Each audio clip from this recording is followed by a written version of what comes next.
had scratches on my arm. Wow. Oh, here we go with the scratches. They were like right here on the bottom of the part of the arm. So question for you. Do you need to put antiseptic on those scratches? I thought I've heard every question, and she has yet amazed me again.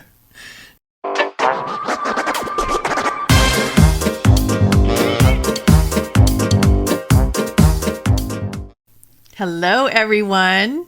Good evening, magical friends. I am psychic medium and trance channel Riz the Wiz, your friendly neighborhood wizard, bringing to you the magical, the lovely, the talented Lady O. Thank you. And I am an intuitive and an empath, and together we have Psychic Couple Reacts. This is where we bring our 20 years of experience in the psychic and metaphysical field, traveling all around the world, doing investigations and psychic readings, and going to sacred sites from the pyramids to the Himalayas. And we're bringing that knowledge to help you to understand what's going on in some of these high strangeness activities in these shows, these paranormal shows. This is what we do on a typical night at our house, so we're inviting you in to watch too. Yeah, we love Paranormal Nightshift. It has been thoroughly entertaining, and we have been really enjoying the comments from people who are experiencing their own paranormal night shift spookiness, and they feel kind of relieved, and they find a new way of looking at these kind of scary things that happen in their life by watching our show. So I think it's really exciting that we can bring that. But I hope what our show becomes to you guys like one of those shows that you just feel comforted when you put it on. You feel relaxed and you feel like, oh, my friends are here and we can just hang out together. And you're not scared watching the shows. You're not scared watching shows you would never watch alone. So you're not alone. You get to watch it with us. Cool. So yeah, it's really exciting. And we do not know what this episode is about. Nope. We have not seen every episode. So join us for the first time. Yes, this one is called Trapped. Paranormal Night Shift. I like saying that so much. My name is William Hartman. I work the night shift.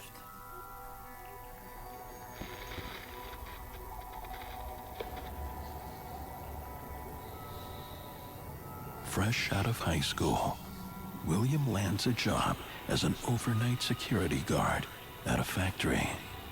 I was excited. Did you try that once? Because I want to get it to law enforcement. I was a security guard at an apartment complex for 2 nights. At night? Yeah. How did that go? Well, everyone thought that I was the criminal, so that it didn't work. I don't think I'm the right look for the security guard. Anyway. Okay, here we go. The factory itself is large. It has a lot of history. It was built in the 1900s. It was an old tractor factory used during World War II. The building survived a massive fire. When I was first hired, I was told this place had a lot of turnover. The reason why was because there was things that was going on at night. Happy to have a job, William doesn't question it. Why don't we go do our first patrol? Get that out of the way. Yeah. And make sure there are no ghosts. I just assumed that she was joking with me. Right. I was a skeptic. Yeah. I would think had no that. prior experience of the paranormal. You think they're just going to play a joke on you because you're the new guy. Make sure all the doors are locked and secured, make sure the property is safe, and also watch the cameras.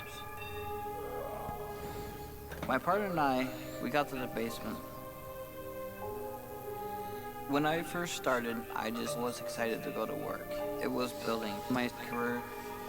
But it doesn't take long for William's excitement to change. This place is creepy. Sometimes I would hear banging, like pipes banging. Very typical about the banging. You know, it's been going on there's reports of spirits banging for centuries and centuries. What is that? It's like they want to hear the sound, or they just want you to know they're there? Yeah, because I think that there's different levels of intensity that the spirits push through from the other dimensions, whether it's going to be a vocal, like a voice you hear, right, or they're messing with the electricity. The banging, what I feel it is that it's very almost like primitive, like they don't know what else to do, like a toddler bangs their cup against something. Because they're working with energy, learning how energy works, right? And it's almost like they don't know what it's like to have a spiritual body. Right. Because they were so used to the physical body they're so attached to. So they're doing all of these trying to do these physical rudimentary things. Yeah. That sounds about That's right. what we'd assume.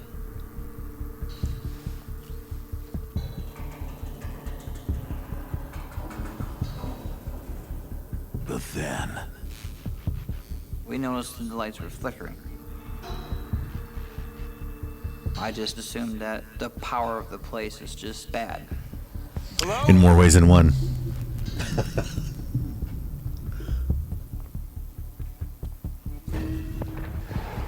Hello?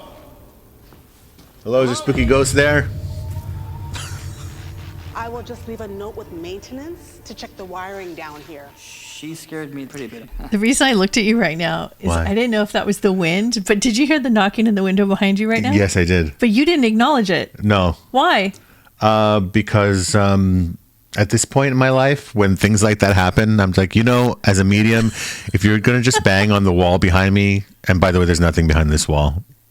Well, there's a window. Yeah, but there's the yard. There's nobody there. But maybe, okay, so if it wasn't the wind, then it was somebody tapping at the window right now. Yeah. You think it's one of the kids? No. They wouldn't do that. Because they're not here. Just one is here. Okay. So you just didn't acknowledge it. No, because as I'm a taking- medium, I have to have like big things happen. Okay. Well, don't. Well, let's not call that in. Sorry. Yeah, exactly. Okay. for William and his co-worker Lisa, it's getting stranger. Did you hear that?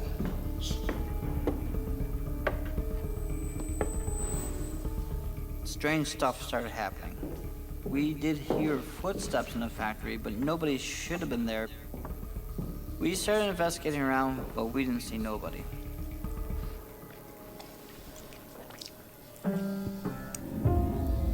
What's that? Suddenly, I heard this piano playing.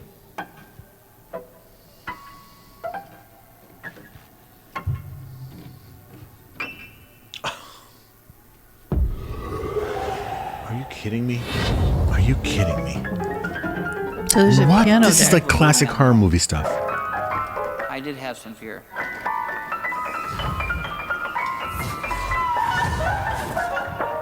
Why is there a piano in a factory? I don't know. It was an old piano. Nobody's sure why the piano was there. William struggles to find an explanation for the piano playing. I'd assume it was rats or some type of rodents going inside the back of the piano. And then when I opened the back of it, there was nothing in there to make the sound of the piano. There And wasn't then there wasn't any I- little monkey or anything. And then I with a peed in drum my and a tambourine. pants and left the Stopped premises. I felt a strange sensation on my leg. And then we continued further down the hall, and then it started playing again. But they added a woman crying and There's laughing. more that happened though. He's closing his eyes as he's talking about this. This was happens heavy. Next is terrifying. We heard voices. Where's that coming from? Are you joking? Please help.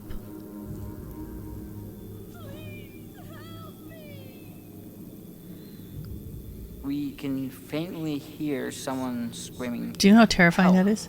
Yeah. To hear We that? looked every spot. Can you guys imagine hearing someone say, "Please help me" in a muffled tone, alone in the dark? It scared us both. Oh my god. The cries that William and Lisa hear in the factory are spirits that are just trying.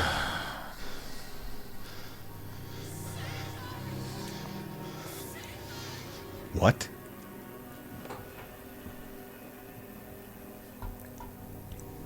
There was nothing on the monitors. I was alone.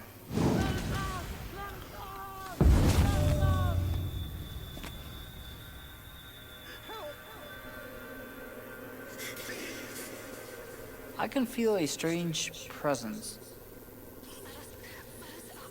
Let us out. Suddenly, the voices were coming from everywhere. Oh, great. So this is one of those portal vortexes? Let us out. Was there a fire? And they were trapped? Maybe. This could happen. I mean, that's what it sounds like to say, "Let us out."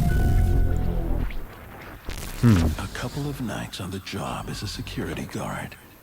William and his co-worker Lisa discover a piano that plays on its own. And then, voices from the empty factory. But worst of all, William is attacked. Oh, I felt pain. While protecting the factory, he has become prey. I had scratches on my arm. oh, here we go with the scratches. They were like right here on the bottom of the part of the hand, arm. So, question for you: Do you need to put antiseptic on those scratches? I thought I've heard every question, and she has yet amazed me again. Because Yeah, you need some serious. Oh, we should put out another genius business idea. Psychic, paranormal antiseptic. paranormal antiseptic. It's got sage, got frankincense. It can have really good things in it. We'll do an ad for YouTube and we'll sell it. And we'll say, if you ever get scratched by a ghost, make sure you use since it happens the Metamystic. Apparently quite often. I mean, scratches, guys, listen, physical attacks are more common than you think. People Isn't wake up that with marks crazy? on their bodies. Yeah. That is really crazy. Well, listen, we live in a spiritual world. We live in the spirit world. It's not separate from us. We're living in it. It's one world. It's just that we can't physically see them all the time. Right. There were 3 scratch marks. I couldn't figure out how that happened. I was freaked out. It's very likely that there are a lot of different types Okay. of hauntings happening. More. She got scratch marks actually on her back. There's no my logical God. explanation. Something paranormal was going on in this factory. The paranormal is logical. We were scared. We were. You don't have to say it's not logical. So she's working there. Scratched when you see. Yeah, So- she gets scratched. But it's like it's just After World War getting II. worse. There was only one exit of the building, which caused an issue. Because of this, people were trapped. I never saw this episode. I must be psychic, baby. What did you say? I said it was a fire. Remained at the building. A lot of times in haunted locations, these hauntings occur because the So dramatic, traumatic events happening. Old station had been pulled.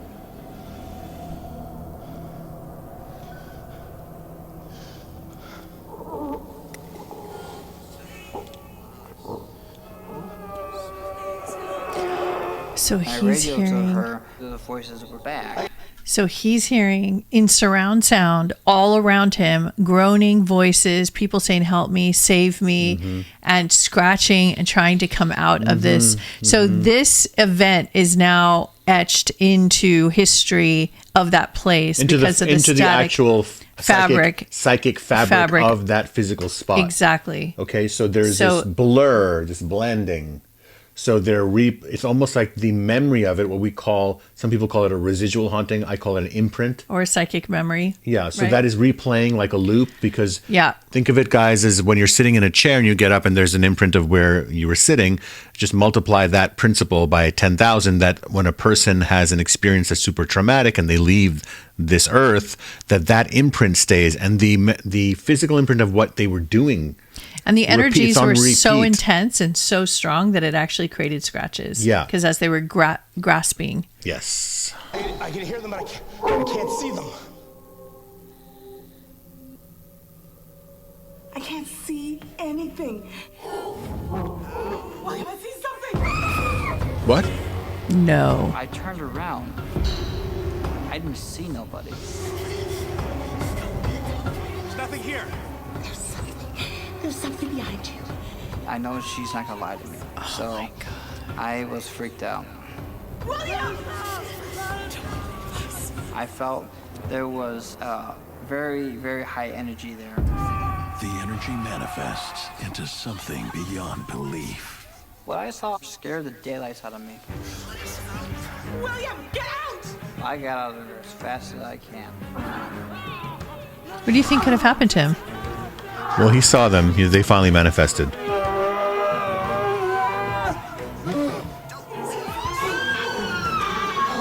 William's terror soars when he looks at the security footage.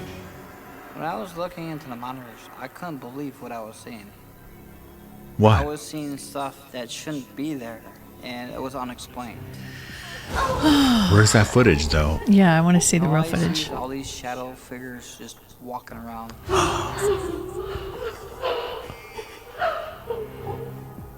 Who do you think those shadow figures were? I believe these people were spirits of those who died during the factory fire.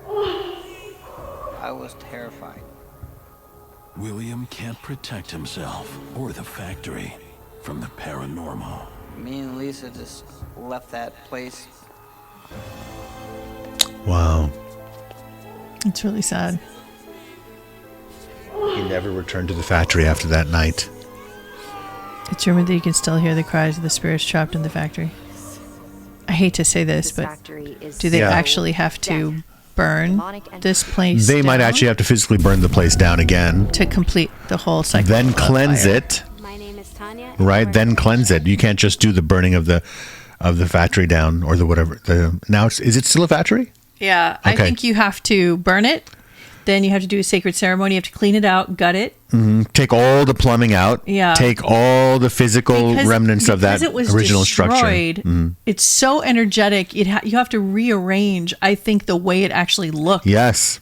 You can do things with crystals, with stones, with sage, with ceremony, with chanting, with drums. The right people who are connected, guys, can shift the energy of a space. And you could also put You can grid a it. meditation Yeah. group of people that sit around together and commune and go in and actually communicate with these souls and help them to cross over or to release the energetic imprint of the place by doing a cleansing, chanting. Medium, empath, Music. and shaman all Music together would be can do great. this. Yeah. Music, like instruments playing. Yeah, guys, because it's all about frequency. Singing bowls, drums. This concerns me, this spot, because it's so many people. Yeah. And the scratches along with the cries. Battlefields have that. Yep. We did a lot of when we traveled and we're on the East Coast and we're going up and down where George Washington's house was and where they first were having the colonial impact in this country. So it's full of ghosts over there. Because there's been so many big, huge mass murders, wars, battles since the beginning of time. Mm-hmm. I wonder if anybody had it within them, if they have enough energy for it or interest, they can send their intentionality to that spot, even if it's not on the same side of the world. Remote healing. Yeah, we can do that. And do for sure.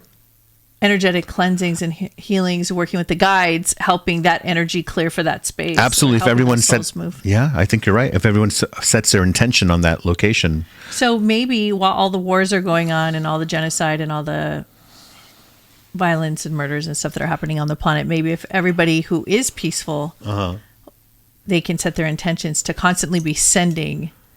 Yeah, you can, but you can do that in the spirit world. It's very hard to do that when people are still alive because the will is so strong. They still have to complete their karma on the earth. So, guys, let us know what you think of this episode of Paranormal Night Shift, and don't forget to like, share, and subscribe. All right, see you next time. Bye. I heard rumors about the school, that it was built over a cemetery. I didn't know what to think, what to expect, but I had to. That's never a good thing. Yeah. When it's built It was a over a big cemetery. You start Monday. Oh, by the way.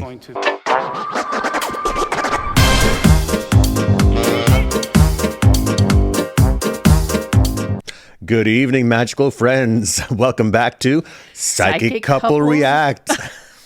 Do you know I almost just said Psychic Couples Unite with an S and Unite.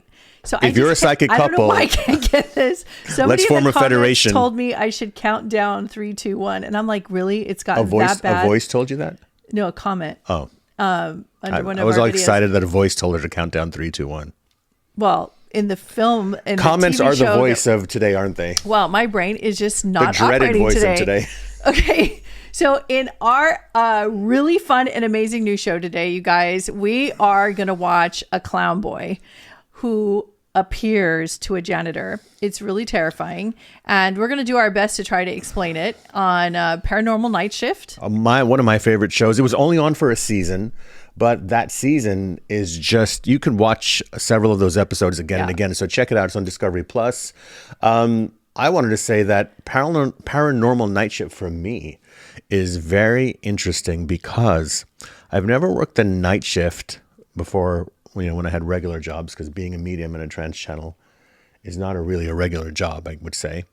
But when I had regular jobs, I did have a job where I worked till about 2:30 in the morning.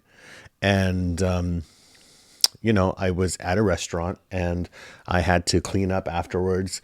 And it was just me and this one guy, and he barely spoke English. He was from South America. And there was always an eerie feeling. And New York City, especially in the 1800s, man, something about those 1800 spirits, like they're gangster, spirits, aren't they? yeah. They're not, like our spirits now, like somebody who lived in 2023, how gangster are they going to be later on? The Victorian era, everybody was into the mystique and the mystery, and they were into the stories and Dracula and all those things. I think they just it enhanced it. Because top hats are scarier than hoodies, right? And by the way, I'm Lady O. I'm Riz the Wiz. And we Psychic are medium, trance channel shaman, and intuitive empath, and we're a husband and wife team that tackles all things paranormal. And we grab it, we bring it up close, and we stare it in the eye. Yes. And we say, "What are you?" Yes, I'm a phenom. I'm a phantom. I'm a mystery. And what we're going to do That was my high school senior quote. How'd you know that? So let's dive in. Get your popcorn, your crystal, your sage. Turn the lights low. We're going to watch this with you. So welcome to our living room. Wish and us luck, what we guys, do. on this one. All right, here we go. Here we go.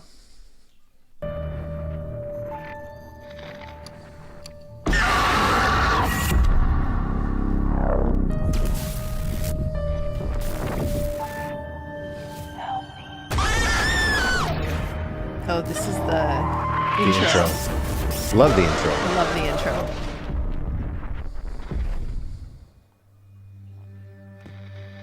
What you're about to watch is based on true events. I love this guy's voice. Some details have been altered. Can he just to go protect around and confidentiality. follow me My and name talk is like that Alex, about everything I'm doing? and I work Like in Araya goes into the kitchen.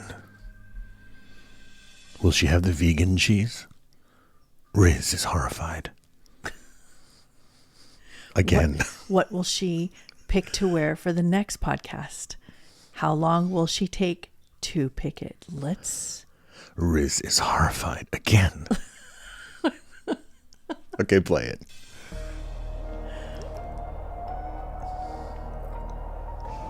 It's the middle of the night.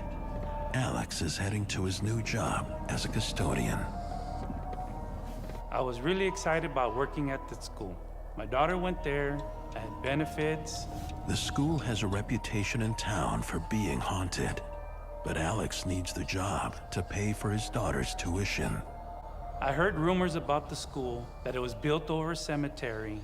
I didn't know what to think, what to expect, but I had to. That's work never there. a good thing. Yeah. When it's built It was a over a big cemetery. You start Monday. Oh, I by knew the It way. was going to be hard because I was the only one there with all the duties that I had to do. My typical duties on the shift is cleaning the classrooms. Yeah, clean those cleaning the mirrors. It's always restrooms, the cleaning first scene of halls, a bad horror cleaning the movie. gym.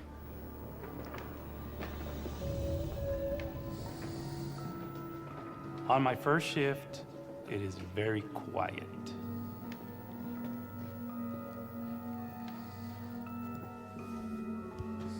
But that changes quickly.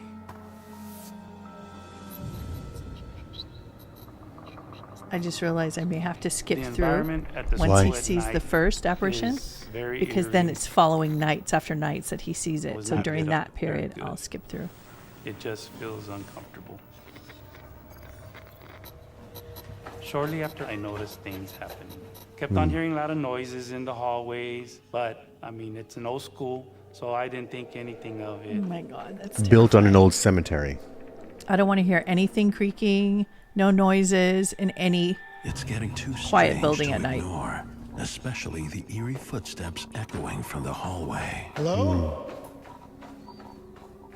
Throughout the night, that's what's happening. There was nobody else around. How could that happen? Right. Oh. Hello? Somebody there? I heard what sounded like someone whistling. Just like that. So would you It's go like to if investigate somebody who that was is? Trying to get my attention. You know, your natural instinct is to go, hello?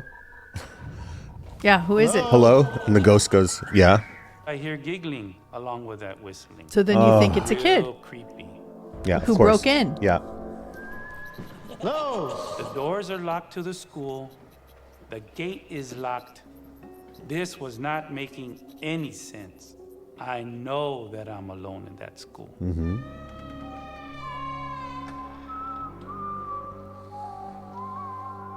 I started searching to see where this whistling was coming from. You guys should write in the comments below if you Somebody would be there? one of those people to run out for, to save your life or go investigate I think further. after the second whistle, people are just like, I'm out. Or something. Looks like my daughter won't get tuition this year. I'm sorry. Which sorry, one baby. are you? You guys have to tell us. Which kind of parent are you? Are you going to be to your kid like, Or just sorry, you and kid? me. Downstairs, came downstairs.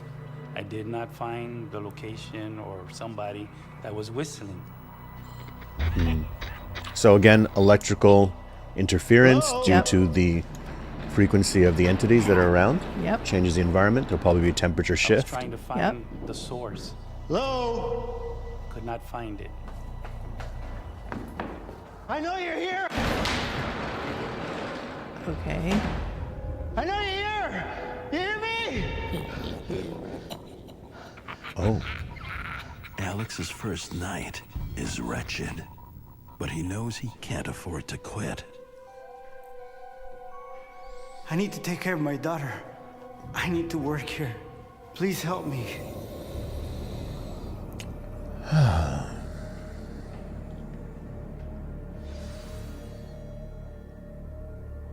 Over the next few nights, Alex's uneasiness grows. As time went on, things started to get worse. Somebody was watching me as I was doing my work. So, all right. yeah. So this goes on. So he gets Looking watched and sudden. watched, and he Anybody feels it. Continues on. Thing was And it's sort of leading him with the whistles. Yeah, was so this nothing keeps there. going on night after night. The whistling, the giggling, and he starts talking to it. I found it. I want you to see this.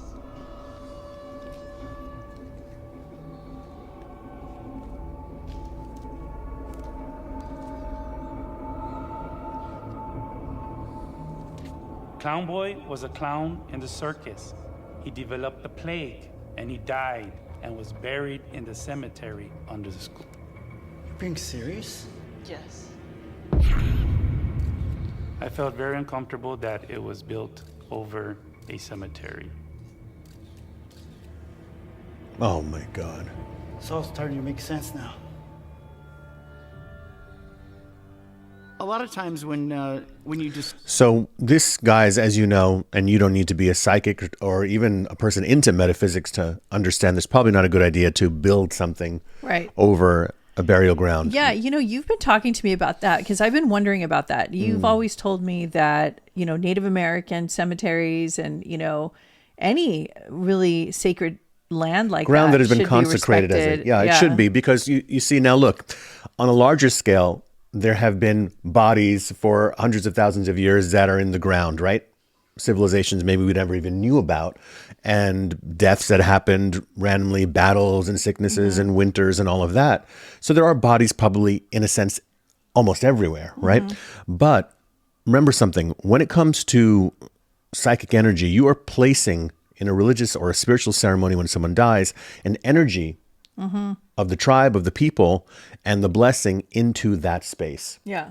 That's one thing. So there's a charge, an energetic charge to a place. So do you think that if somebody wanted to build a building over a burial ground of any kind, do you think that they should do a full ceremony or Absolutely. some sort of cleansing? You must Do bring you a need to medium. ask the spirits? Yes, you do. Permission? I think that our ancestors knew this, that they also spoke not just to the spirits of those who are passed on, but also they spoke to nature spirits. Right. And the elemental spirits, spirits that people think are mythological figures like fairies. If you go to Ireland to this day, and we've led our retreats in Ireland, let's talk about the fairy trees. Yeah. These trees that are not cut down because they're inhabited by the fairy world. The Fae, F-A-E, is the word for the fairy world. And literally, there'll be a road in Ireland that will be going straight that they construct. There's a fairy tree. They will curve the road around it Google that and continue. See it, yeah. So look that up. This is the same principle. So let's continue. I felt a scratch Okay. on my back. I turned around. I immediately turned around. Who's there? Who's scratching me? Okay. So this is a Nobody phenomenon we've tried to always understand. Yeah. Is the scratching that spirits can do. Let's talk about it. Yeah, I mean, no one has been able to solve. I haven't heard one expert, one psychic, anyone really solve the issue of, since the beginning of time, it's been reported that at some points a spirit, if it's in a poltergeist state, will actually defy The dimensions. and go into the material and actually create an actual scratch, three-dimensional, actual blood. It's happened to so many people, children, adults. You know, I asked myself, okay, so the spirit, A, is it that powerful? Or B, is it the recipient that susceptible? Is it a belief system? Is it a conversation? Like, for instance, for myself personally, I have a really strong feeling I'm never going to get scratched by a spirit because I think the spirit would be probably a little bit more terrified of me because I don't play in any dimension. Yeah. I'll go in and Well, you confront. had a spirit make a circle on your back. Well, that's when I put my foot down. Right. Okay, so what I would say this is understanding yourself as an energy. You are an intelligent energy life form. You're beyond this physical body. The power of that intelligence is your will. It is your intention, which comes from the state of being. I don't say state of mind because some people think, well, if you're not in the body, how do you have a brain or a mind? Well, you have a personality essence that Your consciousness. maintains. Yes. Yeah. So it's eternal.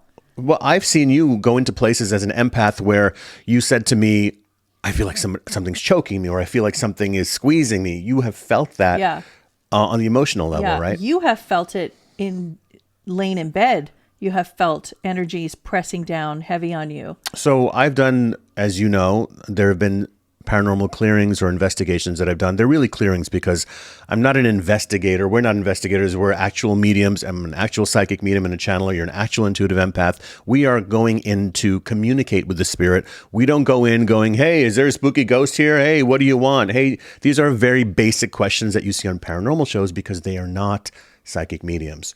We go in to initiate conversation. We do not go in with the intention that you don't belong here. They feel that intention from a mile away. And that frequency, your vibration connects to their vibration. And that's where they feel really seen and heard. Yeah. From our side, from our dimension. Because imagine someone coming into your house right now and saying, you don't belong here. You're not going to say, oh, I don't? Oh, where should I be? No, you're going to be like, come on, bring it on. Right. So this is what happens.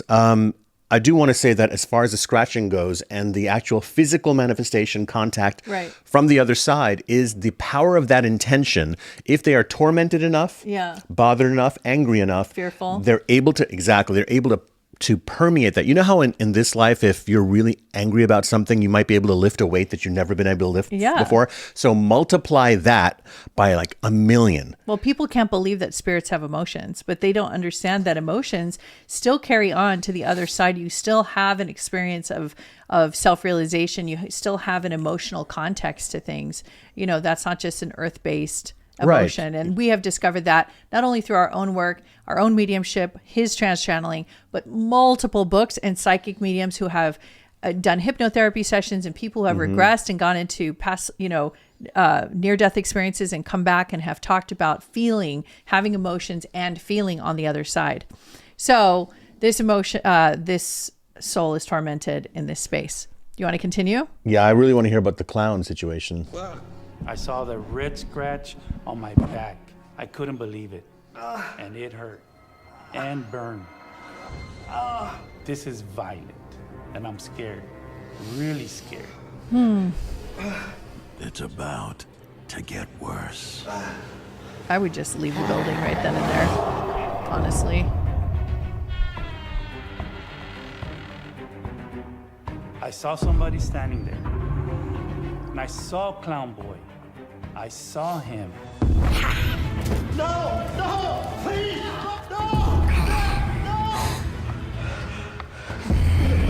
No!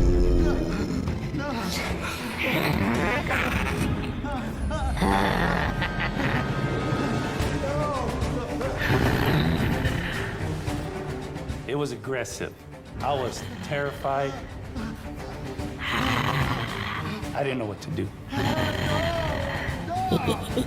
So they have to portray it somehow He was into having an laughing. encounter with him. Evil laugh. You heard the laugh. I didn't know what his intentions were. None of this made any sense. Okay, so they are, let's pause it here. The entity that is disturbed is feeding off of your fear. Remember something, if you want to have a more powerful experience where you feel more empowered with the spirit, you got to work on a belief system of you knowing that you are also a spirit.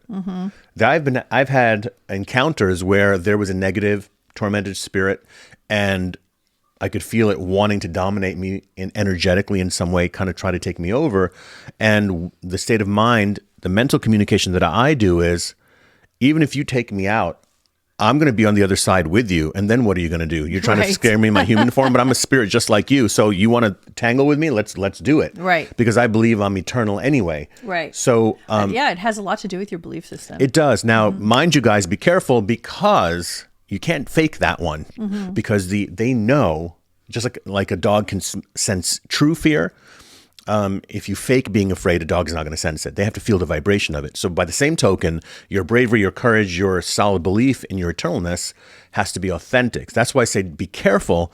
Don't just front like that because they can definitely latch on to you. What was that scene? Was it an Exorcist where the priest put the cross? That was a movie that I saw.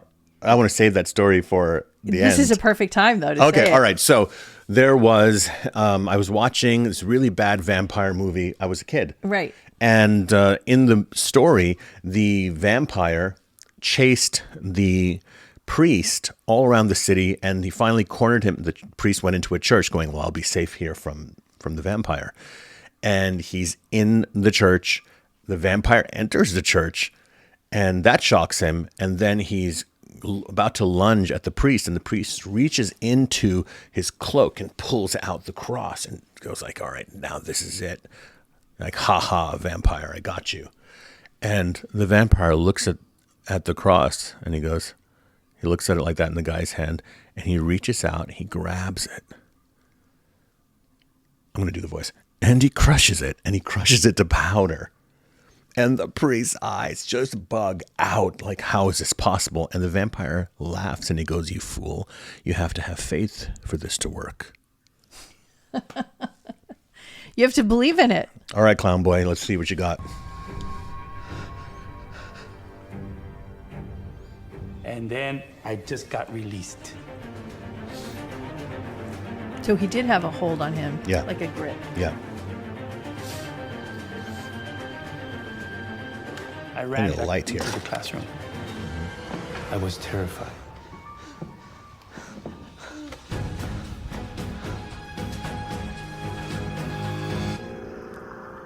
The spirit has now shown itself as malevolent.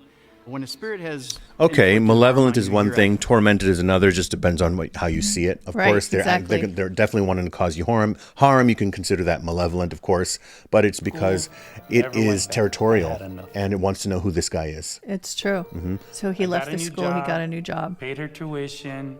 Years after leaving the school, Alex has recurring nightmares where the buried spirits are calling him back. Because of these events, I know that there are good spirits and bad spirits in the world.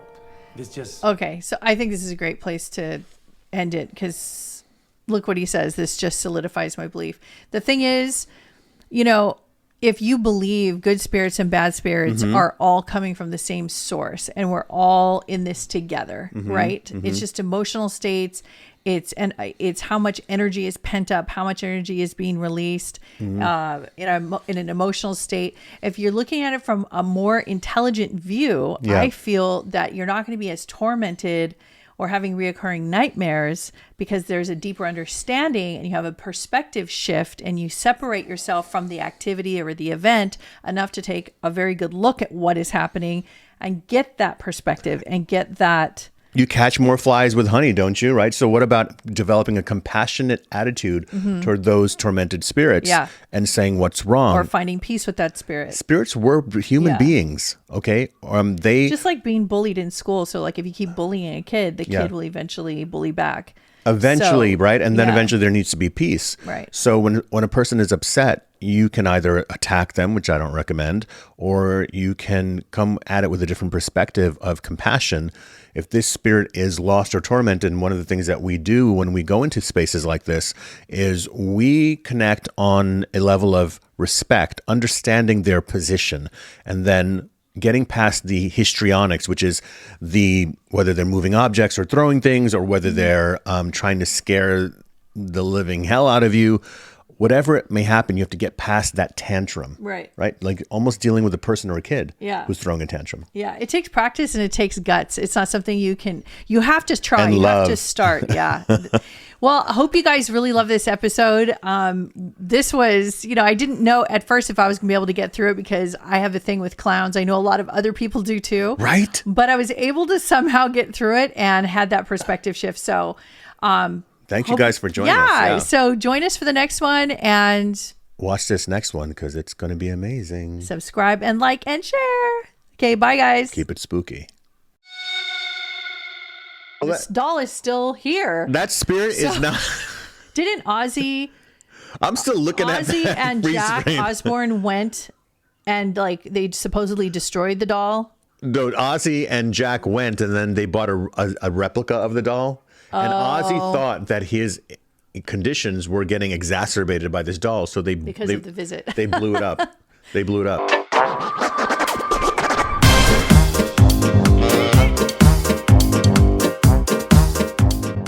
Greetings, magical friends. I am psychic medium and trance channel Riz the Wiz. And I'm Lady O. And welcome to Psychic Couple Reacts. We've been trying to actually say that in sync since the beginning. Last I think time we I was said only able to do We said psychics couple, then we said couples react, and then we said psychics couples react. We're like, what is wrong with us? In an effort to be dramatic, we just screwed all of that up. So Well, today's episode is really exciting, and I decided to dress up for the occasion. you look amazing. I love your magical brooch. It has this kind of like spirit animal raven, Yes, kind of it like does. Games of Thrones-ish, Lord of the Rings, but then something else Isn't in it there. cool? Mm-hmm.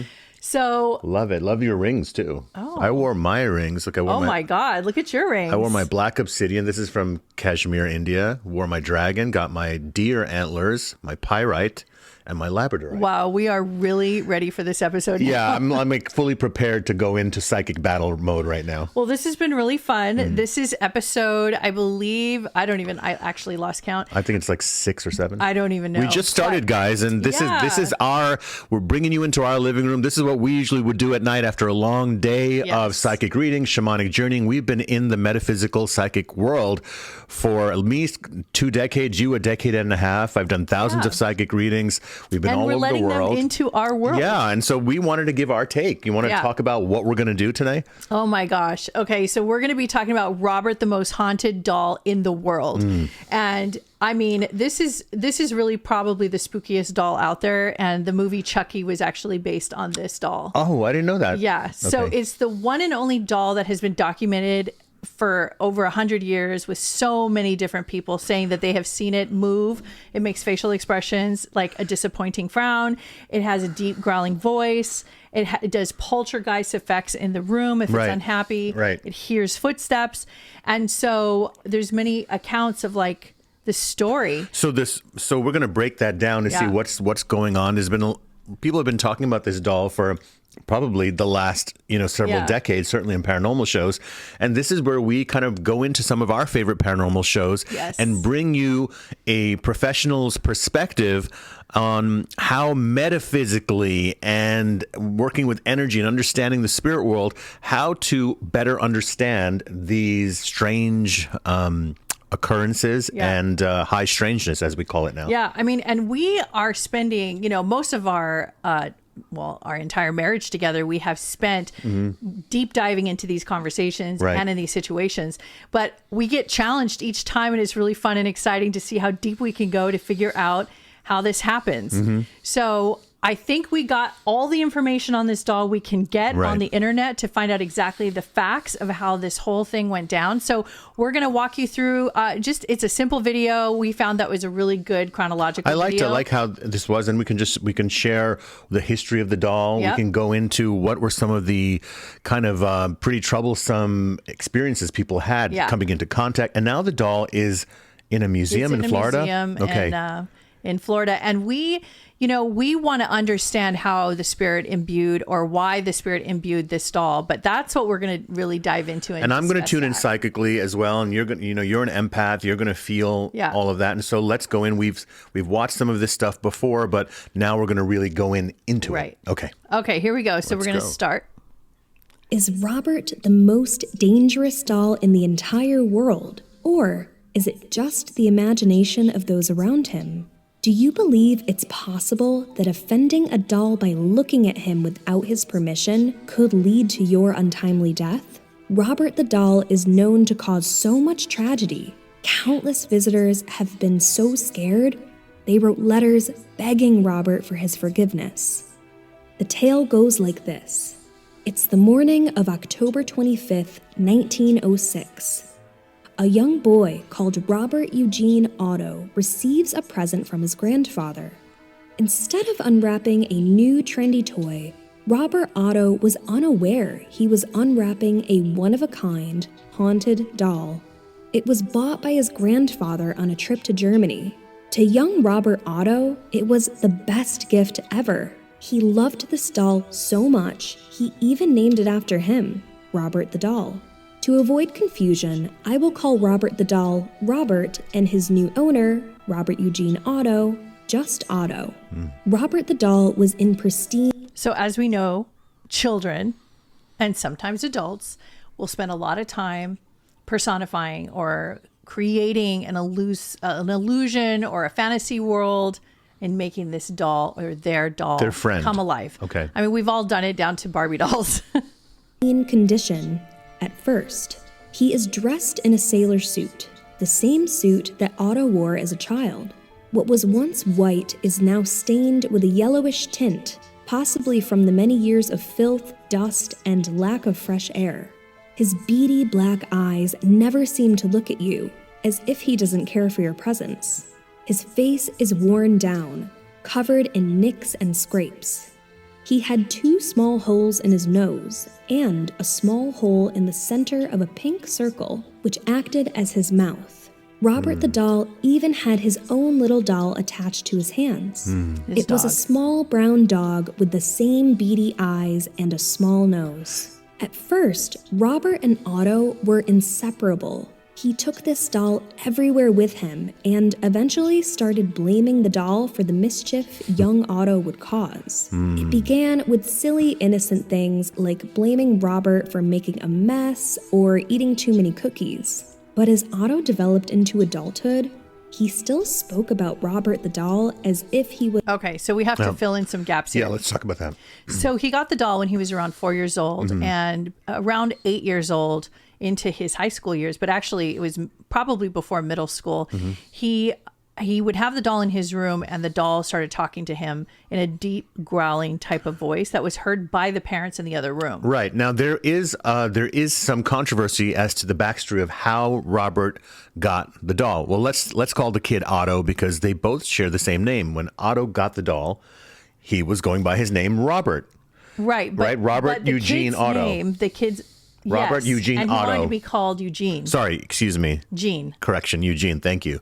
So when he got the doll, now they say that his grandfather bought it in Germany. There was a German toy maker that made it. But then there's another story that a Bahamian servant girl who was of African descent, and there are various, sort of similar to voodoo type of practices in those tribal cultures, that there was something that was amiss, as there often is in servant relationships, and that they gifted this doll to the family. But there was a curse on it because there was a revenge. There was a revenge from the servants. Yes. So this is the controversy. So this family was affluent. It was in the 1900s. One of the wealthiest in Key West. In Key West. And they had servants and people living in the home. It was a large home.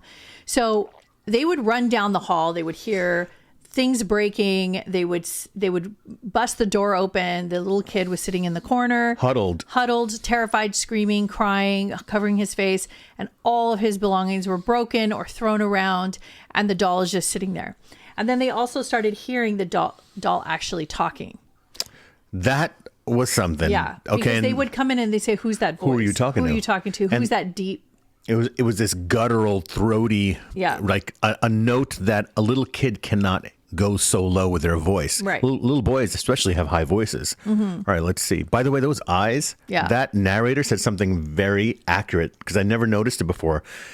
She said, it never seems to be looking at you. Like there's something else. It's looking at you, but it's also looking kind of behind you or above you. Do you notice that? Oh, right. That's so true. Was a living being. Robert Otto was now an adult and had his own house, which he liked to call. So his mother took the doll finally. As he got into high school, she took the doll and put it in the attic. Now, you and I would have burned the doll probably on day 2. So her logic was, there's a really spooky doll. Yeah. I need to neutralize this. Let me put it in the dark, dusty attic. Yeah. Then the attic became poltergeist and totally terrifying. And footsteps at night. They used to hear the doll rattling around in the attic. There was eyewitnesses who would see the doll moving from one side of the room to another. So you left the doll here, come back, the doll is over here. After they had taken it out of the attic. Because they had kept it in the attic for some time. But while it was in the attic, I'm sure they were terrified to even go in there. Yeah, they didn't go. Yeah, because, it took over the attic. So, parents died. Oh. Robert Eugene kept the doll. Oh. Got married, became an artist. He's an adult. He still into feels his home. Okay. Yeah. The artist house. He liked to place Robert in the upstairs window to ward off unwelcome visitors, and it worked. The local school children claimed they saw the doll move from window to window, even disappearing to reappear in the same place. This scared the young children so much. So it was the haunted house on the block. Otto's entire street with the eccentric artist living in there. Unfortunately, and rather quickly, on June 24th, 1974, at the age of 73, Robert Eugene Otto passed away. It's believed he passed peacefully in his sleep from old age. However, Robert the doll was now alone. In the same year, a man called Myrtle Reuter purchased the artist house and was surprised to find a disheveled doll perched on the bed. Myrtle was now Robert's new owner. Unlike Otto, Myrtle had many visitors come into the home. Each one swore blind they heard laughing and footsteps on the floor above. Some even claimed Robert's facial expressions would change if anyone spoke badly about Otto in his presence. Now, let's pause Myrtle there. Claimed, Still, okay, remember, Eugene Otto got married, brought the doll into the house with his wife, where the kids could see it in the window. The wife, she did not feel good about this doll. Right. She puts it in the attic in the basement. Right. And the husband had said the reason why he brought the doll is because he felt like nobody should be subjected to this doll because of what it causes, the suffering and the craziness. So he wanted to keep it. That's why he kept it. Oh, okay. Got you. Now, because he's the only one who can handle Robert. Right. So at this point, it hasn't come to them to get rid of the doll in a different way. Now, what I find interesting is that now this guy buys the house. They leave Robert the doll in the house. Yeah. The new owners don't throw this doll away. The widow leaves it. She does. But here's what's interesting. You buy a house, there's this disheveled old doll, and something is compelling. So there's an energy happening that is compelling the person to not throw it away. Remember in Lord of the Rings, even though how much the ring caused so much trouble to Gollum, he could not get rid of it. And anyone who got possession of that ring, they could not get rid of this doll. Similar. Okay. Robert would move around the house, sit by windows, travel downstairs alone, even hide in some of his possessions. After a long 20 years of mishaps and mischief, in 1994, Myrtle decided to donate Robert to the Fort East Martello Museum, located on Roosevelt Boulevard, Key West, Florida. As of today, Robert is kept in the basement of Fort East Martello. He is locked in a glass case and seen sitting in a wooden chair, still with his little toy dog clasped in his hands. Over the years, the museum has received an overwhelming amount of letters, mostly from visitors asking the staff to apologize to Robert on their behalf for disrespecting him and not asking permission to take his photograph. It's reported that if Robert feels disrespected, he curses the lives of those who offend him. Wow. He has caused divorce, broken noses, illnesses, and even death. One visitor in particular, who will remain nameless, had a very odd experience with Robert. As soon as this man walked into the room where Robert was, he began to feel very cold and nauseous. He was so uncomfortable in the room, he quickly took a picture of Robert and left. After getting in his car, he looked at the photo. Still feeling nauseous, he looked down at the blurred photo only to find Robert looking into the camera with an eerie smirk on his face. Freaked out, the visitor decided to drive home. On his way home, he noticed in the car mirror that his nose was bleeding profusely. His car seemed to malfunction, causing the man to spin on a busy street. He was spooked, but unharmed, and he considered this a warning. He rushed home, and with blood still smudged around his face, he wrote a letter apologizing to Robert for the disrespect he had shown. Okay. Robert has been captured moving in many videos, and some people claim to even see him blinking. Don't you think? He writes a letter. So the museum has rules saying that if you want to take a picture of Robert, he's behind the glass, you have to ask permission. There's a list of rules. You have to say goodbye to Robert. You have to be authentic in how nice you are in asking to be able to take the picture. And this is because so many people have had something happen to them because they feel Robert felt disrespected. Now, we have to dive into a lot of this. You want to play a little more? You want to say something? Yeah, I do want to say a lot. He became so famous, rumors spread that Robert inspired the movie Chucky. However, this is not true, and it seems to upset him if mentioned in his presence. If you are brave enough to visit Robert, there is one simple thing you must do to remain safe. Show him respect, or face the consequences. Wow. Okay, where do I even begin? First of all, we can go down the road of talking about the idea that this was a curse. And what does that mean?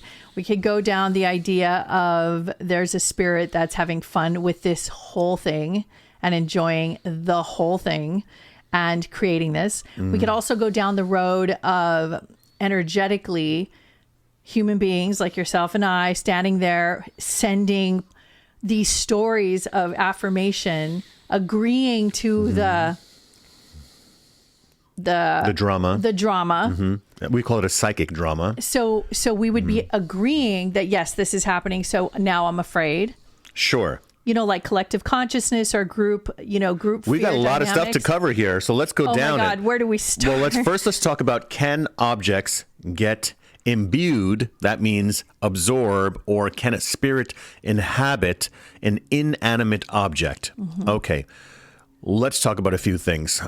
I would tell you that in my experiences as a medium, that there is spiritual energy that does get attached to an object in the same way as if I had a perfume on my hands or a cologne and I rubbed different objects. You would still smell that residue of that cologne on that object, whether it's a shirt, a piece of jewelry, whatever it is. That's why people have those experiences when they go into a field where there was a battle and there's the energy behind There's it. an imprint, right? An imprint. So that's a psychic imprint. Right. Just like when you walk into a room as an empath, aren't you feeling kind of emotional imprints? Okay. Yeah. So what does that feel like for you? Visceral. So you'll get the sweaty, the sweaty palms, Do you also get happy sometimes going into a room? Because I notice a lot of empaths feel the negative stuff first. Do you also ever go, oh, there was this beautiful love affair that happened in this room? That's rare. It's rare, right? Because you're more tuned into seeing what's wrong. It's heavier. I think it's the density. Maybe it's just more packed and condensed. The emotions are so heavy. I think that's what is stronger. It comes across maybe. So there's a psychic technique to reading an object, which is called psychometry. Psychometry is when a psychic picks up an object and is able to kind of feel. Sometimes they use it in missing persons. Again, same principle. A dog smells something and they have a 1,000 times stronger sense of smell. Right. An intuitive person has, 1,000 times more sensitive sense of sensitive sense of energy. Right. So yes, that is true that the energy can get on there, but can the actual spirit identity get into those objects? I would say no, except for in dolls. Yeah. Here is why. You never see a haunted rubber ball that is like creating something. You never see a haunted Let me get my big small object to protect me. So there's a word, a very fancy word, and it's called anthropomorphic. And what this means is basically what human beings tend to see themselves in shapes. For example, you look at clouds and the first thing you'll start to see is more of a human form or a face. We see faces in things all the time, a puddle, droplets of water, right? But that I think principle, the brain is always looking for recognition of itself. Yes. Yeah. Now, since these spirits are in human form before they become spirits or disturbed spirits, all of their consciousness, their intellectual consciousness, is focused in a physical reality of this earth and what they see as themselves. So no one, logically, as a human, you wouldn't think, oh, if you had a choice between a doll and a choice between a glass or a mug, you're not going to inhabit the mug. Okay? I agree. Since you are energy, and everything is made of energy, including everything that we call a solid. Right. So you would go more towards the doll. And that's why throughout history in all these cultures, we have voodoo dolls and we have talisman and we have pendants and lockets with the form of people. Well, let's talk about the agreements people have with those talisman and those objects. Like soul agreements, psychic agreements. All of the above, and just belief system agreements. So well, how would you define that? So everybody can I mean, join I could take a very serious one, but I'm going to mention it. I'm going to drop it, but I'm not going to actually go through with it. Oh. The cross. Okay, so that symbols. Talisman. So that's an example. And then other examples would be maybe in other religions, or it could be, even in sports. You have these rings. You have the Super Bowl ring. You have... That's an interesting point. Right. You have... Those are talismans. You have objects that represent... Trophies are talismans. Those are talismans. Okay, so objects that have great emotional meaning. Yeah, and they have a group of people that agree to that. So now to somebody from another country or something that doesn't know anything about the NFL Super Bowl in the U.S., they wouldn't find think anything this of it. ring and they're like, oh, cool, let's melt it down for the gold. They have no care or concern what they this don't know is. about all the battles on that field and the loss and the victory and all the energy of the fans and the players that are contributed to why that object. And we can go down many rabbit holes with that, as you guys can imagine. So it's like agreement. magnetic energy, right? So you're talking about... So imagine that agreement has emotions behind it and that has intentionality behind it. So we're all putting the people around, like for instance, around Robert, they're putting that intention and they're putting that agreement. Now, I'm not saying there's not a spirit there. So you're saying it's snowballed over the years because when the minute that you warn people, hey, something can happen with this doll, now you're creating an emotional reaction within them, which changes frequency, right? Because when we have different emotions, our aura changes. It's a different frequency. Well, you have social experiments for fear. You can find those on YouTube all over the place. Dogs can sense fear. Yes. What are they sensing? They're not reading necessarily the expression on your face.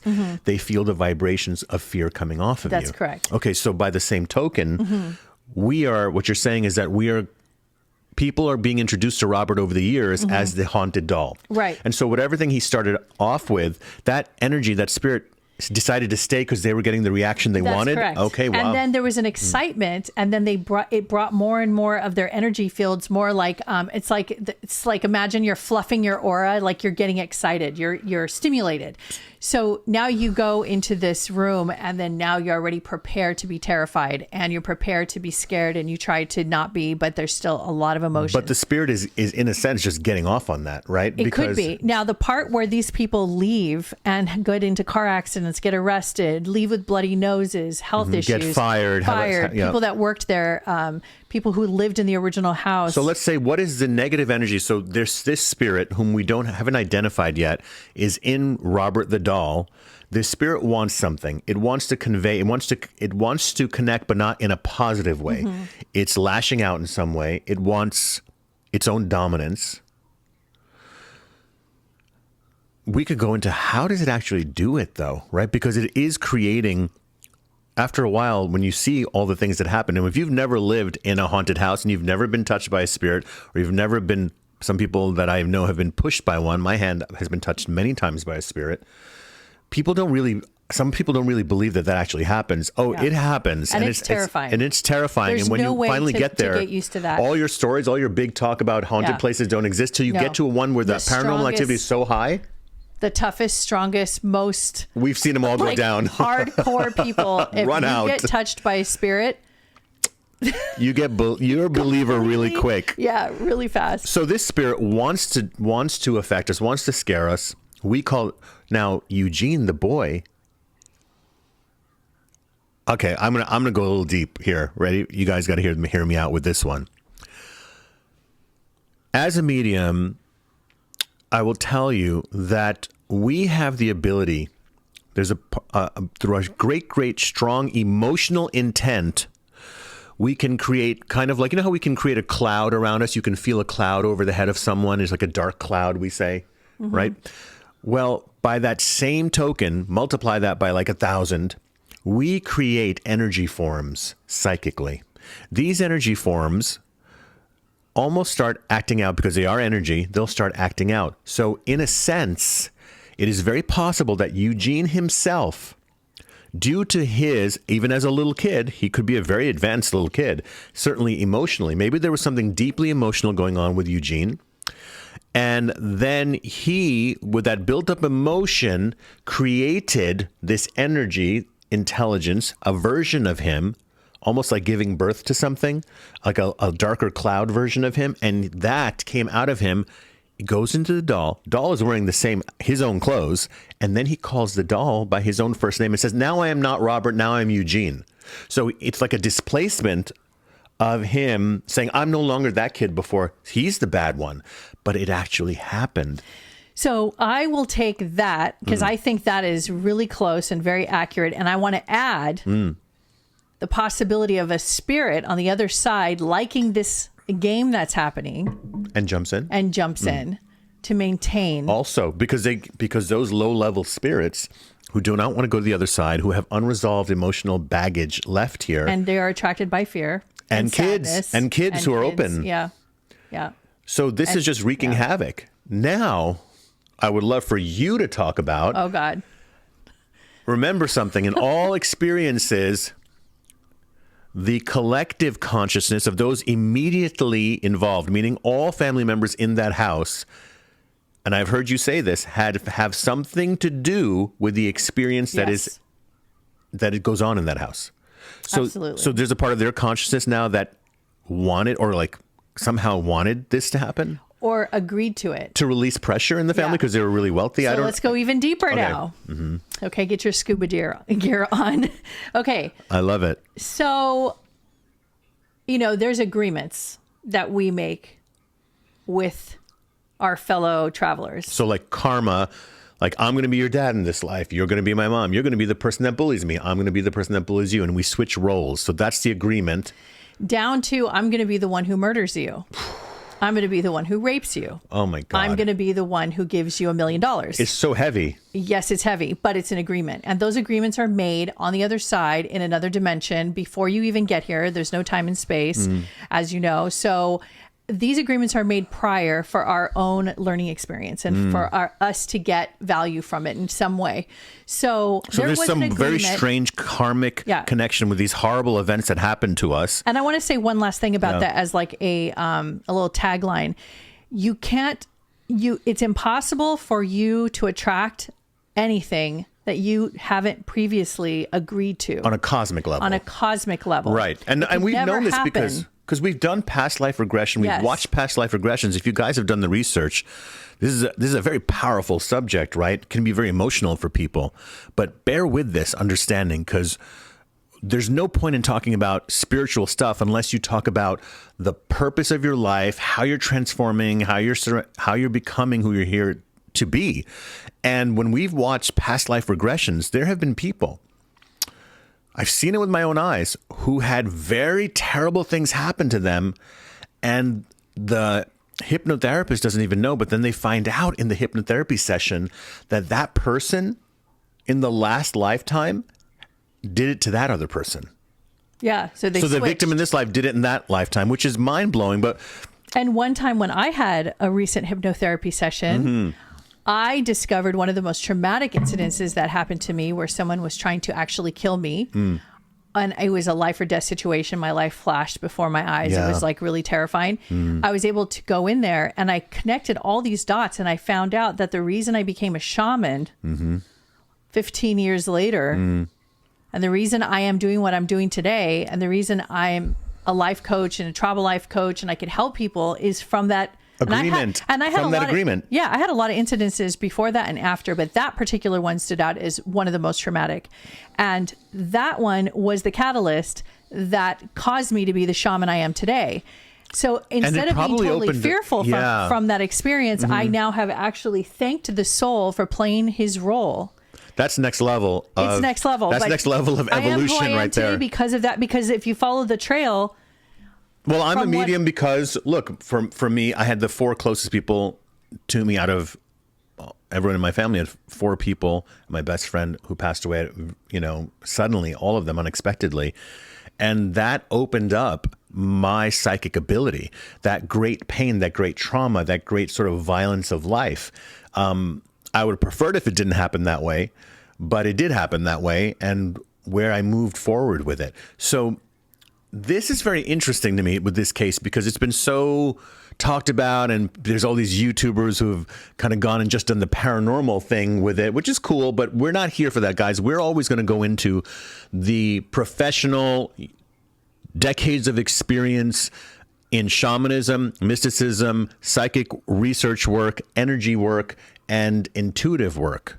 Okay, we are bringing this to you, an understanding that is now much more contemporary, and because we're not going to, psychic work is not where it used to be in the past, which was just about telling predictions or look out for this or look out for that. Now it's about how understanding the force. Now it's understanding kind of how do we create things through the energy that we are, because everything is energy. So now I have a question for you. For sure.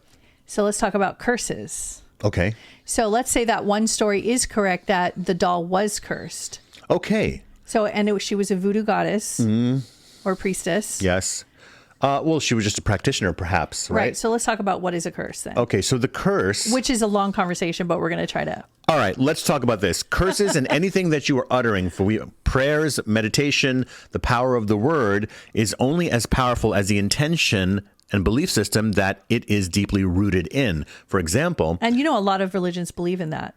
There's a lot of belief systems that the word creates reality, your word, first there was the word. Right. First there was the word. So your words create worlds. Words create worlds, right, guys. So it's also about the words can't create worlds unless there's an authentic intention behind it. So when we're blessing our food, you might say, we're being in gratitude for this. And then if you can really get into that feeling, it feels really, really good. Mm-hmm. You remember how grandma's food tasted the best, right? Everybody's grandma somehow had the best tasting food. It's because she was imbuing her loving spirit into it. Okay, right. Same principle, guys. Now, can you get cursed without believing in a curse? You actually can, because now we're not going to talk about curses. We're just talking about energy. Where the world is going is we're starting to understand that this entire reality is made of energy. So you have to kind of take these safeguards in regular life. Look, you wear your seatbelt. You don't walk on a city street barefoot, right? Right. Even tribal people didn't walk through a thorny forest without moccasins.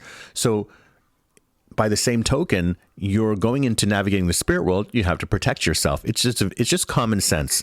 And there are things that hold vibrations that are more powerful for you than certain other things. So something that brings you great joy, something you wear around your neck that you feel is really connected to good energy. Protection. Yeah. So all of this, lighting candles. So we have a lot of physical things that we can do. So curses an object can be imbued with that negative energy, but by the same token, it can be reversed. Right. And that happened to me one time. I did actually feel that I was cursed one time way back. Mm-hmm. And I felt like this person who cursed me was like plaguing my thoughts and had this dark kind of cloudy energy. Everything in my life just seems tainted by that at the time. And I didn't feel like I can get out from under this spell. Mm-hmm. And so and I was early on in the early days of my, spiritual healing and my work. And I was like, how am I being cursed? That's impossible. So as I I looked into it and I went deeper, I realized I was like, oh, I have to be a willing participant. So the best way for me to unravel this is I have to learn what it is that I needed to get out of this experience. Because those beliefs that you had were buried. You were kind of a very logical person when I met you, you know, even though you had an openness to spiritual thinking, you're very logical. But that doesn't mean that if we had kept digging with you, which we did, that underneath all that logic, there were some beliefs about good and evil, ghosts and things. Because and I did feel susceptible and open that somebody could do something to me in those realms or in another realm. Okay. And that's where I had to do a lot of my work was why am I leaving myself susceptible, open, and vulnerable in other realms? If I believe that something like harm is going to happen to me, then I'm just inviting it. So now here's what's interesting. So when you go to see Robert the Doll in the museum and there's these rules, just take the rules seriously because there's an energetic agreement of you being there. So just do the rules because in that you are still, I want to say, invoking a good energy around you. That's interesting. It's just like saying hello to someone and being polite when you say hello. Obviously, people have been wanting this doll around, and they still want this doll around, and this doll is still here. That spirit is not... Didn't Ozzy... I'm still looking at Ozzy that and freeze Jack frame. Osbourne went and, like, they supposedly destroyed the doll? No, Ozzy and Jack went, and then they bought a replica of the doll. And Ozzy thought that his conditions were getting exacerbated by this doll, so because of the visit. They blew it up. They blew it up. But this has been amazing. We would have burned it. And then why didn't anybody just burn this doll? And then that spirit would have just gone somewhere else. Okay, guys, if you burn the doll, you're not burning the spirit because the spirit exists now in the ether. So what you'd have done is simply release the spirit from the physical doll. It might have jumped into another doll, or it will just go somewhere else. Okay, so this is really our take on how things, objects, get. I don't know why I'm holding imbued. up Big Bear. Don't my say Bigfoot anything. because he's precious and he's an angel. But 100 years from now, they're going to be like the psychic Sasquatch doll is going to be sitting in a museum. Okay, so yeah, this was our take on what we think about Robert the Doll. Please tell us what you think. What you think, yeah. I'd love to about know. our breakdown and how you feel about objects. Do you have any objects like this that haunt you? And can you relate to any of the things that we're talking about? Please like and subscribe. We're so excited to be sharing our world with you. And we let can't us know, wait for the next episode. Yeah, let us know what you want us to talk about and react to, and we'd be happy to consider it and put it on the show. So be cool. We'll see you soon. All right. Bye-bye. And I have sympathy and compassion for her, and we do. But if you have that kind of gift, yes, there is a way that you can shut it off. But you don't go become a crime scene cleanup person because you're just That's asking not the for best trouble. way. I think there might be some other jobs available to you.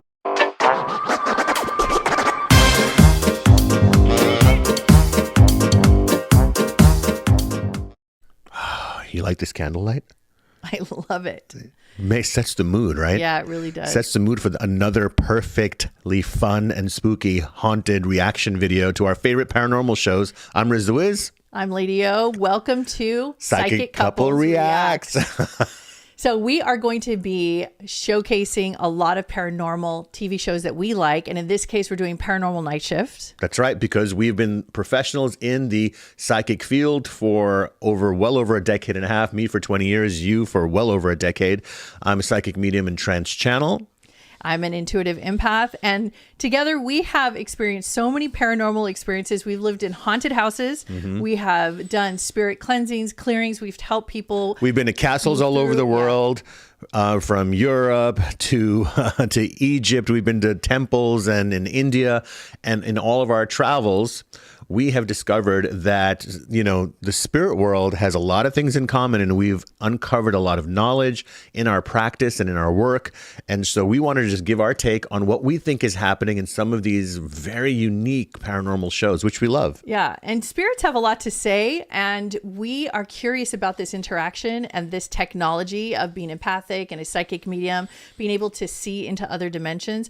And this particular show that we're going to watch today is called The Sixth Sense. We're going to go through it with you, and we would like to deconstruct it and try to understand how is this possible for her to experience what she's experiencing. Right, because the show is called Paranormal Nightshift, and in this particular show, which is on Discovery Plus, Love their big selection of paranormal shows. You guys got to check it out. Yep. Paranormal Night Shift is about people who work the graveyard shift, the night shift, when everything you're working alone, and it's usually in a big place like a hospital, a school, and the veil is thinner, right? That's the time. Absolutely. This is, especially if you're an open person. Are you surprised that a lot of the people who do have these experiences are all skeptics? These are all people who I noticed that actually don't even believe in ghosts at all. I think that the ghosts target them and go, "Oh, you don't believe? I got you." So look out, Clock you guys. into work. Those of you who are skeptical, you never know. Don't ever agree to work the night shift. But that is where, and it's as we watch some of these episodes with you guys, you're going to really see a certain recurring theme about some of them, most of them being skeptical. Mm-hmm. But in this one, it's about a woman whose mom, she says she had psychics and mediums in her family. I don't want to give away too much. She tried to shut it off. Yeah, and then she gets a bit of an awakening here. So these are the true tales of those night shifts, and we're just going to start. You want to jump in? We're going to jump right in. You guys ready? Here we go.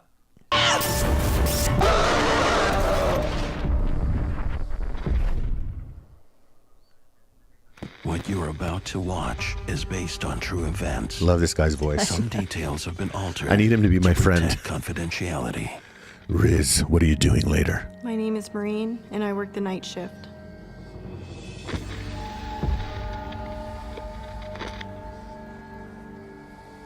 Forced to relocate to an unknown city, single mom Maureen must find work immediately. This was really a life-changing time of my life. I had just ended a 17-year marriage. I was really desperate, so I took a job as trauma scene cleanup.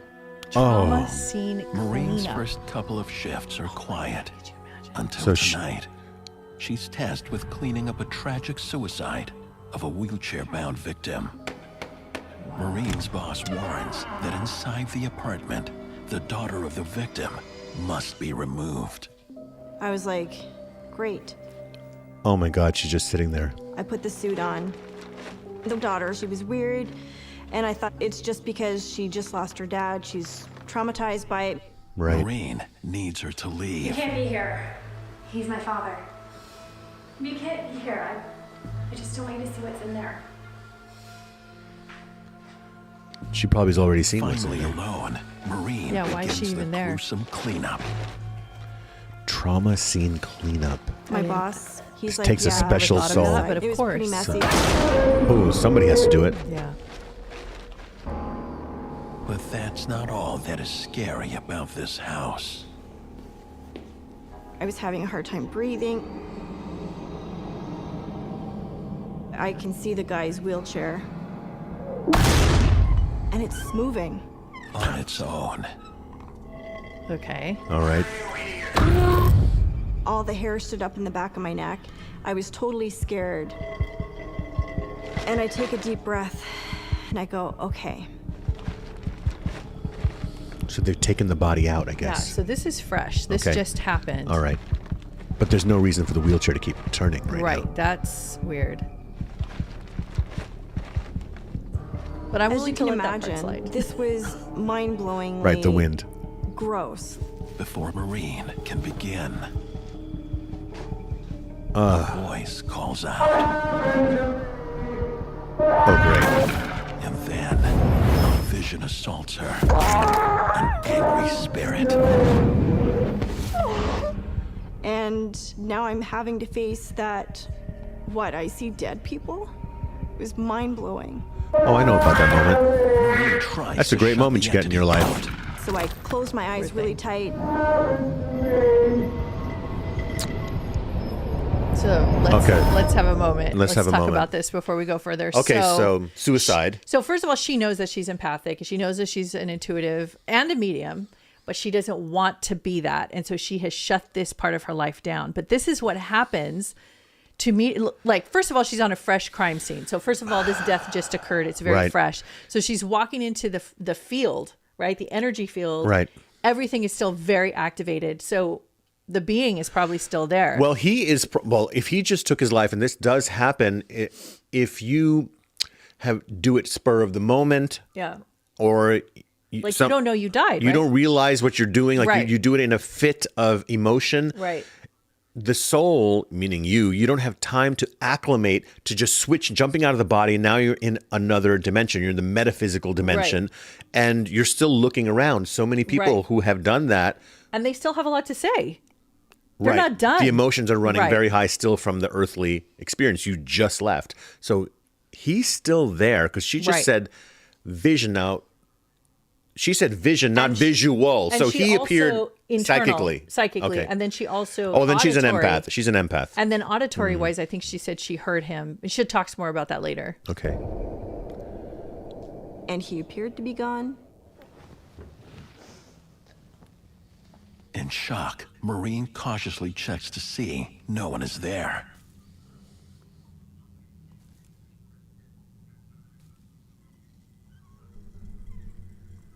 Still spinning. That's... Oh. And suddenly, it's back.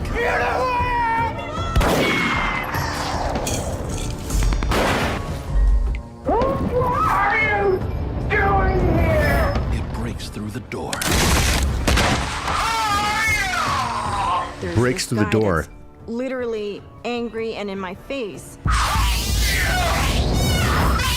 Okay, so pause it. Okay, we just need to talk about the fact that it's angry. And breaking through the door. And I should say he is angry. Okay, what do you want to say? So as far as breaking through the door, obviously that just means like coming through the door because there's no material thing that can stop him, right? Well, so no, that's but do you think that she meant he broke through the actual physical door, or that he? I know. That's not that he clear. materialized through the door. I think he materialized Right. through the door. So he's angry. Now, you and I have had experiences with the supernatural, and we have felt spirits that are minding their own business and peaceful is terrifying enough. Right, I mean, right. That's a really good We're point. spooked just the feeling them in the room sometimes, right? Yeah. Could you imagine one that's hostile, one that's angry, one that's still in the emotional drama of their experience, right? Well, we've had that happen Psychic as well. drama. Psychic drama. It's called the psychic drama, meaning Psychic all drama. of the pent up emotional Yeah. information traumas of 'Cause this life. What it takes to suicide. Oh, it takes this. Think about it. You buildup, guys know, right? the buildup. The buildup that is happening in buildup, this yeah. man. So And he he was seems in a angry. wheelchair, so you say he's angry. Do you think that right now the anger is from what is he angry about? He's angry that it probably even had to happen the way it happened because obviously there's blood on the wall. So we assume and we'll find out that he shot himself most likely. Yeah. So the thing is, that's a very aggressive way to go. That's not necessarily peaceful. So he's not coming through. I mean, obviously he wasn't peaceful before the suicide. So, but this is the thing about And it just happened. Right. So it's still fresh. But this is what's interesting. I've discovered this, that the moment that the soul leaves the body, they are able to tell who has the perception to hear them. Right away. Because this guy, when he Right was away. alive, he wouldn't know that she's a medium. No. But he knows the that moment he she's- becomes well, a she's spirit. crouched on the floor screaming. He knows she can see him. Yeah, absolutely. So he's coming after her. And they do a really good job making him look scary. I know that he probably didn't come across looking scary, but he Right. probably came across feeling scary. Yes, So we'll oftentimes, pick up by the from way, there. when people do see that spirit that Yeah. has been, shot themselves or whatever was violent, they don't come bloody. That's just totally Hollywood. Right. And he's looking like a wild man. That sounds awful. This unknown thing in your face? Yes, and I'm scared. I can barely breathe. Maureen's personal life has been in great upheaval for quite Okay, some so time. he talks about This how is one of them. that she's been through enough. Right. He blew his head off. Right.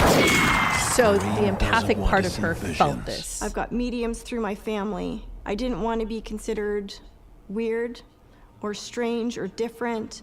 I did not want to be a medium. When Maureen walks into the scene, It takes of the guts Did to be we a skip medium. over a At part? You have first to go it back appears to where she to talks be about the daughter. straight up suicide. I think it was right before But she she's says she able blew to his head read off. The energies present in that room. Oh, and a you're very- right. Let's go back, guys. We skipped something. He died. Okay.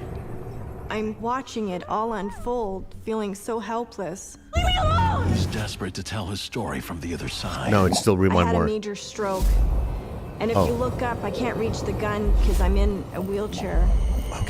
And shockingly, in the vision, Maureen sees the daughter is involved. This is an assisted suicide. My daughter handed me the gun.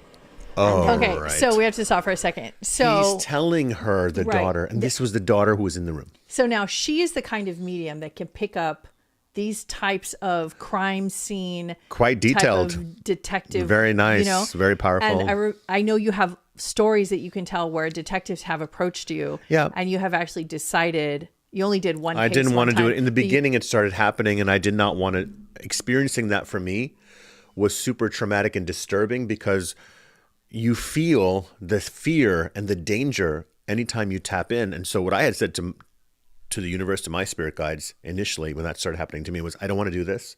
I want to be a different kind of psychic medium that just goes into what people are experiencing in life. Yeah. Like help them with that, connect them to someone who crossed over. But there are psychics, a few really good ones, crime scene psychics. Right. So she's one. It takes guts. Mm-hmm. Look at her face, poor thing. He blew his head off. Okay, so let's go back to where we were. Maureen doesn't want to see visions. I've got mediums through my family. I didn't want to be considered weird or strange or different. I did not. I know want to people be a medium. in our own family that When Maureen has walks said into the this. scene of the old man's death, at first it appears to be Okay. a straight-up suicide.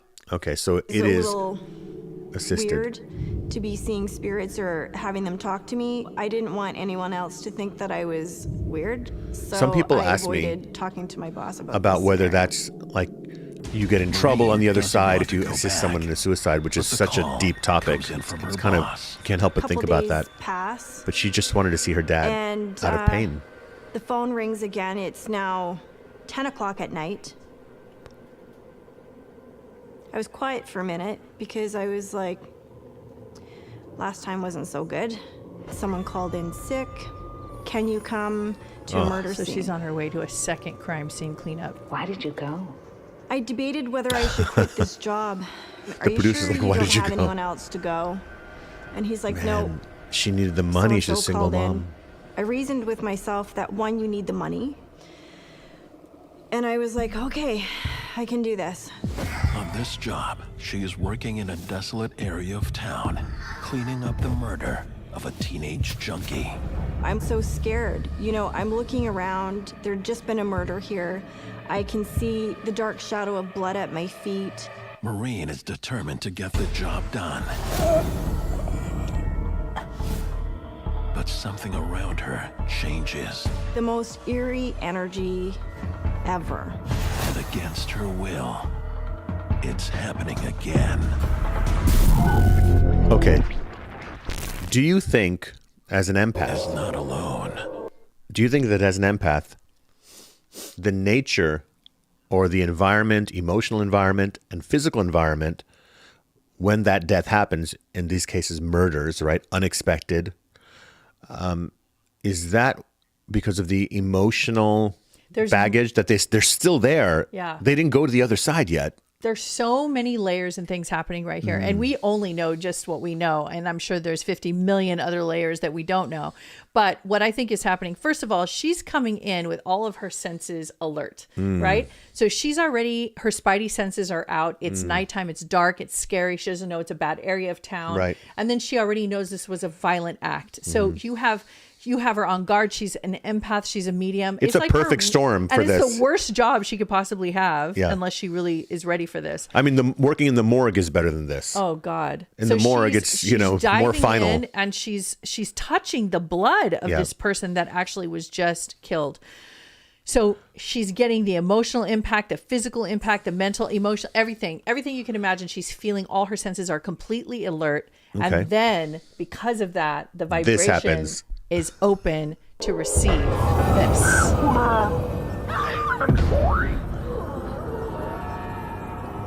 All of a sudden I hear, Mom, I'm so sorry. Mom, I'm so sorry. I had goosebumps and I So was this just was kind a of teenage frozen. junkie. Right, that one. This ghost is talking to me. It was so surreal. As I'm sitting there, my heart is racing and I'm like thinking, you gotta leave. Now, we People both have said now. something to say.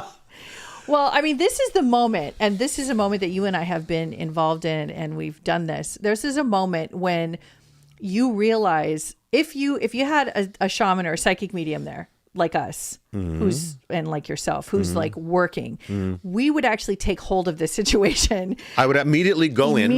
Okay. And go into communication. You cannot get distracted by the fear. Right. And that is a big thing. People ask me.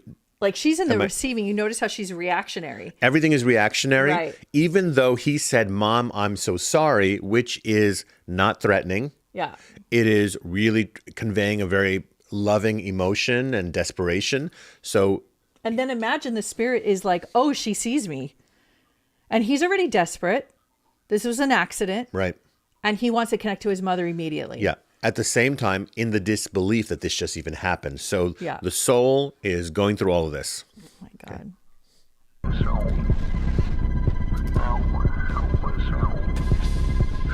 So in a nutshell, we would help that soul. Yes. Crossover. We just begin the communication. To go to their guides.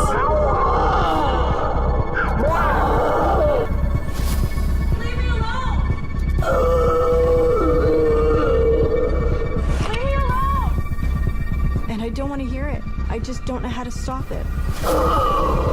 It's not going to stop. She makes a desperate run to safety. It's not easy when you're in those situations. The car is not safety. I knew that he was a ghost because they can come right through. He could move they come right through the car. Without moving. Like sometimes he would be on one side of me, and then the other time he would be on the other side of me. That they move around super fast. Marine has lost the fight. Her ability to see dead people is opening. Oh. Well, let's stop it there, I think. Her ability to see dead people is opening. It's like official. Okay, it's official. This entire episode was created by her super consciousness. Why? Because mediumship runs in her family. Mediumship is something that it's something that you're born into. You can't really make a medium. Mediums are mostly born. But you have to develop it. It's like it's a sixth sense. It really is. It's like a musical ability that even a kid could be more adept at playing music or more able to learn it easier. He still has to be trained. Okay. So this is what this spirit universe, which is powerful, good in its nature, is saying you have a gift. You could help people. And you have to get past this fear. And this message is going to come across her. She's been resisting this obviously since she was a kid because she didn't want to seem weird. Right. Well, welcome to the planet of weirdos. We're all weirdos in some way. And think that she's a victim. Of course. At first blush, it would look that way. Yeah. And I have sympathy and compassion for her, and we do. But if you have that kind of gift, yes, there is a way that you can shut it off. But you don't go become a crime scene cleanup person because you're just That's asking not the for best trouble. way. I think there might be some other jobs available to you. That could be another higher self move that keeps putting her in those situations to finally surrender to it. Maybe she had a past life. I mean, if you look at her, she can be an excellent, powerful healer. I mean, yeah. When I look at her face, I see this vulnerable, sensitive person, but also there's a strength in her. Yeah, absolutely. Right? I think she would be awesome being on the team. We got to get in touch with her. Right. Give us a call. Right. We have a job for you. We need more on staff for all the paranormal calls we get. All of the stress that Marine is experiencing seems to be unlocking. I wonder if there's any more over here that we can show. Exactly the same kind of job I was doing. Okay, so people start talking about it, right? And I at the end of the show, it says that even though she stopped being the crime scene cleanup person, she is still being visited by spirits. Right. So at some point, you have to start surrendering to this experience. So guys, if you are experiencing where you feel like negative energies around you, or why won't these spirits stop talking to you? Why don't you stop being afraid and just say, you know what? Let's have a conversation. They're not here to take your life, though. There are some pretty rambunctious spirits, as you know, can knock things off of shelves and things, and those are rare cases. But most of the time, if you do the right practice and meditation, learn how to connect to your spirit guides in the light, and know how to live a peaceful life yourself and understand these different realities. Actually, they're part of this reality. Then you can do a lot of good in the world. I like that you said it's part of our realities. Yeah. It is part of our reality. Yeah. I like you also said one time in another show, you said supernatural is the natural. The supernatural. That has really stayed with That's me. right, the I supernatural. feel like tattooing that to myself. Oh, the that should be my... supernatural is the natural. I got space I over would here too. actually Let's just both do get it. along this. I have all this space. You get the supernatural is the natural. I'll get the paranormal is the normal. Because it is, guys. Yeah. What you're calling the paranormal outside of the normal, no, it's always been there. It is actually normal. It's just that you haven't. Well, let's see what she finishes up saying. Okay. Yeah. Do you believe in the paranormal? Yeah. I want it to end.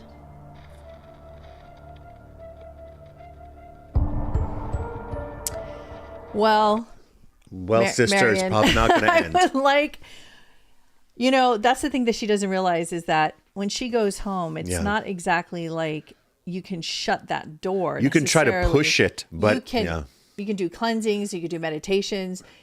I think once you, like you said, you have to build a muscle. I think you have to be strong in yourself. You have to trust in yourself. You have to trust in the universe. And you have to trust the process of life or death and not see it as spooky. Right. I mean, we're talking because we're shamans. We can talk like that because we did the work to get to this point. But thousands of hours. You guys of can work. see, like, this is the beginning stages of it. For sure. This is how it starts, guys. So don't, fear is often the catalyst for deeper exploration and then ultimately your expansion and betterment. So don't stop just at the fear. Well, you guys have to join us for the future episodes. I want to let you know that this is a unique show because it's two psychic couples that are actually breaking apart these paranormal stories, and I don't think anybody else is doing it quite like this. And I really would love to hear your comments about how you feel about this way of looking at it. So instead of being spooked or scared in these shows, you're actually starting to understand the more higher intelligence behind it. Yeah. So please join us again, and we will leave us a comment also if you've worked the graveyard or night shift, and we'd love to hear like to know what you did, what shows you'd like us to react to, seen spirits, and what shows you'd like us to react to. So let us know. All right, see you later. Other customers tampered coffee. She's still sticking to company policy. I love this girl. But it says in the Super Burger handbook, I can't give your doppelganger and contaminated coffee. Look like they do that.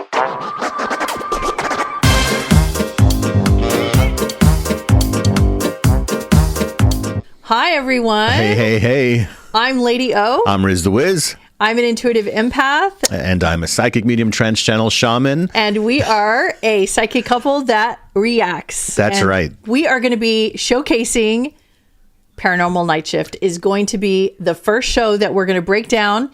And we're very excited. These are shows that we're going to bring to you that we love. Things that we've seen that have put the hairs up on our neck, and we really wanted to deconstruct it. And if it puts the hairs up on our neck after all the paranormal investigations we have done, channeling of spirit guides. So it's good. Yeah, been to sacred sites all over the world, from Egypt to India, lived in haunted houses. Experienced so much paranormal stuff, the two of us together. Right. So this is something that we wanted to share with you because we are totally into paranormal shows, and Discovery Plus has like a gazillion shows. If you guys have it, check it out. If you don't, get it. And you'll be like set for the rest of the year. You'll definitely get your spook on, right, with that show, with that channel. This episode that we're going to bring to you is Friday Fright Night? Something like that? Friday Night Frights? Something like that. Okay. So Season 1, Episode 11. Yes. So the setup, you guys, this is a very unusual situation, not a typical quote unquote haunting. It's kind of different. It has a unique spin. So pay attention. We're going to get through it. We're going to kind of skip through some parts. Well, Paranormal Night Shift, just for a breakdown for you guys, is they are telling the real stories of people who work the night shift. Yep. And when you work the night shift, you can be working alone in museums, in places where there's so much spiritual activity. Those of you who can do it, I give you so much props and credit. I can't do it. Like a janitor, a security guard, people who have to walk the grounds inside and out in sometimes haunted places, morgues, quiet places. Tell us where you work and comment below and let us know if this is you, because I don't know how you do it. So let's do it. So let's start with this one. My name is Megan, and I work the night shift. So innocent and sweet. I haven't watched this since the first time, I worked the night shift at a fast food restaurant.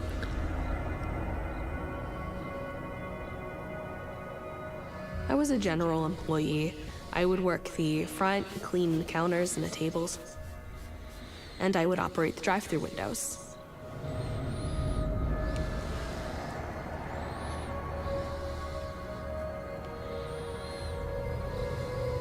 "18-year-old Megan. She's works 18. the overnights alone." Oh my gosh. How are you making an 18-year-old girl work the overnight alone? I hope they don't do that anymore. Thanks. Have a good evening. At night, it's not busy, so you don't need that many people, particularly for overnight shifts. Still, you should have two You're left people. alone at the restaurant a lot of the time. It's not uncommon for you to be by yourself. This doesn't bother Megan. It was a normal restaurant.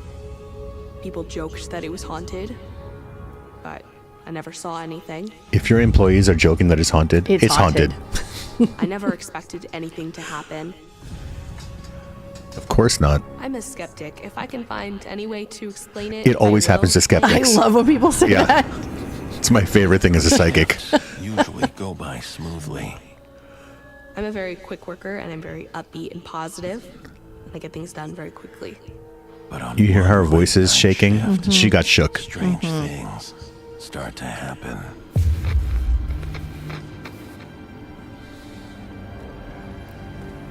Strange things started to happen. The shake machine was actually working. That was strange. Yeah, that's strange. I never saw it coming. Oh no, On baby. one night, the cup holders were just a little empty, so I went to restock them. Mm. After I'd finished stocking them, I walked off to do a new task. I actually did that when I was 16. I worked at Burger King. You did? Mhm. You have to, well, let's see.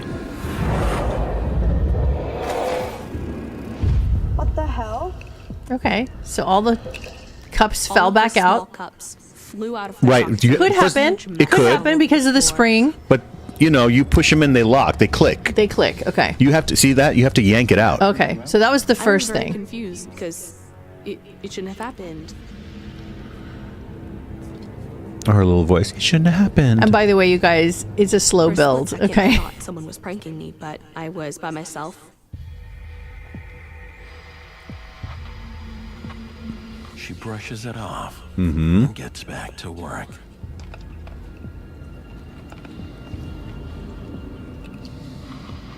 She's all working hard, cleaning up, Yeah, she's starting making to sense minimum wage, you this- know, like she's doing Do her you notice thing. though? There's a little part of her that's kind of like, It's a little, just throwing her off just a little bit. Right, because someone just might think it fell. Okay, here we Suddenly, There go. were people in front of me. Oh, great. They look like they're tweakers. And not just ordinary people. They look like they've been through it. Oh, Yeah. I'm sorry. I didn't hear you guys come in. Would there be a noticeable noise if someone had entered the restaurant? You can hear the click as the door opens up. Right. The door frame. I didn't hear the click. But it's possible she didn't hear it. Okay. I'm gonna have to brew a fresh pot. Do it. Hurry up. They So did 2 see a.m. from most customers. They want black coffee. Oh, So- I think it's midnight. A little bit of a Oh, scowl but on maybe his they're going face. on a He was road trip. angry, Mhm. And the He was a women little looked short. really nervous. Watch this, guys. This is going to get good. We don't have time for this.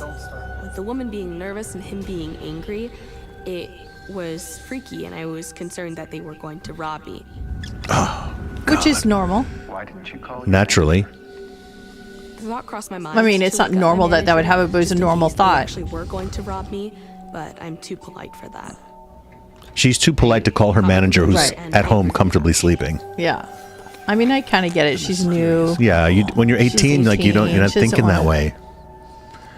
Ah,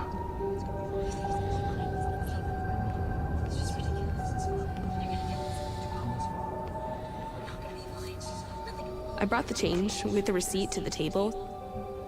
So sorry about the wait, guys. she brought the change to the table. Here. I guess they just That's so nice. left their Who does money that? and just sat down. After I dropped down the Why are you coffee, getting from I out saw behind the another car counter? pull into the parking lot and then drive right into the drive-thru. Okay, another Something car. about it seemed off. Something about it. Something about it seemed off, so she's They sensing both something had the already. same Good. car. It was freaky. It's them. It's them. She said it was the same car. She gasped with a whisper shout going, "Hide." Where are you going to hide? I was Under the table? confused. Is this car following them or something? Wow. Where are they going? It looks like the drive-through, but it's closed. It was odd that this car was going through the drive-through. Yeah, remember, there's idea footage. Why they picked drive-through instead of Right, there's security camera. There's drive-through footage. Do you think this is the security camera footage that they're showing? I don't know. I wish I knew Man that. told me immediately, "Tell me what they order." Isn't that weird? Tell me what they order means that something is going on where they know these people. Well, yeah. Wait to see who the people are. On her new customers. When I got to the drive-through window, I opened the window. I'm sorry, the drive-through is closed. And then they slowly rolled their window down. Oh. Dude. At that moment, I got really scared. She can't believe what she sees right before her eyes. Did you guys catch that? Watch. All right, you want to scroll to what happens? So she sees who it is. Witnessing these. Look. 2 large coffees to go. Black. They ordered the same thing, 2 black coffees. And that also threw me off guard. So by now, you're kind of like, What are you looking at? Do it, will ya? it's the two same people. It's the two same people in the car that are in the restaurant. And they both ordered the same thing. Yeah. 2 large black coffees, the same as you. Is that? And then they want to know what they ordered. She said it's them. It's them. Multi-dimensional. At this point, you start to think this is not a real story. You think it's twins playing a joke on her. Right. The couple at the table came over. How did the people react? What did they do next? They tensed up. The man continued to be short with me and told me immediately, Give me their coffees. Give me their coffees. and I got confused. I can't give their coffee to them. Right, that's against Super Burger policy. In case of paranormal activity, in the handbook it says I can't give doppelgangers. Oh shit.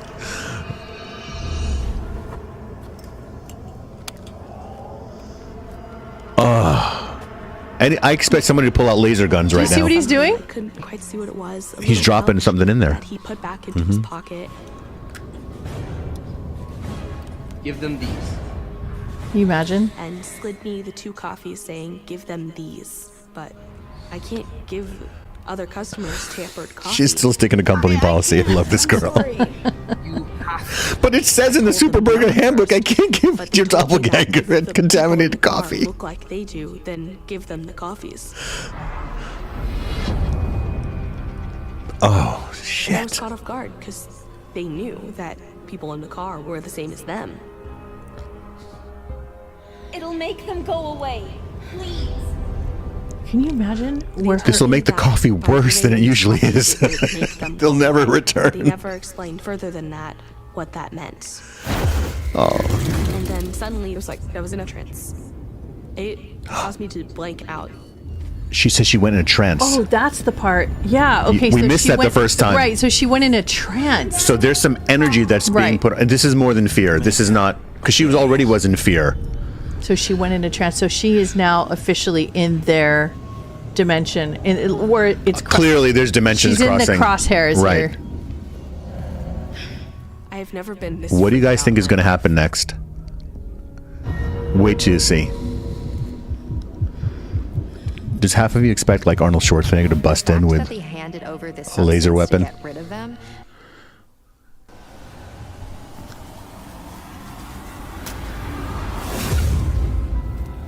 And they disappeared.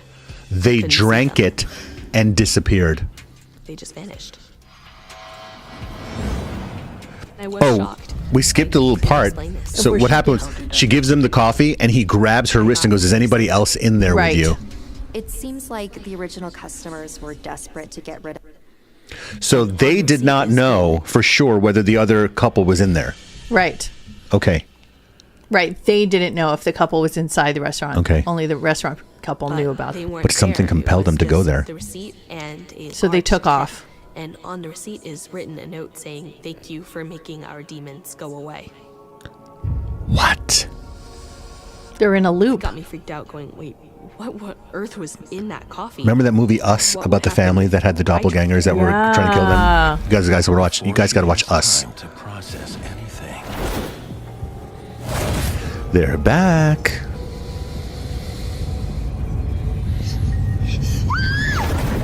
They're like, we just wanted an apple pie. You didn't ask us if we wanted an apple pie with that. Oh, God. There's one thing to be said about seeing ghosts in your house, okay? Not doppelgangers while you're working the night shift alone. Yeah. And there's this sci-fi shit going on with they're disappearing from what they drink. Megan, Not a moment too soon. Mm. Megan's manager arrives. are you okay? You look like you saw a ghost. I need to talk to you. Let's go out. Did she really say, I wonder if you look like you saw a ghost? I think they just threw that in there. Of course, she did not believe me, so we looked at the cameras. I believe that she did not believe her. Yes. Oh, go see the cameras. And when we look over the footage, you see the couple in That. the store. This really is real. What I saw wasn't just part of my imagination. It actually did happen. Can we see the drive-through camera? Yeah, I'll do that. This is the best. You see the car pull into drive. There's like, this is real.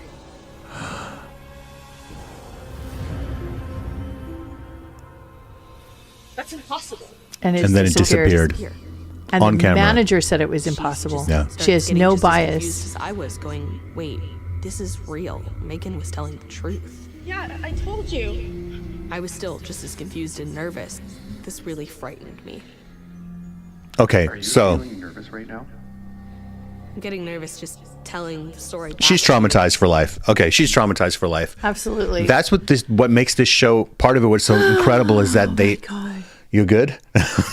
It gets me every time. Because and now if you watch every episode, and we're going to go through some of these episodes with you guys and break down what we think it is, what they were experiencing. So doppelganger is basically, the common definition is that there's a twin of you that exists somewhere that is either an interdimensional being, some sort of clone of you. Mm-hmm. Maybe they are ghosts of the past. Maybe they are versions of you in the future.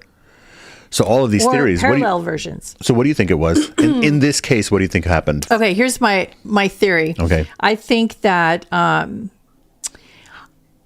unfortunately, this is going to sound crazy, but I think the couple that came into the restaurant, Mm-hmm. I think they were actually dead, and they were actually coming in as a they manifested themselves in the flesh, because I feel like something happened to them, Mm-hmm. and then they were in the in-between stage as they were crossing over to the other side. Okay. And I think that because there's no time on the other side, Sure. so God knows how long that they have been in this in-between space. Okay. I think what they did is they have been in this loop with another alternate version of themselves that's like in a parallel reality. Is it the Another version of them that didn't die? No, I don't know if they didn't die or they did die, because their consciousness is aware of each other. So they have to be in the same Oh, right. So realities. that They added a have new to be- dimension. yes, because it's a frequency match, right? So they have to be in the same dimension. I have to say, I've never, in all my years of psychic work, I have never experienced this yet. But I do see what you're saying. So let's piece it together.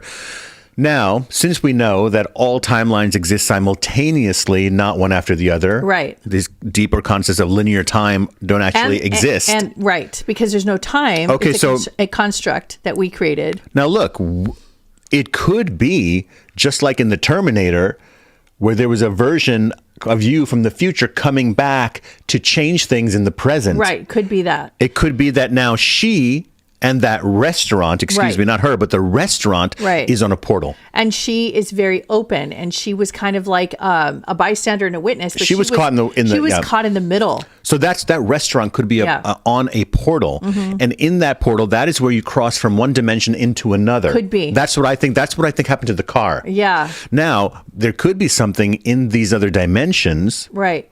Hold on, I just realized something.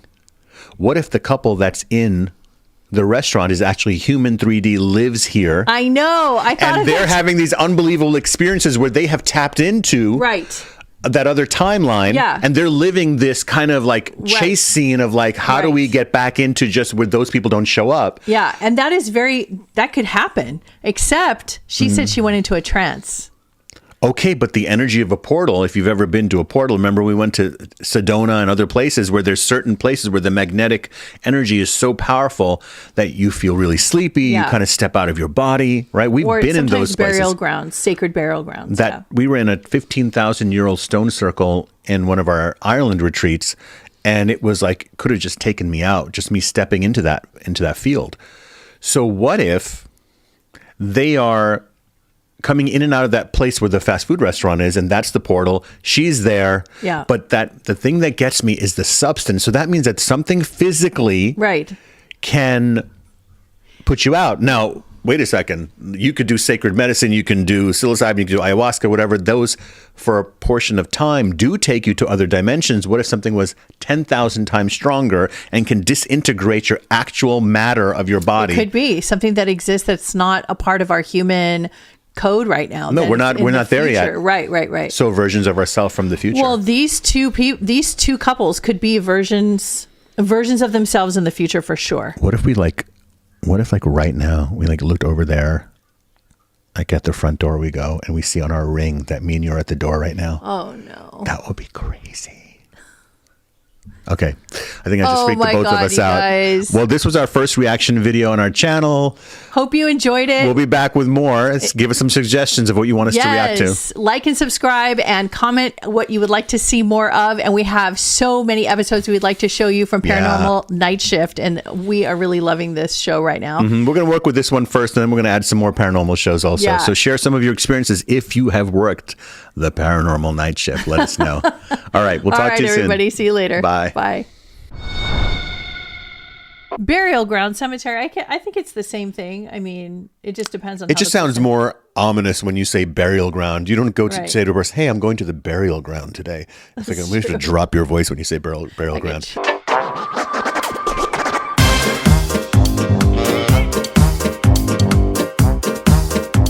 Hey, good evening, magical friends. Welcome to Psychic Couple React. I am psychic medium and trance channel Riz the Wiz, here with his lovely wife, intuitive, empath, Lady O. And I love how I like to add that. I have always liked that phrase. And the lovely wife. I'll say it anytime you want me to say it.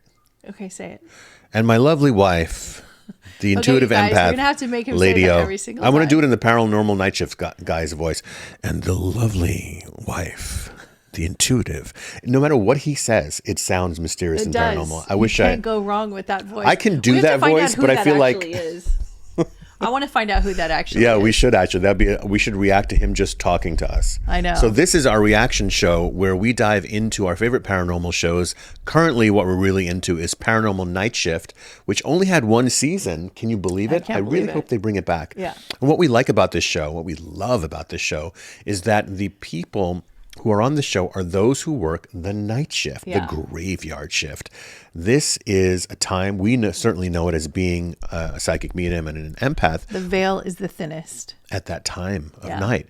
So it's no surprise that these spaces are quite empty at night, and that gives space, you might say, for these spirits or entities to reveal themselves. Yeah. And these people are working, hardworking people, working that shift, and there's usually one or two people at the most there. Right. So this show is about them telling their paranormal stories, and then they have actors reenacting what went down. Yeah. So this is going to be really interesting. I'm not going to say too much about this episode because I want you guys to tell us what you think, and get your popcorn, your crystals, your sage, lower the lights, and get your blanket out because we're going to watch this show together. Let's dive into Paranormal Night Shift. And the premise is to make sure there were no unwelcome visitors or guests on the property. We just have to go back a little bit. Southeastern New York. I worked in an office building. I was a security guard at night.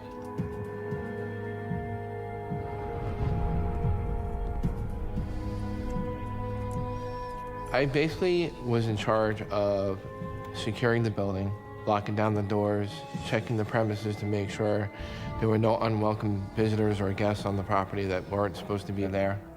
Living ones. It was a really good job. I enjoyed working there, I have to say. My coworkers and the maintenance guys had some weird stories about the building. Still, I would approach things from a skeptical point of view.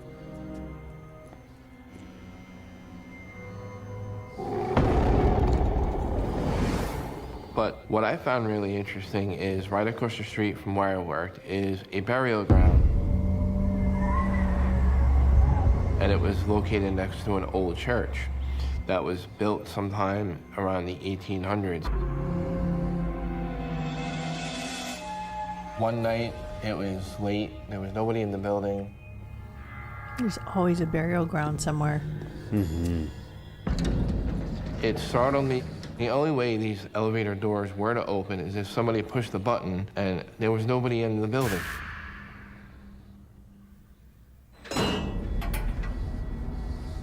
The elevator doors slowly opened. Hello? Now, it could be that the spirit is doing that on purpose to begin the communication or begin the playing with him, Mhm. or it could be And that they just were their just presence opening is and affecting the closing by electronics. Mm-hmm. There was just no reason for that to happen.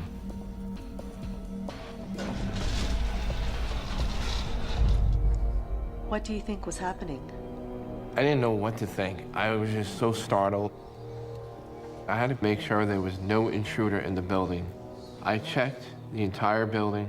I secured all the doors, but there was no one left in the building.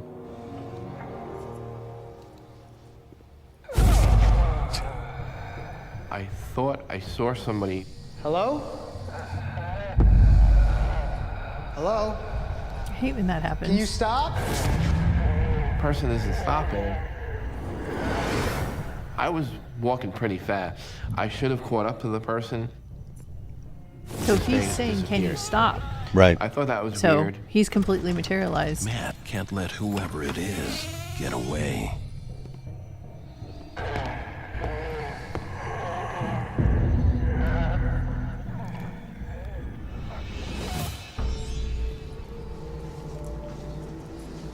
Hello? Hello?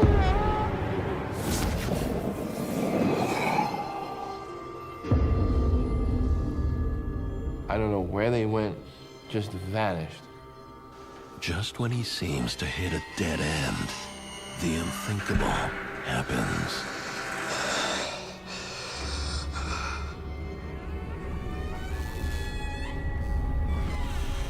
What is that? Oh my God. It's like somebody's office. But look at it. Old.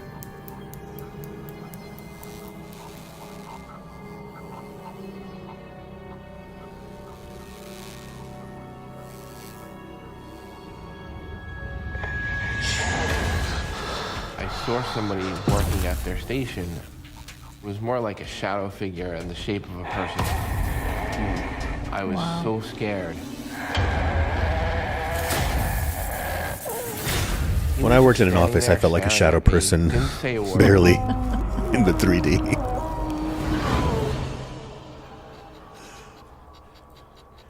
He just vanished out of thin air. Okay, let's Just pause it here. vanished. That's scary. Vanished immediately. Okay, can you talk a little bit about this whole thing about I thought I saw something, the periphery again, seeing people in the corner of the eye? Yeah. Why is that so common to you? I think it's just because you're not focused on something. So it's just your subconscious almost. It's like the resting state. It's the part of you that's just relaxed. You're just, you're just noticing what's around you, but you're not focused on it. So your brain is not as involved. And I think that's why we're catching and picking up these frequencies faster, or like when it happens, where with If it was right in front of you, it wouldn't be the same. You couldn't believe what you were seeing. Right. So there's like a Because you're disbelief. searching for something Right. this way, and then here it's almost like another part of your consciousness is more in the periphery of your Yeah. vision. Okay. Yeah. This poor guy. And by the way, this is not a hospital. It's not an insane asylum. It's not a prison. Right. It's not an old theater. This is just an office building. Mm-hmm. He's not expecting this to happen in a space like this. You know what's interesting? He said there's a burial ground across the street. Yeah. He didn't took say note of that. Right? Did you notice Yeah, that? He I didn't took say note of that. cemetery. Burial ground, cemetery. I think it's the same thing. I mean, it just depends on. It just sounds more ominous when you say burial ground. You don't go to Right. say to a person, "Hey, I'm going to the burial ground today." It's like I'm going to drop your voice when you say burial ground. So this means, to me, look, cemeteries, they are high activity places because we carry over the energy to the other side that we also held here. I mean, anywhere where there is I want to say, what's the word I'm looking for? When all the energy points meet, okay, that the energy increases, right? So I almost want to say, certain types of people hang out at the gym, right? Okay, so there's going to be a certain type of energy that's there, concentrated energy field, right? Mass consciousness creating a bigger energy field, and that's what cemeteries often are. Scared me. Honestly, it made me feel like, what's gonna happen next? I just had to get out of there. What are you doing? There's something going on. That's when my coworker explained the story about Pete. Oh, that's when he explains the story about Pete. Oh my gosh! You didn't want to tell me that employee that when we were hanging out passed away. They actually kept Pete's office exactly the way That's it not was good. after he had passed away. Never a good idea, guys. Nobody goes in the office. Everything is still there as if he was working there. You It was have just to change really, the really vibration after the person Matthew passes. discovers that the custodian's office is Let's talk about that. Changing the vibration of the physical space when a person passes. Clearly, when they said they have not changed a thing, Yeah. this keeps you in the past. Look, these guys were not. I understand when you're at home and you want to keep a loved one's room the same. It's very different. This was a professional place. This was something that the energy needed to be cleared because a lot of people are going to be coming through there and working there. Okay, this is an office building. Yeah. You have a spiritual, energetic There's responsibility. not the same kind of emotional attachments like if it was in your home. So you think that Pete was there because he loved working? What's the empathic sense here? I think he just couldn't. He was probably very routine based when he was here in the living, and I think that his job meant everything to him, and he had a lot of identification in his position. The entity identity, and he identified with that position as who he was, so it became a part of his personality. And you probably, my guess is he was probably working there a very long time. Yeah, and so they did say that. Okay, so yeah, and so what happens is you cross over and everything looks the same, but you don't realize that you actually crossed over because the desk is still there. Everything is still there. You still have work to do. You still have work to do. You still show up. You still have that connection. Yes. And, from what I've heard and researched on my own about, the afterlife, I just feel like there is no time because there's no clocks. There's no time on the other side. So sometimes a soul will get stuck in this kind of cycle that could last for a very long time. So they're latching on to something through the emotional attachment to the routine that he had for so many years. This place was clearly really his home. A lot of those people who work those jobs for so long, especially old school people, they really they stay working at a place for 50 years. That place becomes their second home, or really, I want to say they feel more at home there. Because you go to sometimes, and if they don't have a family or they don't have anything to really distinguish or markers to really let them know they die, sometimes there's been people who have, it's a longer story to tell you how I know this, but many accounts have said that there's spirits who just don't know they are dead. They don't know they crossed over. They don't know they crossed. Clearly. Yeah. So, he could be still in his routine. He could still be I still feel like his identity is stronger there. It's not just one of those kind of energetic recording loops, like sometimes that happens. The imprint of repetitive behavior. An activity or a murder or something that happened in the room.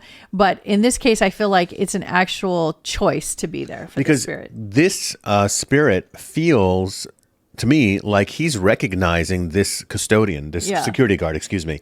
He sees him. He almost like he pulled him in to come. I'm going to show you my office because he was walking through the hallway. He opened the elevator doors. Yeah. So he's in his routine. Yeah. Yeah. They actually kept Pete's office exactly the way it was after he had passed away. Nobody goes in the office. Everything is still there as if he was working there. It was just really, really odd. Matthew discovers that the custodian's office is into... All of a sudden I look up. I see this, like, crazy figure. No! I want to hear about this.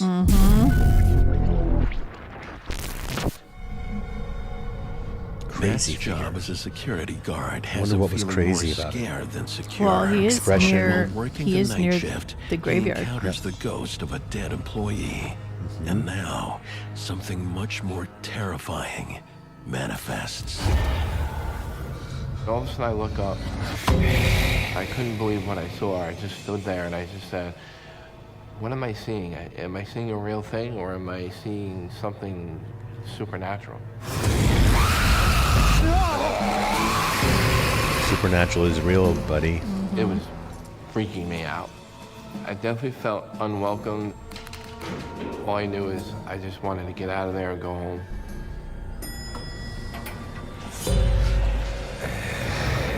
Oh no. I see this ancient warrior figure. I missed that the first time. I felt like it could harm me or hurt me. If a spirit is... Wow. You know what's Ancient happening? You want to know what's figure. happening? I didn't on- catch that the first time, by the way. This was the first time I was seeing that. You're right. You know what I'm picking up on with the security guard is he happens to be one of those people that have the ability to look into other dimensions, because there could be other people standing next to him that can't see what he's seeing. Now this happens, right? Yeah. Because people say, "Did you hear that?" And the other person says, "No." Right. So he's open. He doesn't even realize he's open to it. He's probably more empathic. I mean, he seems than like a most. really nice guy, but also Yeah. seems kind of vulnerable, kind of maybe a little bit shy. Mhm. So there is a little, that sensitivity is the opening. He's peering into these dimensions. So these spirits might have been walking these halls for a while. And they're like I said, they And like to they're jump finally- you in. They're finally getting seen.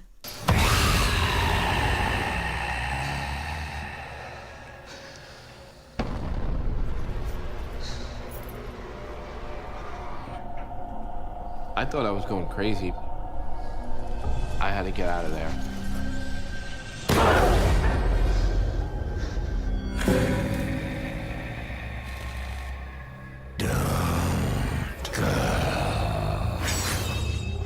Don't go. Thinking like maybe I was hallucinating, but to me it's like that's some hallucination to have such a vivid image of that kind of figure.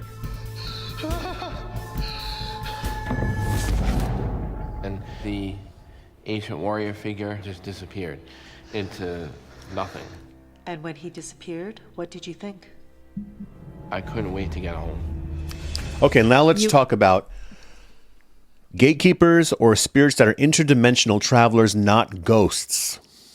And also, that ghost or that spirit could have known him in a I feel past so. life. I'm not getting that was a ghost this time. This was for him. Yeah, I feel like this is like past life of some kind, because I mean, I don't know what his background is, but I mean, something's telling me that this was in a past life. He had a connection to this warrior. The warrior is meeting him there and seeing him there. Not everybody who goes into that office building is going to see this warrior. No, and to see him in People that form. are really surprised to find out how much it has to do with them, the receiver. They almost never believe it. They always They go, always this think place it's is just haunted. the building, it's the house, it's the place, it's the tree. Energies have it's the to environment. align and harmonize, and all energies There's are much more harmonized. consciousness involved than people give credit. Yes, and your past spiritual history. You are a spirit, guys. We are all spirits. We've lived many lifetimes. So we both agree, right? So we're agreement on this. Yeah. We both strongly feel this was a past life connection. This is perhaps a tribal member. Perhaps this was...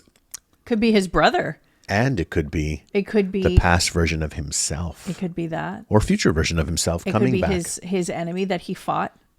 coming back for some communication, unfinished business, whether it was pleasant or unpleasant, and because with of him. the magnification of the graveyard nearby, it's amplifying the environment, creating a portal effect, which is allowing these spirits to come in and attracting the situation. All the factors are there. The environment, it is perfectly attuned for this kind of activity to happen. Yeah. Very high strangeness, very interesting. Yeah.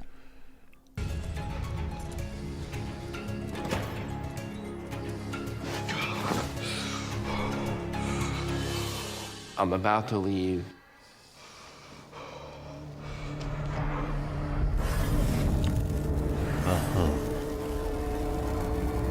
I just seen this black mass, darker than the shadows. I've seen that. That's how I knew something wasn't right. And I just froze. Did you feel like you were in danger? At that point, yes. I was so scared because I felt unwelcomed. I felt like it wanted me out of there. It was dark, very negative feeling. It really communicates through emotions. Yes, and it could be that you're just so afraid that you interpret your fear as the negative emotion rather than what they are putting out.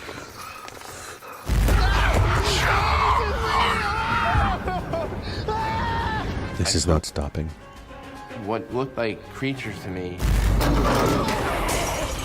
Oh, so he's just in a portal. Yeah, he's in a portal. These things were demonic. He's having a bad night. It almost seemed like they were getting ready to gang up on me.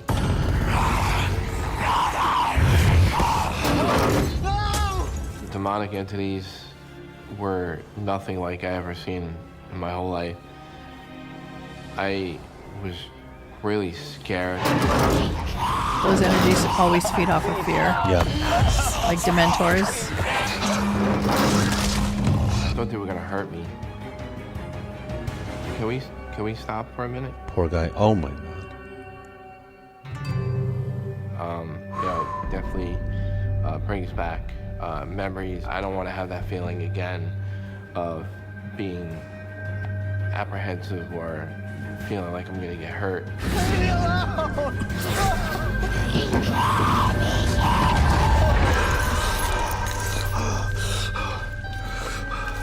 I didn't want to get hurt.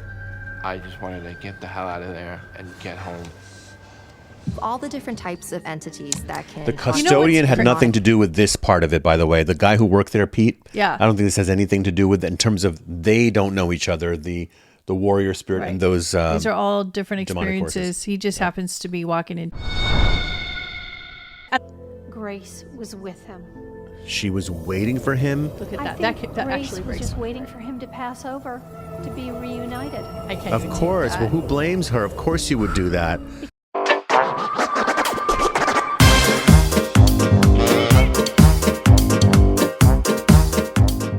Hello, everyone. Welcome to Psychic Couple Reacts. I'm Riz the Wiz. And I'm Lady O. And thanks for joining us for another exciting and haunted episode where we are diving into our favorite paranormal shows and reacting to them. Yes. So for this episode, we are still with Paranormal Nightshift. Love this show. Yeah, there's a few that we want to really go through with you, and we picked another really good one. I hope you've been enjoying our episodes.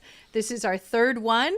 So did the lights just flicker? The lights just flickered, and you guys are watching this. But anyway, Paranormal Nightshift is when people are sharing their stories, their ghost stories, their unexplainable high strangeness that happens when they work the graveyard shift. Yeah, that is that's the night shift, right? Right. And you know, it's so funny because we were talking always about energy and the energy fields. And it's so funny because we were so deep involved in this episode and the lights keep coming in and out. So like, I feel like, well, we've lived in haunted calling houses them for in. so long. Yeah, we have. So we've been all around the world. I'm a psychic medium and trance channel, and I'm an intuitive empath. Right. And if you've been following along, you've been understanding that what we do is we break down these episodes so you can understand to the best of our ability to know exactly how this actually works, this paranormal experience that people have, and there's so exactly. many layers to it. Not just to be frightened by some of these activities that happen to people, but for you to understand how the other side works. And as a medium, I can share with you what I've experienced in my over a decade and a half of doing this work. So from sounds to smells to intuition to things moving in the room. To objects being haunted. Yeah. And so we're going to share with you the different types of hauntings that there are, as well as what we think is going on more on the metaphysical level. So without further ado, I think we should just jump right in. Right. Anything you want to say about this episode? Yeah, so this episode is Haunted School Attacks.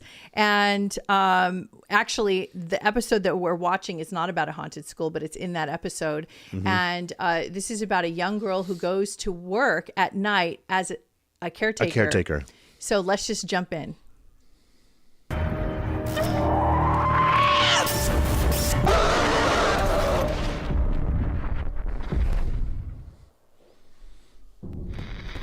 What you're about to watch is based on true events. Some details have been altered to protect confidentiality. My name is Laura Ketchledge, and I work the night shift. Lady of the House, that's the name of the episode. I was heading off to nursing school in the fall, and my mother thought it would be a really good idea to get some practice and helping an elderly couple that she knew through family connections. That summer, Laura takes a job as a live-in caregiver, 400 miles from home.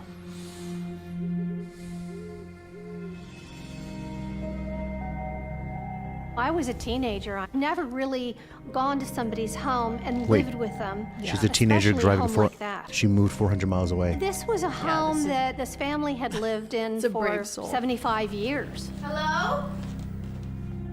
A lot of history in that house, 75 years of the same generations, families.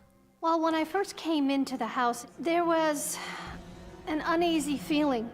Just kind of felt a little bit like an intruder, like I was out of place. Oh, that's Grace. She's dead.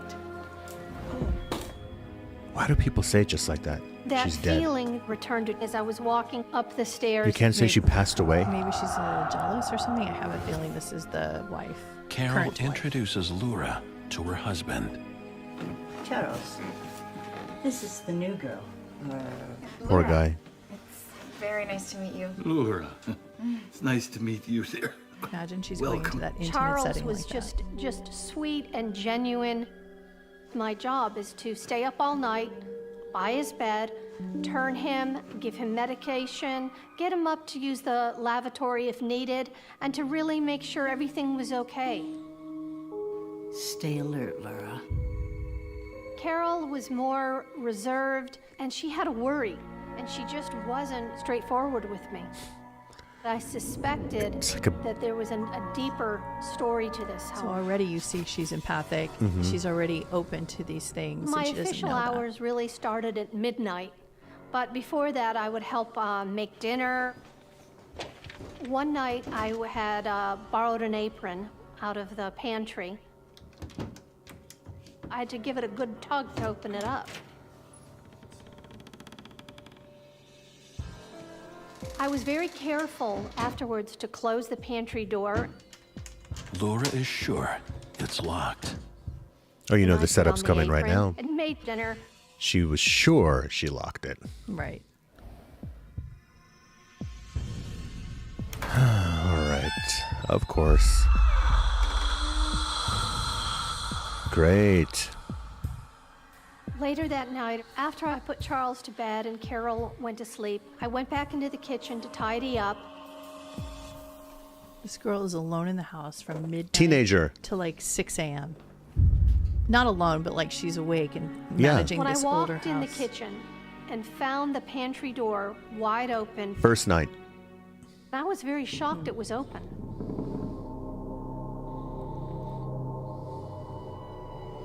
Because you're going to think maybe there's a It made burglar. no sense the door was open. Yeah, but she's Not sensing. for 1 minute did I second guess myself because I clearly closed that door. I had a knot in my stomach.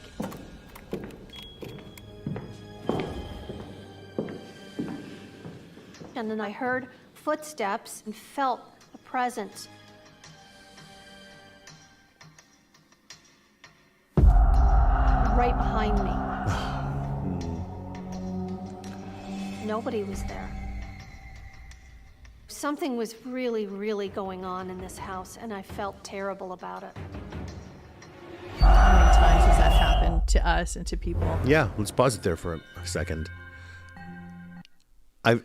You can already tell, guys, that she is sensitive. First of all, you have to be pretty sensitive as a teenager. Yeah. For your family to even know that you should be a caregiver. They believe in you so much. Just you got to break down that setup. Guys, when we're teenagers, our parents don't send us 400 miles away to get on the job training. Okay? So I don't know what world that is. That definitely was the backstory of that. Yeah, that definitely wasn't the world in New York City where I grew up. Right. So she goes 400 miles, moves to another town. Right. And that's like almost another culture 400 miles away. Right. And then takes a job working alone. Yeah. So she's already knows that she's built to be a caregiver, a healer. She's receptive. So her senses are up. And that seems to be the theme. Yeah. Across the board is the senses are up and the senses Well, are... you're like that. You were like that since you were a little girl. You Yeah. always wanted to help people. Yeah. You could take care of people. You were never afraid of somebody who was sick. No. Remember you took me to a small village in India? Mhm. And there was a woman who was mourning the death of her husband. She couldn't leave the house. And people didn't want to even sit next to her. They didn't want to sit next to her. Her legs were swollen. She had some ailment with her Lesions. feet. She had lesions on her leg. And I remember walking in, and because I know my abilities, I said, let me see her. And they couldn't believe it. Like, you know, I'm in this small village in a small town in India. Yeah. And then I went in and laid hands on her and worked with her, and I I remember. wasn't afraid. Yep. So, but that's when you own and respect the journey of being a healer. So that means that I think this is one of the reasons is why the she's beginning able to for her. feel Yeah. that there's something in the house. Yeah. For the next couple of weeks, I was getting into my routine. The trump card wins the trick. Okay. I think I got it. Carol and her husband were determined to teach me how to play bridge. We even had an imaginary player. Thank you, Grace. You need 4 What? players for the game. But only 3 players are among the living. They're egging the spirit on. I put There's the cards back in the Deep tray. backstory here. 4th player is Grace. So she notices she's putting the cards away. Mm-hmm. Sealed container.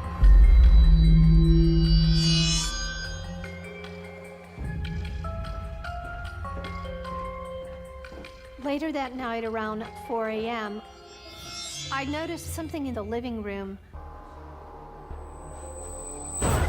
Oh, great. Okay, so I was wondering what taken I would back do in this because situation. all of the cards were out of the tray and scattered all over the I mean, room. seriously. Right.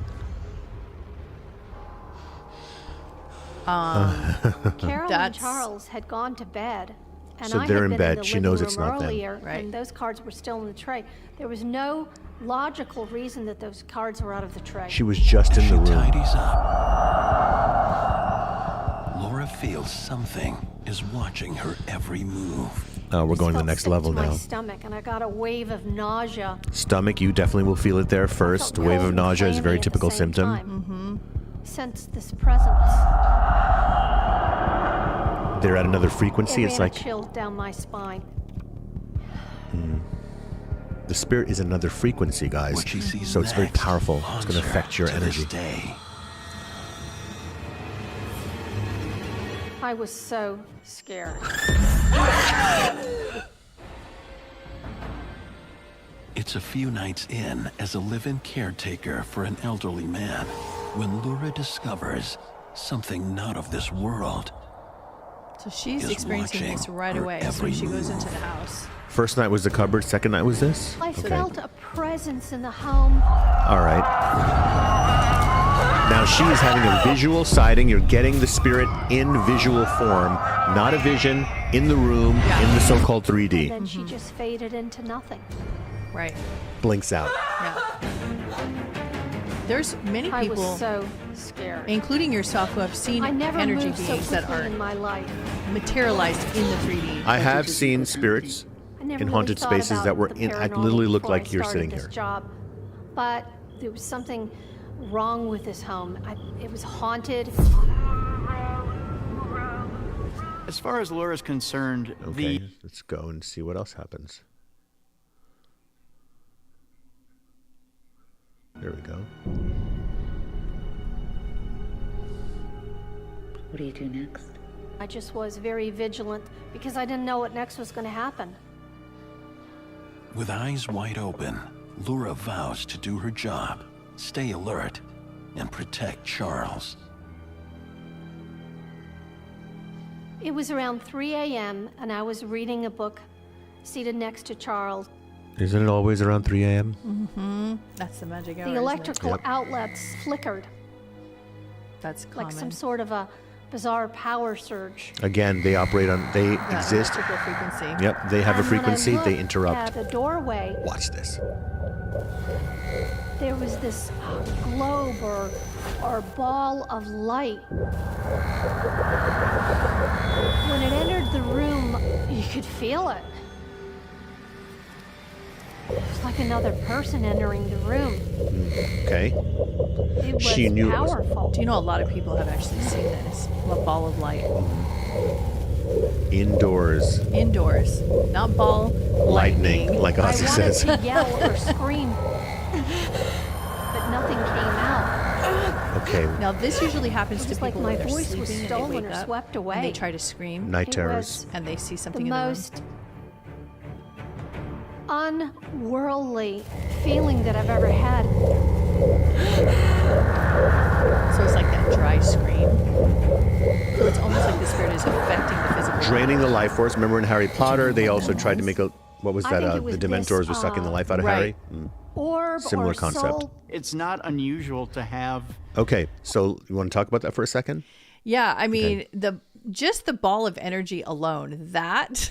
Now, remember, she did see Grace Right. in the human female Right, form. right. Now, Grace has taken on Yeah. the energetic form. Right. Which is very common. And from what I know about, the spirit guides have talked to us and we've asked a lot of questions in this area. Yeah. So that is our natural state that we like to actually flow in. And the other side, we don't necessarily always have to take on this human body, this human Right. flesh and bone experience or the humanoid experience. Sometimes it's very common for just a ball of energy to be moving around, Orbs which are- leads us to orbs. Well, we'll talk about orbs, and if you check on our channel, you will Yeah. also see that we have videos of orbs, multiple videos of orbs flying around, changing direction, Right. stopping, going through walls, floors. And that's like a different form where they're, I think, smaller and trying to be less, obvious. But these ball of lights that I have heard many people talk about, it's like a glowing orb that's moving, energetic, like electrical. And there is a there are waves of energy coming off of these glowing orbs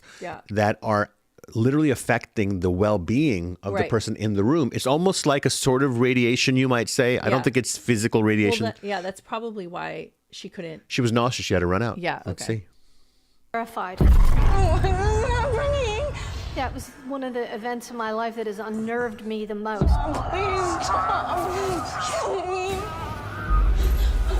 Oh. Carol came into the Why is kitchen she smiling? and she That's looked really at me. strange. Oh. Miss Grace doesn't like you wearing that apron. And did you give her that apron to wear? I learned right then that this was Grace's apron, and she This was lady's enjoying it. Charles's Finally, first somebody wife. else gets terrorized besides her. Charles had been happily She's been living married with to this his other woman. first wife for years, and she passed away, unfortunately, after a long, protracted illness. She died in the home, Grace's spirit still lives in this house. and Carol believes Grace never left. And she this didn't. is really common. It's Spirits hanging around. Their her family husband. I members, yeah. practically ripped the apron off and stuffed it back in the pantry closet, and that's where it stayed. We're very unaware that we can trigger bigger paranormal events. When Okay. So the objects, not only do objects contain the psychic imprint of the person who owned it, so after they pass, that object can still be read. You might say a good psychic who can do psychometry, which is a study or the ability to be able to get a message from an object by holding it, a psychic I really message. felt, conflicted in my heart. I wanted to be there for this couple and finish the job, and plus I really needed the money, but I was also very scared. Got a lot going on. I hope you decide to stay. I hope you Charles decide to needs stay. someone. Oh, She yes. sort of talked me into What did staying. she do that voice for? At least for a little That's while probably how longer. she remembered it. Still the actor. She was like, you Later got to do it that like night, this. I had to go Oh, as soon as I see that door open going downstairs, do the This I'm is like, why I like living in LA, because there's no no basements. basements. And I was holding the handrail with one hand and all the laundry with the next. Mm. Oh, Unless girl. it's a well lit, like big open basement. Oh, here I'm we go, baby. As I was going Oh, down, Miss I Grace. felt a cold hand grip my right shoulder. Grip my shoulder. If I hadn't been holding the railing, I could have broken my neck. She pushed her. Laura is dead sure about who and what is attacking her. I mean, that is life changing. That was Charles's dead wife. It was a terrible experience. It was so scary. She's trying to push her to get out of the house. Yeah. I think at She's the being point very where possessive of Laura is her husband. Yes. She feels the presence of another woman there, a young woman, and she doesn't know who she is. And I don't think that spirits know every detail of every situation. They're very much in their basic state of really are. wants, Right. you know, wanting and not having, and life and death, and I'm there and you can't hear me. So this is very And these types of spirits are also really, really big on like impact. They want to make an impact. They want you to feel them and know that they're there. They're pushing energy through. Yeah, They're they not doing definitely subtle are. things. It takes a lot of energy to be in one dimension, clearly, logically, to be able to send energy through the dimension that they're I've thought in. about that so many times. What is it easy for them or hard? Does it take? What does it take? Do you have to have so much emotional buildup, so much psychic energy that you can manipulate and go from one psychic dimension, one parent? You know, what would you call it? Like the unseen realms. Well, think about it in the a different human dimension. To You're right. But what they're tapping into is when human beings are in a high stress situation. yeah. The proverbial story of somebody's trapped under a car and the friend or the mother gets the strength to lift something that they could never lift in normal circumstances. Right. And that's because of either fear or if you're angry or trying to protect something, you'll have more than your normal strength. So think about that kind of analogy where you're on the other side, you're angry about this woman and taking care of her husband, or you miss someone or something, or you're possessing a house that was yours and someone else is living there. That's why they're able to move that object and sometimes fling it across the room. Right. That's the poltergeist experience. Yes. Right. So let's just jump back in. Okay. It was the look like I was intruding. She didn't want me there. So her eyes said to me, I can rewind it, but I went too far. So It's all right. She saw the ghost laying next to her husband. There. I just wanted to get the hell out of this house. I So the was ghost- done. The ghost followed her from the basement to the bedroom where she ran to try to wake up the husband. Pushes homegirl down the stairs. Then she's still doing her job. Oh, I got to check on Charles. To protect him. My so God. She sits there, and then the woman comes in the room, and she sees the woman laying on the bed. Can you imagine?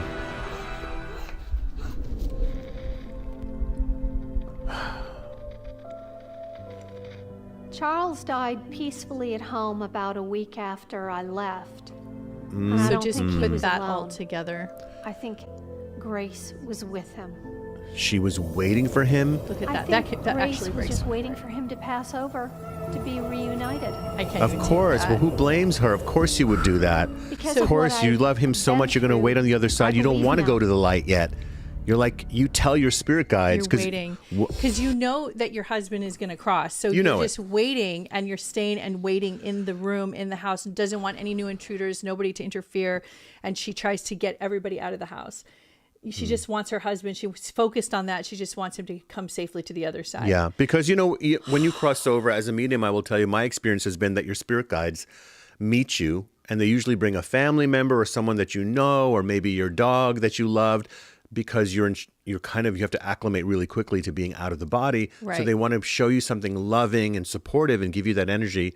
They cannot force you to go to the other side. 9 times out of 10, people just go right across. Yeah. But if there is something that is left, you feel left unresolved, you still retain that part of your personality, right? That will. And this is what has happened here. She did not want to cross until she was going to go over that bridge with him, which is so beautiful. That makes me want to cry. Of course. And you see, I would totally do that.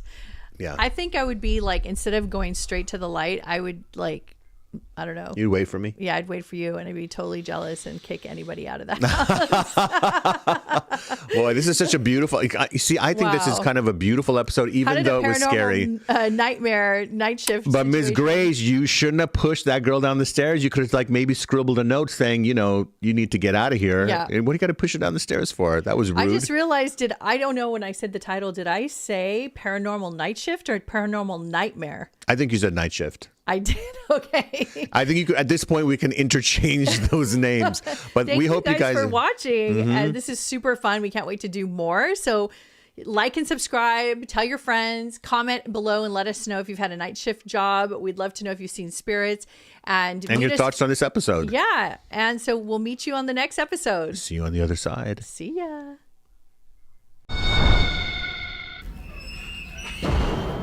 He is asking for it. Yeah, he really is. I started suspecting that there may be something paranormal going on, something that was not explainable. So let me go deeper in. Yeah. Make sure that it's paranormal. Dig around and make sure that it is paranormal. Yeah, we need to really investigate this right now. I began to draw pentagrams on my face and started invoking various ancient deities. I thought maybe this might prove that it's not paranormal.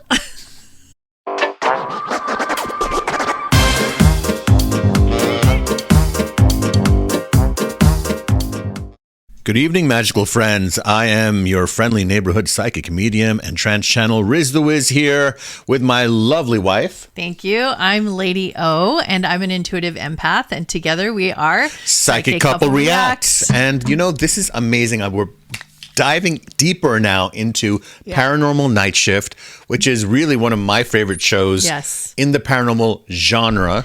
Do you know, I've been getting a lot of comments from people that work the night shift and are like, we are so scared to watch these. We don't even want to open these doors, but it's so good when they do. They say they get a lot from it and it helps ease their own fears. I love that. Night shift. Just consider this, guys, your safe space to have people with you to watch these shows, and you can turn the lights down low, grab your favorite blanket, maybe a little snacky snack, and you know, hold on to a crystal maybe too, because you know, you might get scared. You never know. This last half dozen episodes, I think we haven't been watching it prior, so it's been a surprise to us. Authentic first-time reactions. Yeah, we've been. I know a lot of reaction shows. They pretend like they've never heard like certain songs that everyone in the world has heard. Right. And I'm like, really, you've never heard those songs? Sure, but anyway, it's all in good fun, and we're glad. But definitely, we've never seen this before. Paranormal Night Shift is about people who work the overnight graveyard shift. They call it the graveyard shift. Yep. Isn't that interesting? It's a horrible name for I know. it. And we're just going to bring our insight, our input of close to 20 years in the metaphysical psychic field. We've been traveling the world for over 10 years with our company, Sacred Earth Retreats. You guys can check out all the retreats on our channel. And we go everywhere. Tell them about where we go. Well, we go to Ireland, and we go to Egypt, and we go to Japan, and we go to India, and we go to Salem, Massachusetts. Salem. We go to Mount Shasta, Sedona. And the energy in these places is all different, but equally powerful. Yeah. So we've There's dealt a lot with of vortexes. Yeah. A lot of spiritual activity and high strangeness that we've experienced. And so join us, won't you, for Paranormal Night Shift. What you're about to watch is based on true events. Some details have been altered to protect confidentiality. My name is Sam, and I work the night shift.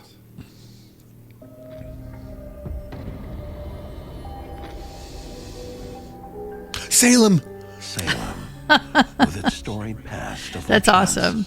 is home to the old hotel that Sam works at. Which one is that? We've been so many times. I know. I'm surprised there's not more on Salem. It's not the Hawthorne, is it? The Hawthorne is the most haunted hotel in Salem, guys. As a night auditor, you work a shift generally from 11 p.m. until 7 a.m. I have been fascinated with the witch trials history of Salem for years. In 1692, on the very ground where Sam now works, over 200 citizens were accused of practicing witchcraft. 20 were put to death. Working in the quiet on the night shift allows Sam to study the history of the witch trials for his book. It was a perfect job for me because it was kind of a slower job, and I was able to write while I was working. My first week at the hotel started off fairly non-eventful. And then, suddenly...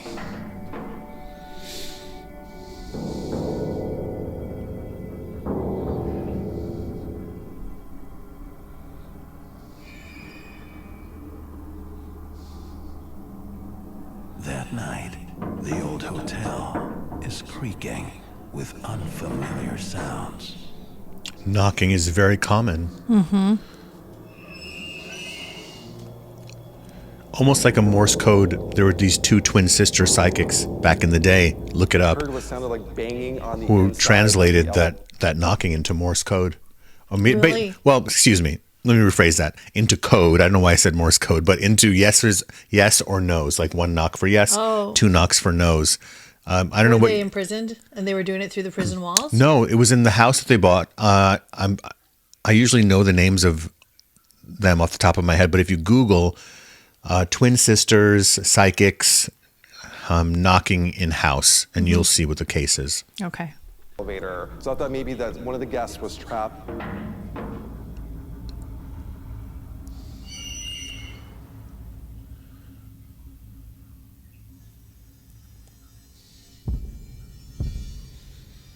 I noticed that the elevator was in the basement area of the hotel, which was odd because there was nobody there to be in the basement, and you needed a special code to go down there. So I pushed the button to the first floor for the lobby, and it comes up, and then the elevator opens up. I look in, and there was nothing in the elevator. So there's no way it could have just come up. Yeah, but good, there was nothing in the elevator. Also. Someone or something is in the hotel I love the sound effects. Yeah. I was terrified. Yeah, the sound effects guy for the show was having a great time. He loves it. I bet he's laughing when he does it. Yeah.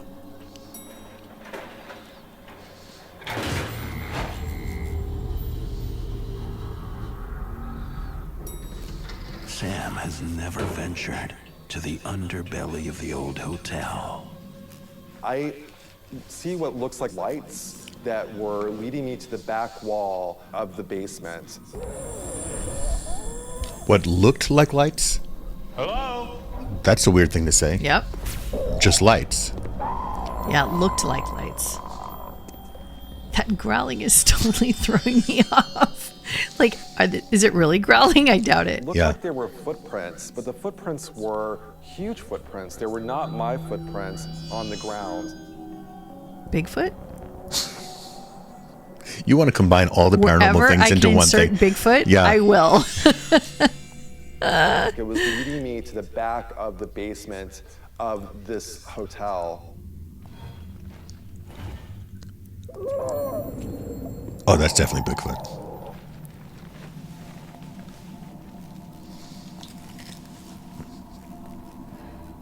He's led to a dead end. No pun intended. It looked like something was filled in the tunnel beneath area of the hotel. There is something unusual about the brick wall. The tunnel was bricked in, so I was not able to go inside. It made it even more creepy. You realize that in the middle of the night he left what he was doing in the overnight shift and went to the basement with a flashlight. Yeah, that would never happen if it was me. Yeah. He's definitely not from the Bronx. We don't do that. We're like, well, I guess I can't work here anymore. I heard a scratch. Sam feels a presence behind the wall. I was terrified. He is asking for it. Yeah, he really is. I started suspecting that there may be something paranormal going on, something that was not explainable. So let me go deeper in. Yeah. Make sure that it's Let's paranormal. dig around and make sure that it is paranormal. Yeah, we need to really investigate this right now. I began to draw pentagrams on my face and started invoking various ancient deities. I thought maybe this might prove that it's not paranormal. Gotcha. Okay. Place where I couldn't get out because I was working, and I felt like my workspace was being invaded. What made you stay?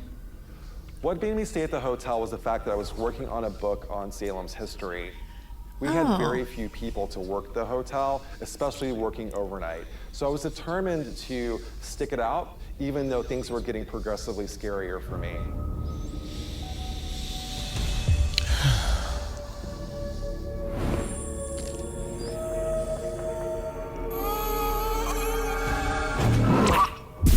These sound effects, Yeah, the guy that's doing it, like really, there's not those kind of groans and moans and growls. you never know, maybe. I mean, true. Hotel in Salem, rumored to be haunted. He finds himself face to face with something he can't explain. I looked up and I saw what looked like a shadow coming from the back of the hotel. Wait. That's the Wow. shadow? Yeah. Oh, God. There was not much of a shape to it. It was just a black mass of energy, like it was trying to form into something. And it was feeding off the energy of the hotel. So this is all coming to him. Like, isn't it interesting that he's figuring this out? Yeah. Or he's thinking this is what's happening. Yeah. And that's because, guys, our ancestors were much more in tune with the spirit world than we are. Doesn't matter what background we come from. It's because that's just the way it was in every culture. And now we're just distracted by modern life, so we don't think about those things as much. They lived in that spirit world when there was no electricity and, you know, the earth was less noisy. I wonder if they casually spoke to beings, like shadow beings. Well, channeling and all of that comes from kind of the same world, right? It does. Then, to make things even more scary, there was nobody there. Nothing human.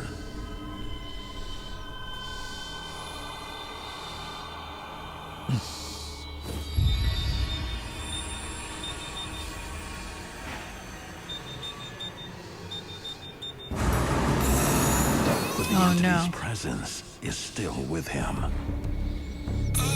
There's a helplessness there. Like, I can't leave, I can't call anybody, it's 3 in the morning. Wow. Do I call the cops? Are they gonna think I'm crazy? Not if you're in Salem.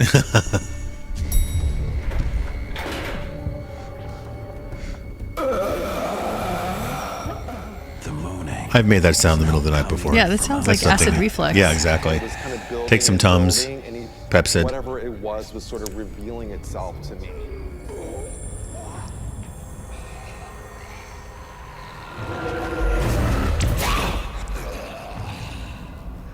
It looked like a man wearing an old school hat. Of course. Salem. Seeing those red eyes, I knew whatever it was not a human being. I was It looking was at a human people being and at one time. looking back What at if me. it was a disembodied human being?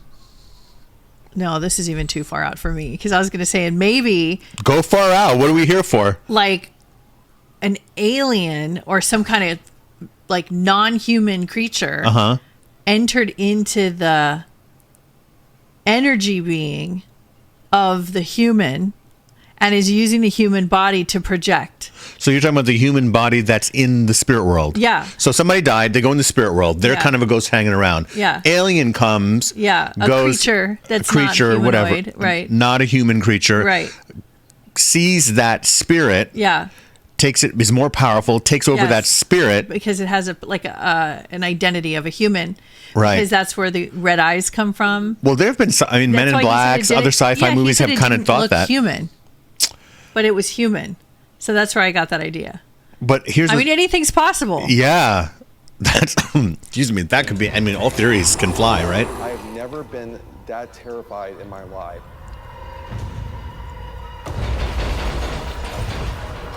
When the spirit manifests in front of Sam, it has glowing red eyes.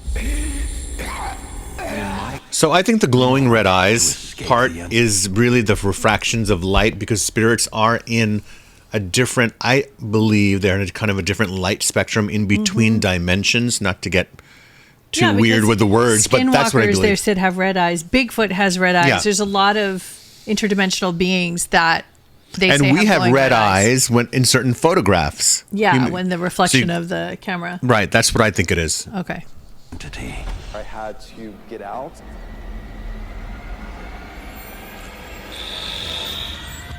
Oh, he dipped.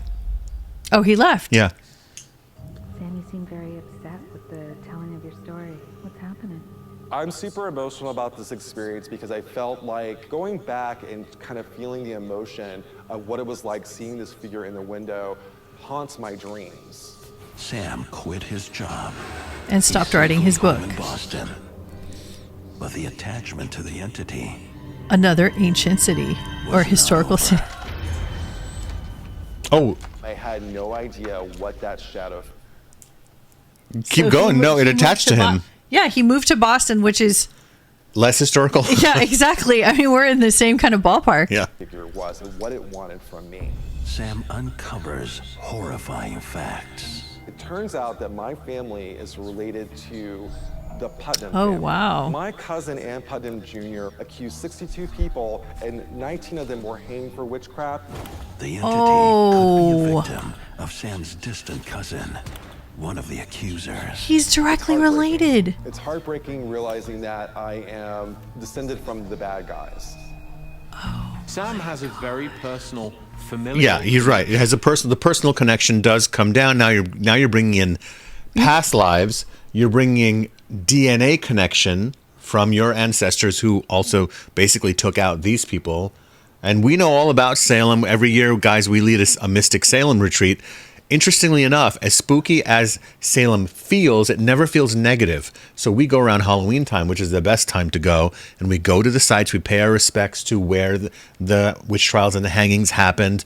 I channel there, and we do the fun Halloween stuff. But it actually is I actually feel a lot of love when I'm there, because the people that come to Salem Bring so much love. Thank Yeah. you. Yeah.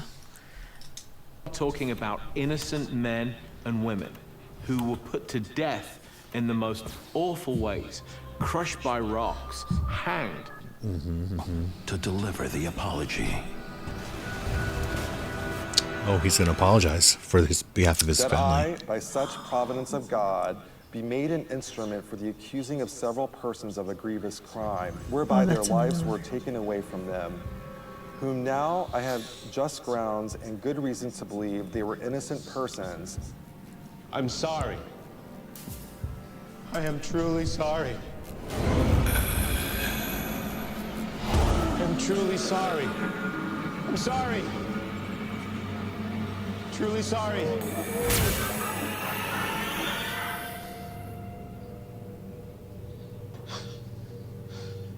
When I read that out loud, I felt like it was a cleansing of some sort. I felt like Wow. that Yes. I was giving. Do you know that's a really good idea to do just in general for your own ancestors who have crossed over? Apologize for any wrongs that may have been done due to ignorance, right? Yeah. Like clearing the family line. So it's like things that we do in real life, we can do in the I never even thought afterlife. of that. That's amazing. Yeah, that's good. I love that idea. Right. Putnam Jr. the chance to say the words out loud through me. Maybe now, the angry entity will leave him alone.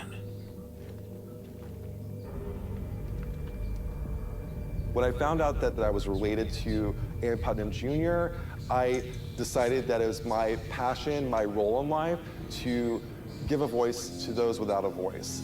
And I wanted to get to know the victims as much as I can through research, through history. Now that I've experienced what I have firsthand working at the hotel in Salem, I believe in the spirits without a question. Okay, good. Good. So he continues to work on his book. Yeah, I'm going to look for his book. But not in Salem. But not in Salem. Hey, man. Look, you're writing about so Salem. Cool. Salem. Well, he kind of conjured them in. On top of that, he was called to do it. Yeah. Because of his ancestry. Oh, you think his ancestors may have called him psychically to go, hey. I think I fast forwarded a little too fast in this one area about the letter. I think that letter was written prior.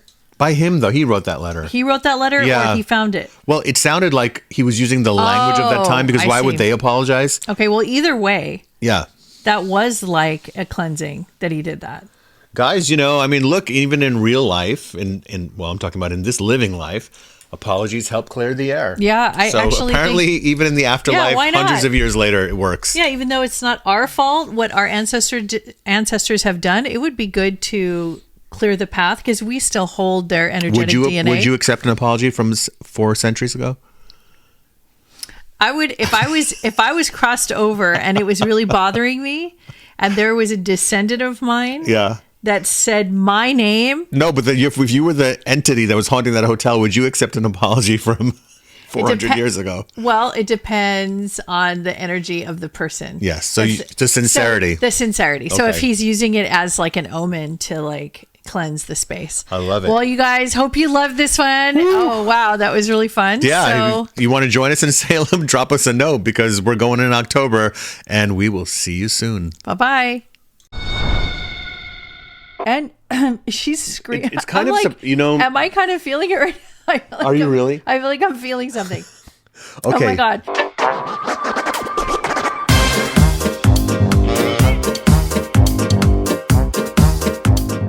Welcome back, my friends. Having a magical evening at home with my lovely Lady O. How are you? I'm very good. And welcome to Psychic Couple Reacts. We are so excited to keep bringing you this show because it's like our favorite thing to do at night is when we wind down a long day of channeling, psychic readings and sessions and shamanic work.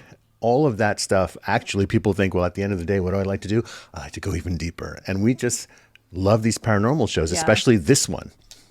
Yeah, Paranormal Nightshift has been not disappointing us at all. And, the people that have been going through these experiences, they are so believable. They're so like you really could feel their sincerity. They're authentic. They are authentic. Yeah. You guys got to watch this. And the actors are really great too. They're so believable. Because they have the people who had the experience working the night shift, having paranormal activity. Then they tell their stories and you can see they're reliving it in their minds when they're telling the story. And then they have these great actors reenacting it. I think so far my favorite Paranormal Night Shift episode is the Doppelganger. Yeah, have you guys seen that? That was our first episode. That was our first one. So go check it out. I think that's our favorite one. Yeah.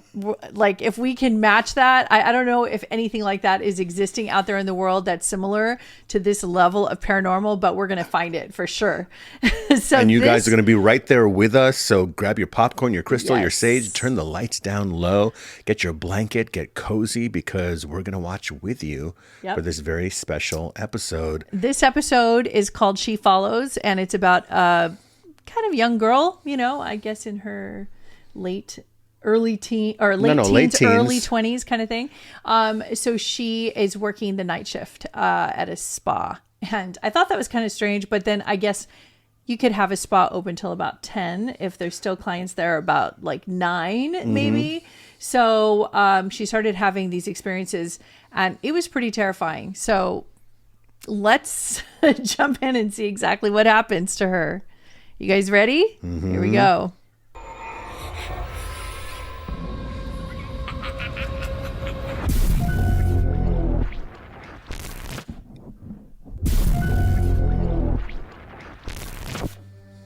My name is Mariah, and I work the night shift. Oriah. It sounds like she said Oriah. I think she said Mariah, but it sounded like Oriah.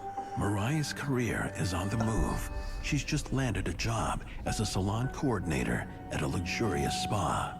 It was like my first grown-up job, and I was really excited to start it because it was a 30,000 square foot salon and day spa. Oh, it 30,000 I had no idea it was that big. And it was a really good opportunity. And I love the beauty industry, so I was like, this could be my in to just like start the rest of whatever happens. Mariah loves her job, but the hours are long. Together with another coworker, she often works late into the night. So we would be there if we had an event late as 2 o'clock in the morning, or on an average night just around 10:30 to 11. We would have one girl counting cash, doing the deposit, and the other employee would go turn off the lights. You need a lock spot the open till doors, 2 a.m. and do stuff like that. Yeah. That's when like you're ready to do stuff. Yeah. Yep. Mariah heads to the hallway in the back to shut things down for the night.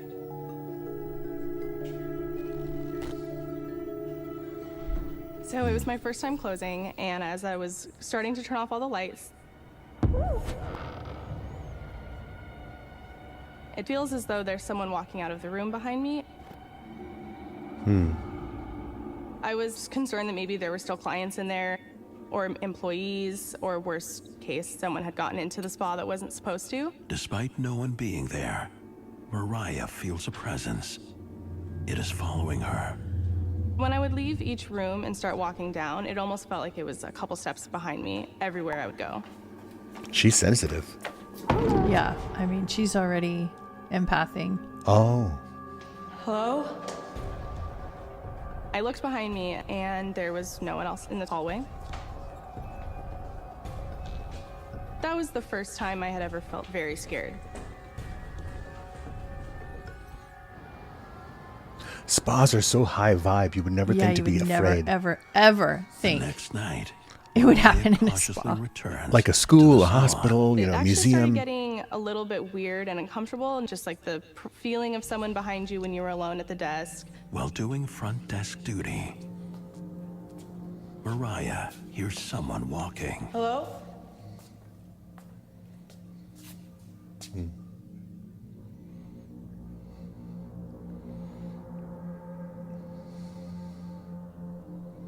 She follows the footsteps down the hallway. Oh, they I was holding my continued. breath. I didn't want to see anything out of place. I didn't want to see anything that wasn't supposed to be there. It was like dread and that cold feeling again. Oh, she's an empath. This is what you feel. Yeah, this is straight up I hear empathic. footsteps behind me.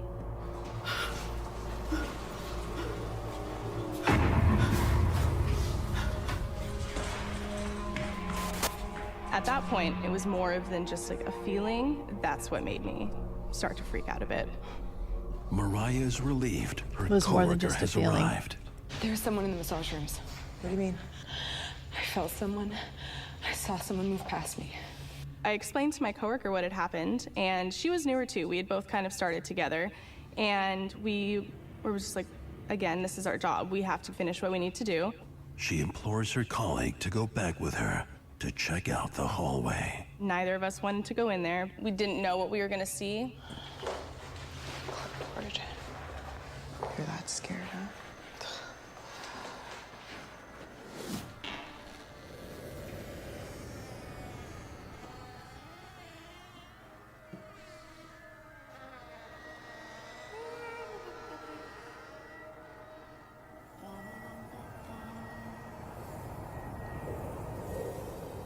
You can almost feel it. Yeah. There's something here. They do such a good job of capturing the feeling. I love how they take their time. Mm-hmm.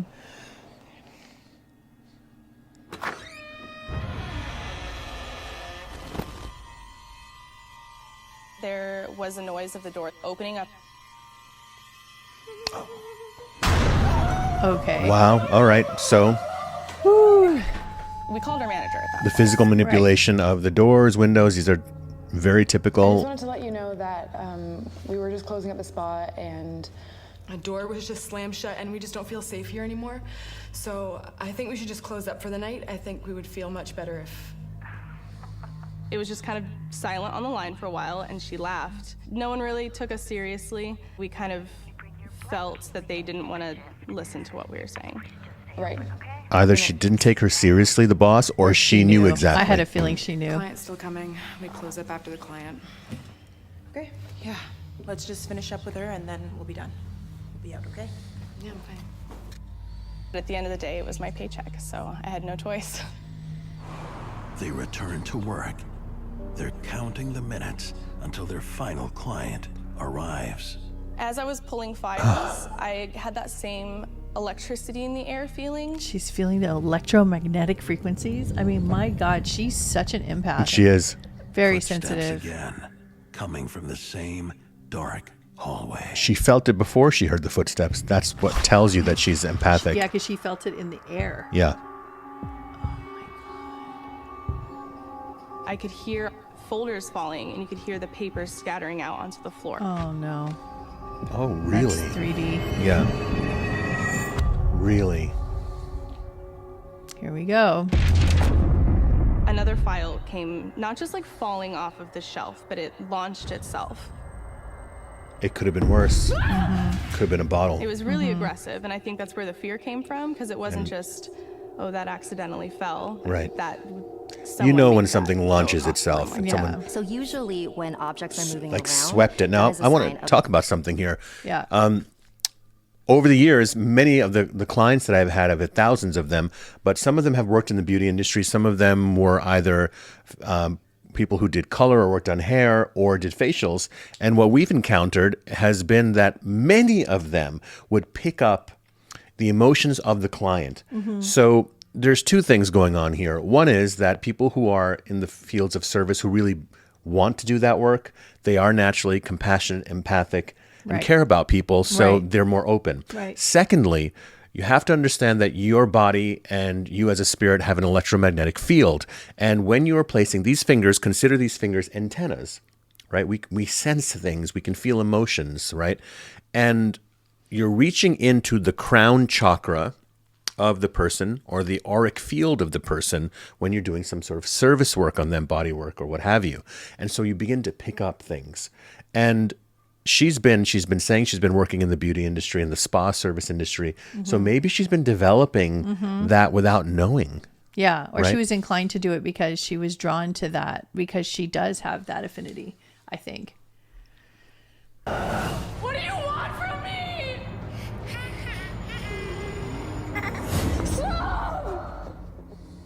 A poltergeist usually needs an agent in order She to... heard actual laughter. And she's screaming. It's kind I'm of, like, you know. am I kind of feeling it right now? I feel like Are you I'm- really? I feel like I'm feeling something. Okay. Oh my God. So she's starting to yell inside of her place of work. I mean, if you're breaking the boundaries of professionalism to that point where you're starting to scream at this At your identity. job. Yeah. Okay, but now let me ask you this. Yeah.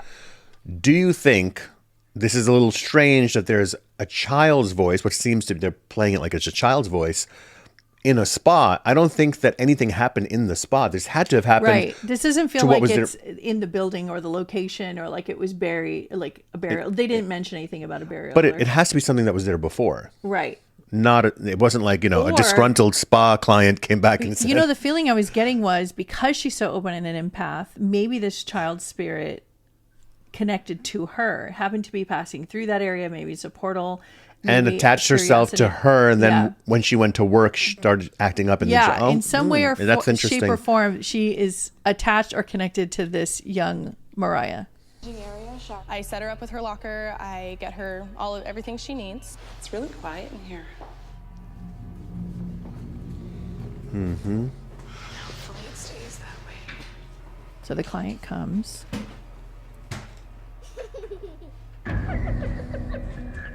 But the poltergeist won't leave Mariah alone. It follows her. I go back to my desk and I'm sitting there.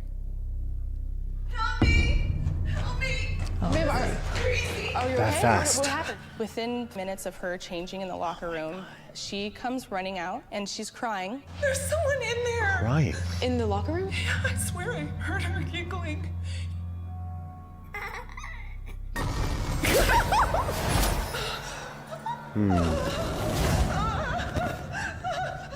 Why do you think that she started crying? I mean, that is so immediate. So do you think that this is something that is another empath? Seems to be a lot of strong emotion here because, okay, let's say you're a client going into a spa, you change, you get in your locker, and then someone tries to open the door, or you think someone is there. That's not going to make you cry. Right. That's going to make you go, excuse me, it terrified hello, I'm her in here. because she felt the presence of an actual person. So it wasn't she felt a ghost. She actually felt somebody was trying to enter her dressing room. Okay, but why would she cry? Instead of being I like... think because she was feeling the heightened emotions that were in the electromagnetic frequency. Yeah, like that's what I'm thinking also. There was so much emotion in the air. The entity, the spirit. Was okay. doing it, yeah. That's me. I don't want to be here. Someone tried to get into my dressing room, and I swear I heard someone like giggling. I didn't know how to respond to that. Yeah, that's not in the company handbook. Ma'am, wait! It was terrifying because I knew there was no one physical in that room with her. Mariah puts I'd on love a for you to brave find her and face coach her and goes on to how to. investigate She could. area. I mean, she even looks like it, doesn't she? I was scared. I was would be incredibly great. nervous. That was a very strange thing to have to deal with. So I kind of walked into the locker room with a lot of courage, and I was like, I need to figure out what's going on. She immediately senses How terrifying. a disturbing presence. Something was wrong. It was kind of like when you walk into a room after someone's had a really bad argument. And you I'm just going to tell you right now, I would have a game plan. So I wouldn't just walk in the room kind of like waiting to see what was going to happen. I would already start to prep myself. So I would already start to know, okay, first of all, I'm going in to have a confrontation. Second of all, I need to have my tools. So I need to have my sage. I need to have whatever I can get that I feel would bring like a talisman or some sort of, I don't know, some spiritual connection in the physical. So that this being knows that I mean business, and then I need to set myself straight, and then I'll go in. Air.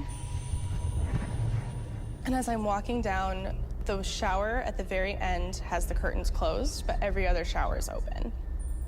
Then I get that feeling again. Like the same feeling when I was closing out the rooms. Like there's That's someone right. That's right, sister. behind me. It's like the whole air gets thick and electric, and you can just feel that you're not the only ones in there. Yes. And I think it was like She's so it wanted accurate. to make itself known. You got it. Hello?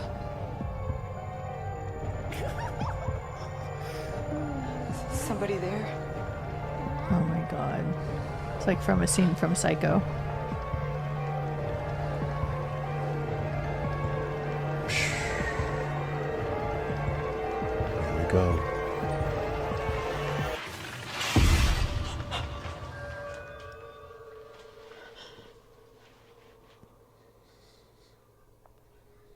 Okay, so it's like they know.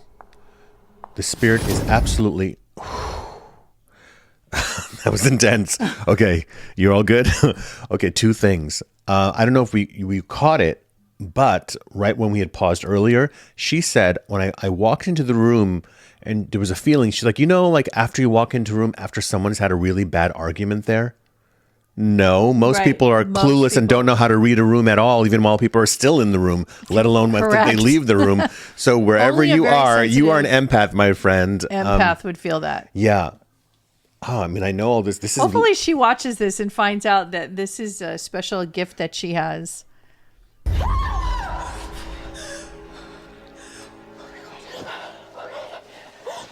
sorry, I just got freaked out by myself. There's someone in there. Come on, Mariah, let's just go. But then we are walking out of the locker room, and as we do so, the shower curtain that we had just torn open flings itself shut, and in that moment we are frozen in fear. What's that? I don't know.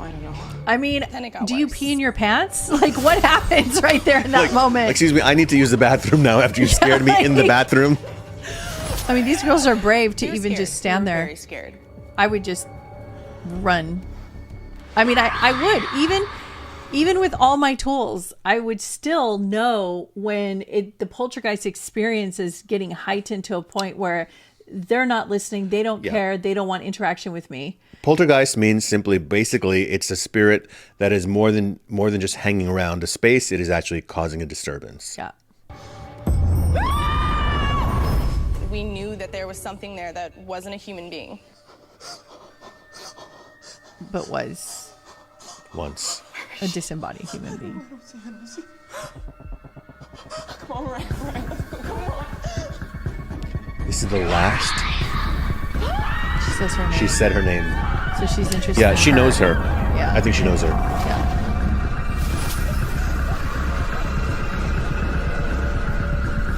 Oh, she just checked Felt out. like it wanted to hurt me, and everywhere that I would go, it would follow me. So there's multiple reasons why a spirit. So not just following her. So Right. Later on in the episode, we discover, right? Am I wrong? Did she say right there. She still feels the presence of the unknown entity. Okay, so do you want to talk about Even to attachments? this day, I'll sometimes feel like there's always someone a couple steps behind me. Yeah. I feel like regardless of what job I go to, that spirit. and energy This is still the there with me. beginning of a very long journey for her. And perhaps the career. When I started channeling spirit guides, I felt the same thing. Yeah, this is she's just entering this paranormal field. Actually, that's what's happening. Yeah. So this happens to be the They're first. jumping her in. Yeah. So the first one that jumped her in was a child. Who knows what the child had intentions of? I doubt it was malevolent or malicious. I think the child was actually enjoying that she was activating this Got her empath. attention, yeah. And the fact that the empath, this woman Mariah, is she is kind of hell-bent and hooked on the idea that this child is still with her. I don't think the child is still with her, I actually. don't think so either. Oh, okay. Yeah, I think what she's feeling is the opening of that doorway. Yes. She's feeling the portal opening. Because Mariah, wherever you are, we just want you to know we went through the same things. Sometimes Yeah. spirit activity has to get your attention through a fearful experience. Yeah. But that's really kind of, I call it jumping you in. Yeah. And then what happens is that portal starts to open. You start to understand it. Yeah. And those are probably guides walking around behind you that you feel their presence. Yeah. You can learn how to really, I call it discernment, where Yeah. you begin to know who is just a spirit hanging around a Right. particular place Mhm. or who is an actual spirit guide or ancestor Yeah. with you. Yeah, I mean, we could talk on this topic for a long time. That's why we have to keep sticking with Paranormal Night Shift, because there's so many interesting people. Well, you know one thing we haven't talked that- about? Why on the night shift? Well, because the nighttime brings that veil down. Yep. It's like a thinning of the veil. So The this physical is when- noise is quieter. Yeah. Less people, less electromagnetic frequency of regular human living people Yeah. around. So the spirit feels more, I want to say actually just more comfortable to do. and they can be seen also, because if it's bright light, it's hard to see. Yeah, let's talk about that. A lot Yeah. of mediums and channelers, we like to have low light when we channel, Right. when I do a reading. And a lot of old time mediums had it completely dark when they did their traditional seances. And that was primarily because that brings the energy down into a quieter state of being in the room, and energy in the room quiets down. And you can, a lot of these, what they used to call specters back in the day, but now we just say spirits, their frequency is more visible and more felt when there's no competing electrical, It's true. light sources. So Yeah. that's that, guys. Oh my And, God. Well, if any of you guys feel that you could relate to Mariah, or this was you and you've had these encounters where you thought that an entity was attached to you, it could be that it's really just the experience has started to open those doors, and there is no actual attachment of an identity, of a personality, of a being. It's more that you just are starting to open that doorway for more of these experiences. And we will talk in future shows about how to control that, manage that, how to live with beings that come in and out of dimensions. I just and what realized it the word entity is in the word identity. Oh, I love it. Isn't that wild? Okay. Anyway, thank you guys. Leave a comment. Oh my gosh. Let us know about your paranormal experiences. We'll be back very soon with our Yes. next episode. Till like, then, share, subscribe, etc., etc. and stay in the magic. So then you call in those darker energies that are coming from that level of vibration. Hey, look, because everything's frequency. Hey, you move into if you're a kid who looks for trouble and you move into a brand new neighborhood, you will find the kids that make trouble also there. Exactly. That's how it goes. Well said.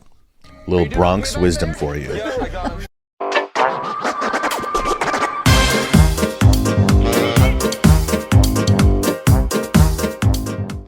Good evening, magical friends. I am psychic medium and trance channel Riz the Wiz, and I'm here with Lady O, and I'm an intuitive empath. And together we are Psychic Couple Reacts. Thank you for joining us. It's been amazing doing this series for you guys because, my God, I think we're at like 15 or 16 episodes. And you guys have been subscribing and leaving your comments. People obviously love the paranormal. They love, and they love you. You know what I want to do in the future? I want to go into different countries and see what their paranormal experiences are. What would be your number one country to go to? India, of course. Because when I was in India last time, it was, I mean, every time we go, it feels extremely haunted, especially New Delhi. Yeah. Or actually Old Delhi. Yeah. Old Delhi is probably the most haunted place. And do you remember that experience I had? At the Sufi shrine? Yes. Yeah, it was incredible. There was women behind, there was in this like ancient gravesite. It was a graveyard, but it was like a Sufi made of shrine. cement. Yeah, right? it was a Sufi shrine, and part of their rituals was that when you are letting go of all the stuff that you've like been carrying in your life emotionally, spiritually, psychically, you jump into this open grave, and it's like you're having a death of the old you. And I was so fascinated because when I showed up and I saw the women holding onto the bars inside of this little graveyard, and their hair was wild. And, you know, Indian women keep themselves, you know, really beautifully put together, and their hair all clean and nice and long. And it was not like that. These women, their hair was like teased out and crazy, and they had this wild look, and they were shaking, and they looked possessed, demon possessed. And I asked you about it. And you said this is how they release any of the negativity in their family. Yes, it's almost like a shamanic process. Every culture has what we would call a shamanic healing because we all came from tribes, as we always talk about. So those metaphysical, psychic, spiritual practices, they still exist in all these cultures. And do you remember I was so fascinated and I said to you, I'm going to go sit inside. And you said, I wouldn't suggest that. And I said, no, I have to. And Homegirl jumped in right in the middle of like jumped 20, down into it. Like exorcist type level women. Yes. It was awesome. And then one woman tried to come after me and like do something to my hair, and the security guard was in came. a trance. She was in a trance. Yeah, we will do a whole. We will do an episode about some of our experiences. Yeah, I do want to do India, and then I want to do some of the like Asian countries and Egypt, and I want to go into like the Celtic. Ireland. We did Ireland. We should actually post a video of when I did because my we've had mediumship real life in that haunted castle. experiences in those places. So I'm going to see if there's some shows that have that as well. And guys, that's what we do on this show is we are bringing our professional opinion, our professional humble opinion to the paranormal shows.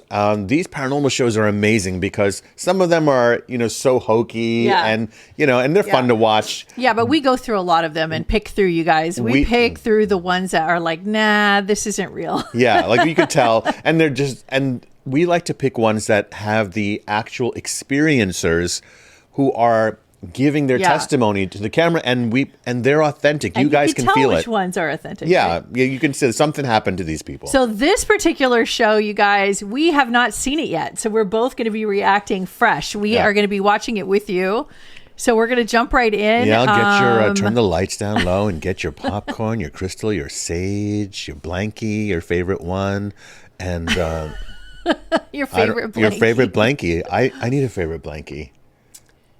Captain Crunch. No, my Scooby-Doo blanket. What happened to my Scooby-Doo blanket? blanket? You know, I have a Bigfoot blanket that I'm constantly wait a second. About. I had a Scooby-Doo blanket, and I haven't seen it in like 2 years. Are you sure I have I know one of the kids gave it to me for Christmas. Hid it somewhere, maybe I hid it. If you hid it, you are in trouble. Well, it doesn't match the bedroom, so. But my Bigfoot matches. Oh, that matches. Right. Okay. All right, let's go. Okay, Let's so here we it. go, guys. Ready? Paranormal 911.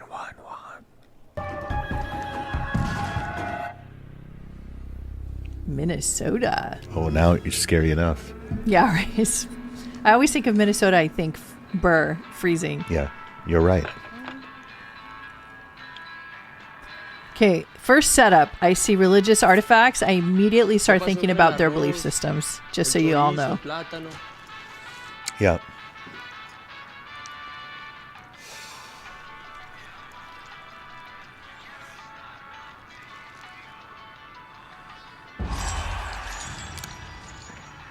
Hate when that happens. See? Pasta, not poison. Pasta, not poison? Is that what she said? Yeah. Antonio!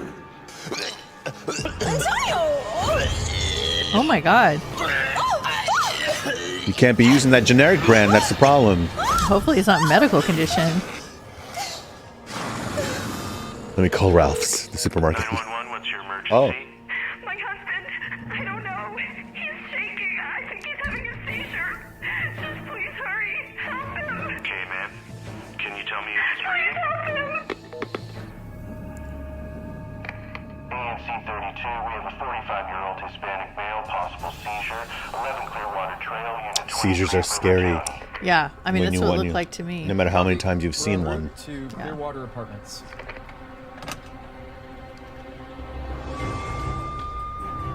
Emergency responder and young father, Corey Carmichael, responds to an urgent 911 call.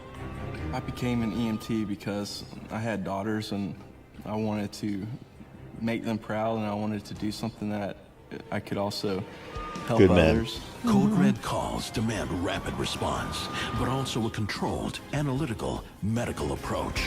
To be good at this job, you have to like adventure, thrills, but you also have to be cool and calm and collected during an emergency. The patient is experiencing violent, uncontrollable seizures, but its cause is still a mystery.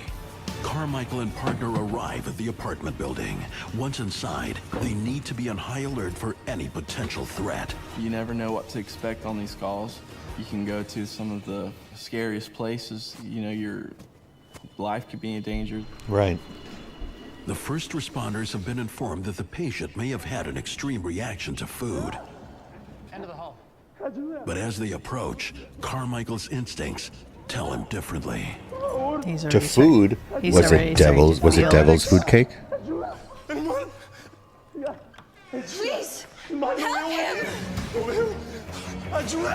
Sir, talk to me. And we start questioning him, but we can't really get much out of him because English isn't his first language. With no visible anomalies and the patient's airway is clear, an allergic reaction to food is ruled out. Wait, what was what? Then, out of nowhere, things take a chilling turn. Does he have a history of mental illness? Sir, do you have a history of seizures?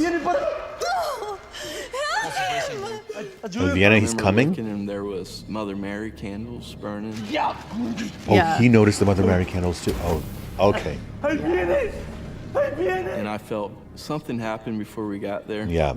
That I couldn't see or hear about, but I knew something happened there. What's he saying? Carmichael continues to eliminate medical causes like seizures for this violent, erratic behavior. This looked different because typical seizure, they're unconscious. It's Right. involuntary muscle movements. Right. But he's conscious and growling Growling. and convulsing right in front of us. Poor guy had to see that. His vitals are within normal limits. Everything's checking out great. He continues to search for why this patient is reacting You this have way. to think so fast. Go Yeah. through all these Drug options in use. your mind. Right. Drugs. It did seem weird. Drugs, right? Right. Something didn't feel right. And there was a sense of panic and anxiety amongst everybody in the room. In a moment of clarity, the patient pleads for help. Then seems to be taken over by an external evil force. Comes in shadow. He comes in shadows. I beat it. I beat it. I beat it. I beat it. I beat it. I beat it. No me voy I beat it. Right, that's what I said. Yeah, I can hear him saying it in Spanish. He's coming. He's saying he's coming. He's coming to take me. He said, "Help me. He's coming. It's following me from Mexico. I've been cursed." Oh, Whoa. wow. Okay.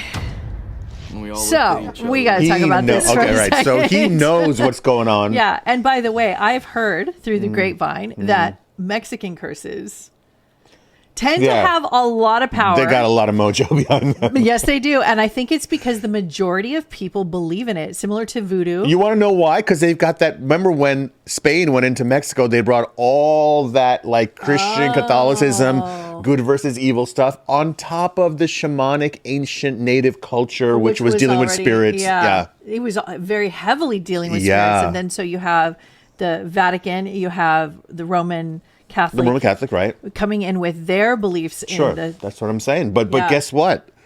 You're going to... I mean, Well, I don't want to jump ahead because I was going to say the cure is also part of that, right? Because they believe in that battle. So then you have to use their poison Their cure for their poison. to fix yeah, it. Or their cure to fix their poison. You got it. Here we go. And we're speechless, really didn't know what to say.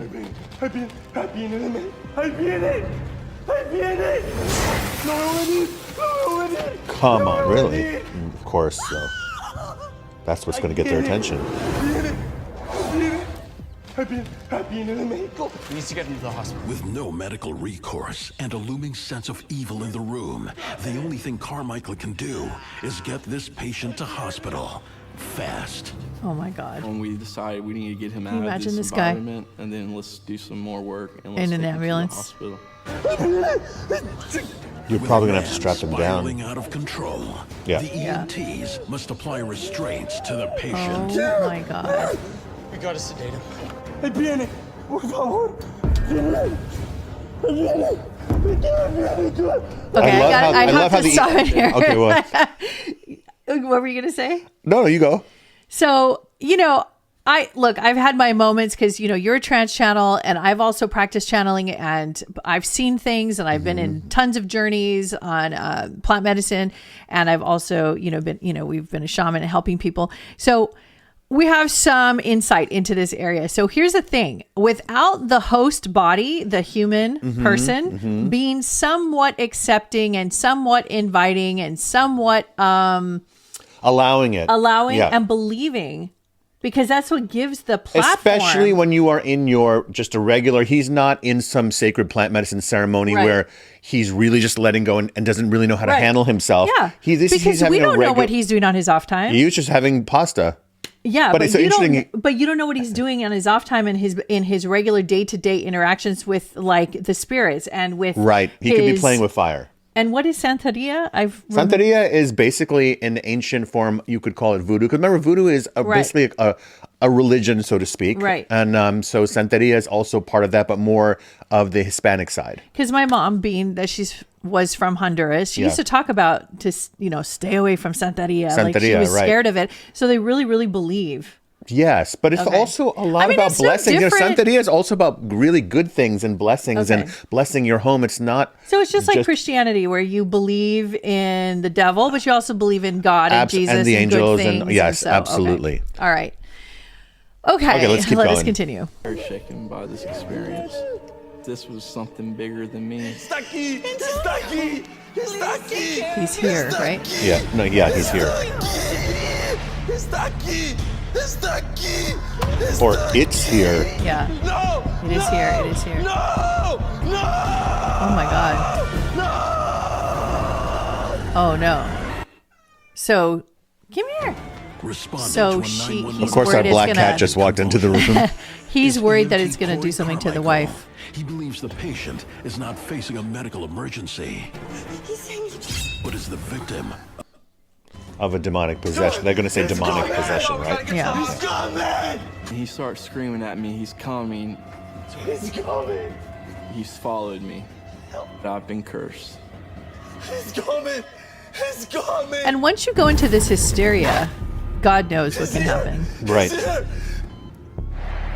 There are people who work with darker energies. Darker energies, let's get it clear, is darker energies are simply about feeding off of the positive energy or the brighter, lighter energy of people.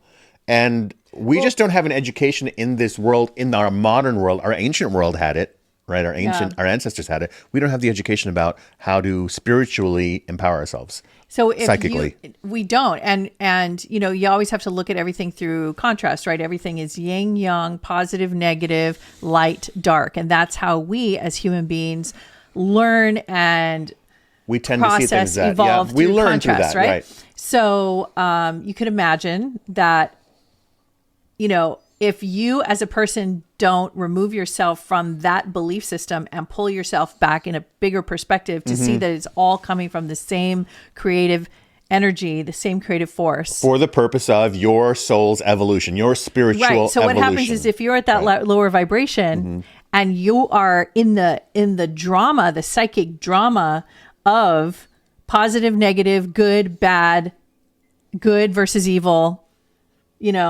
angels versus demons, God versus the devil. it's a lower vibratory place. Now imagine you even go lower than that in your vibration, and now you go into a fear-based program, completely terrified of the dark side. Right. So now you're practically basically worshiping the dark side. Well, it's interesting, the right? Level of terror. Right. So then you call in those darker energies that are coming from that level of vibration. Hey, look, because everything's frequency. Hey, you move into if you're a kid who looks for trouble and you move into a brand new neighborhood, you will find the kids that make trouble also there. Exactly. That's how it goes. Well said.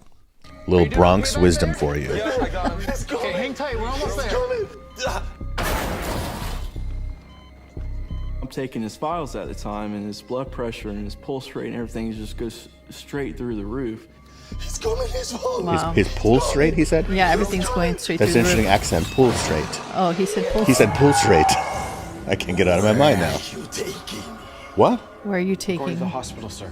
The out-of-control patient escalates escalates even further as an unseen Give me stop at Starbucks. Boy, that actor is He's pushing into hard. it. But he's doing a good job, though. At this point, it's like a battle.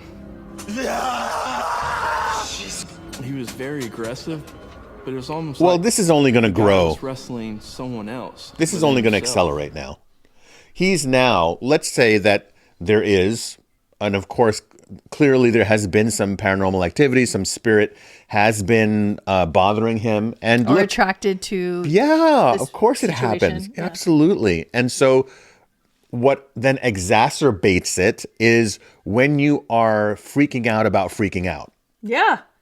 So I think now he's It's like freaking people out about having freaking panic out. attacks about having panic attacks, or a panic about the panic attack they're having. So Exactly. it just compounds. Exactly, Yeah. with interest.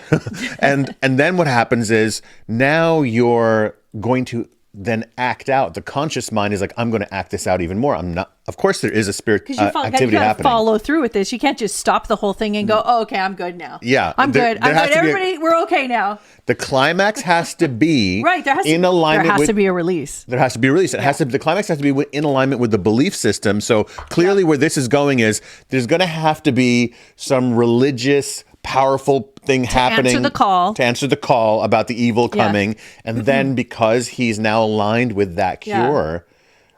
This is what I think is going to happen. We haven't seen this episode yet, by the way, guys. Right. Sometimes we watch it beforehand. This one we have not seen. Yeah. All right, let's watch. And sometimes you'll see other paranormal experts or psychic experts come on and talk about what's happening.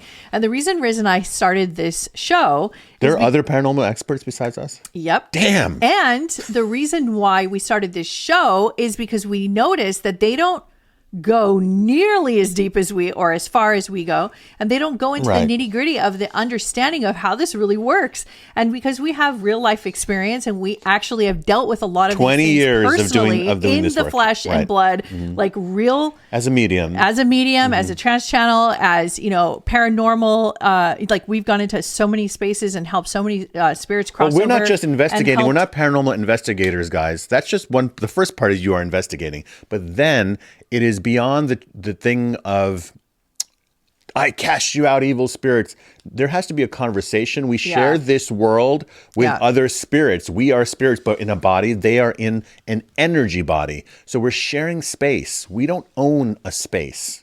So that conversation has to happen on a deeper metaphysical, spiritual, psychic level rather than just, I'm going to burn the sage and you're going to go. By the way, guys, sage is temporary. Of course, we sage.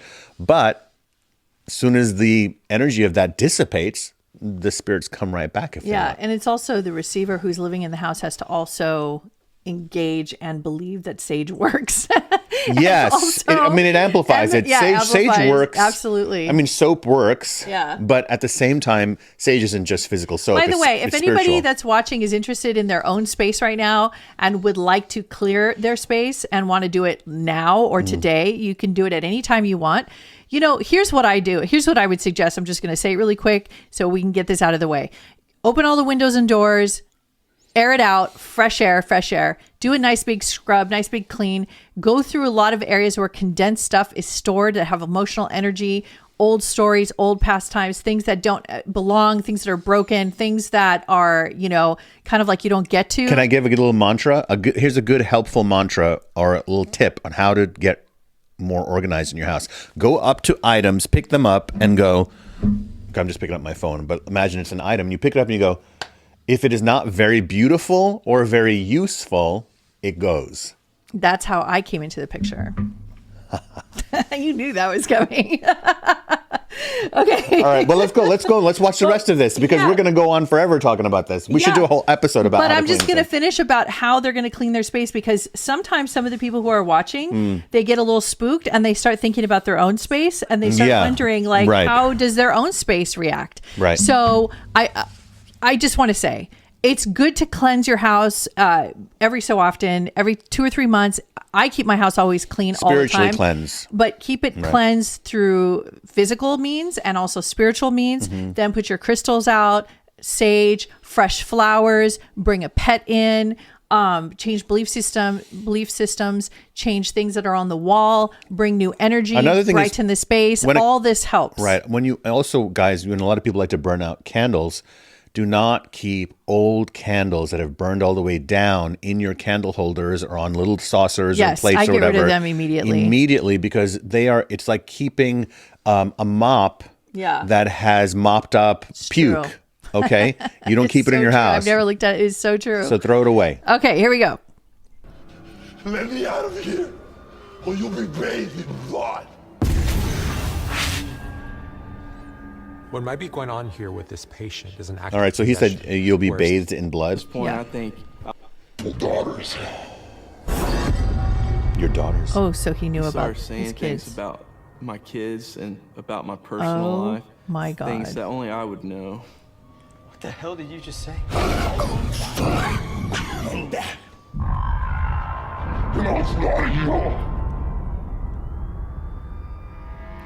So now he's engaging. He's telling me I know where you live. Telling me how pretty my daughters are. He's telling me for him that he will find me. I want to rip this guy limb from limb. Shut the up! You mention my daughters one more time and I'll kill you! What the hell's going on back there? Just the paramedics down.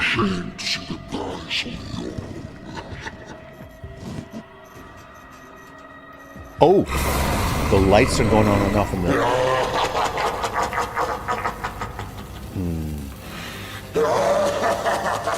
So you're dealing with another part of the world, of the supernatural world that you don't want to mess with. Right, because let's say there is an entity, right, that is having a field day and pretty much carjacking. Pretty clearly. And joyriding. Carjacking, yeah. He's carjacking and doing a joyride in this man's body. Right. So because he's getting a reaction, and I've seen you handle people who have thought that that they had an entity or that they could play that game. Yeah. And I've watched you in shamanic journeys, and it doesn't happen as much anymore, but back in the day, people were more like wild, I think. But I remember you would be like, oh no, we're not playing that game. No. And it would be exit out. Like, we're talking from a different vibration. You can communicate to me from a different place. And it usually works. So a negative energy, negative spirit. So he's scaring this guy. Yeah, we'll use language that is going to, and obviously they do know things on that realm psychically, like they know he has daughters and they may know some other personal details. Like the guy just said, he knew details about my life that no one knows. That this guy could not have possibly known. Remember, they called 911. It could have been any EMT worker who went there, but it was this guy. Okay, so we know that there is a spirit in here. Low-level spirits do tend to know basic information about you. Yeah, don't be afraid. And also notice that this is a very young, sensitive, like emotional, kind of empathic human being. So that also attracts. Okay, here we go. Release me now! I was very terrified.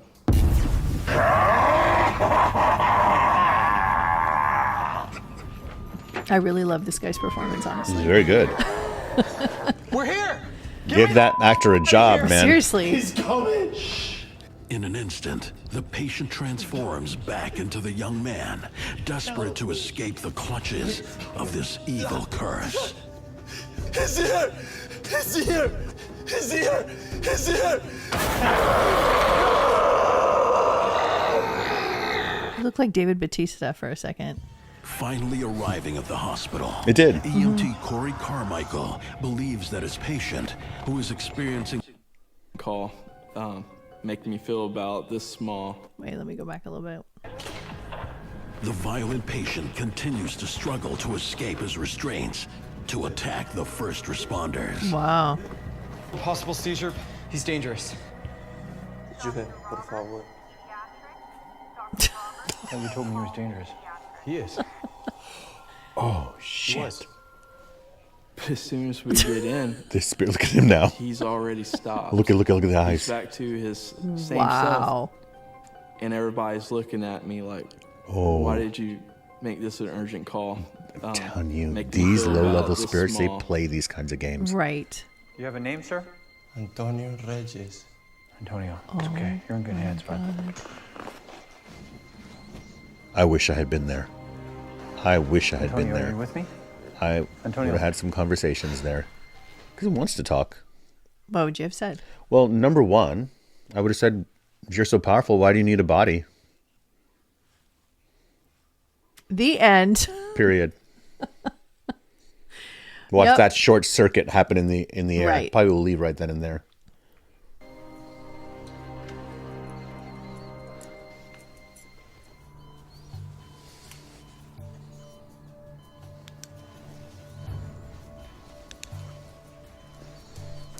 I don't know what to say, guys. Vitals are good. He's certainly not violent or out of control or If he chokes this guy out any Oh second. no. Oh no. Oh! Oh no. The evil possession Oh. returns with a vengeance. Curse is coming! Curse is He's coming! And then out of nowhere, he starts screaming, the lights flickering, equipment's going on and off. So that's in front of everyone. Heavy duty. As the Electromagnetic examination room field. spins out of control. 4 milligrams of liberized. The seemingly possessed patient reaches a new level of terror.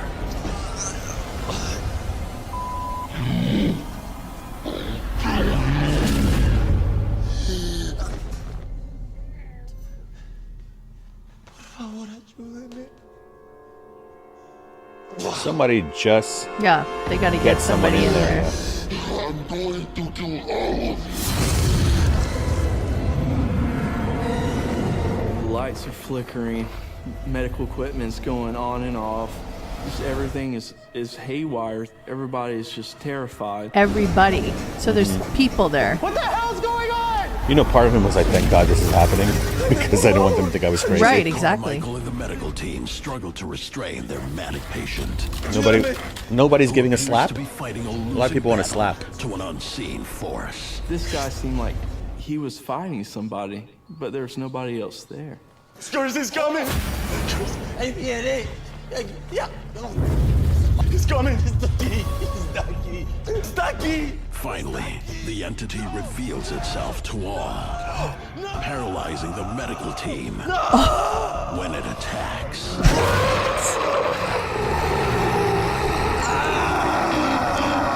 Oh my god. Oh my god. What do you mean he attacks? Get out of here. And So then now you what? hear a flat Not line. you. What?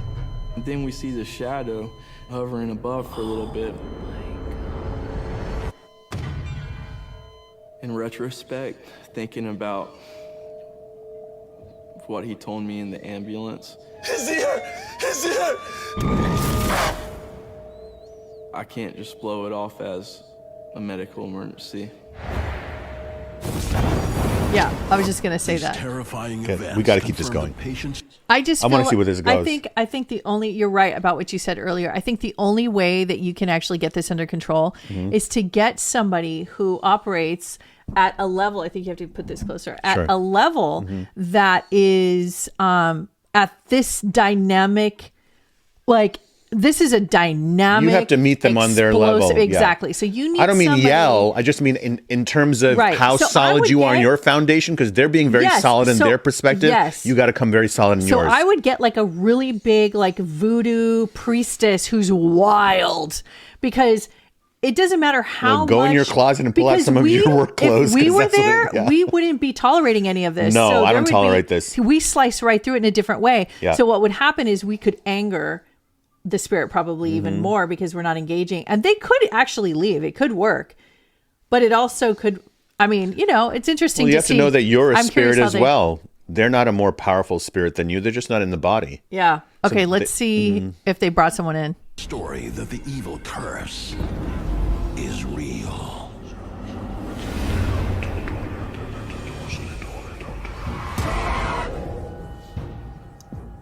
After returning from a trip from his native Mexico, Oh, so he picked something up when he went down there. Someone did some dark a magic. Uh-huh. enemy of the dark arts targeted him Oh, and I'm sure he believes in that too. Yes. for an evil possession. Antonio! Then devised a wicked plan for him to die. Okay. That's what their fear was. Let's go to where there's some resolve. Yeah. They're just recapping right Yeah. there. Okay. So Okay, I he want to see where died. they said they saw the entity. Okay, here we go. Oh, By this experience. It's something that will stay with me for life. Okay, so he flatlines. So let's see if he actually really died. Yeah. It makes me definitely more resolute to protect my family.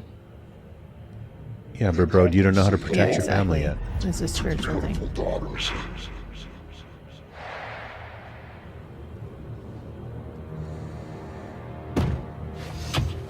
Let's get going. I was raised in church, but I never really gave it too much thought until this happened, and then it just kind of really solidified a lot for me. No! Okay, that part they're adding that there was a knife. No one, they're not saying that. They add a little drama to these Experience for me, reenactments. I believe, is to show me that there is very dark and evil stuff in this world.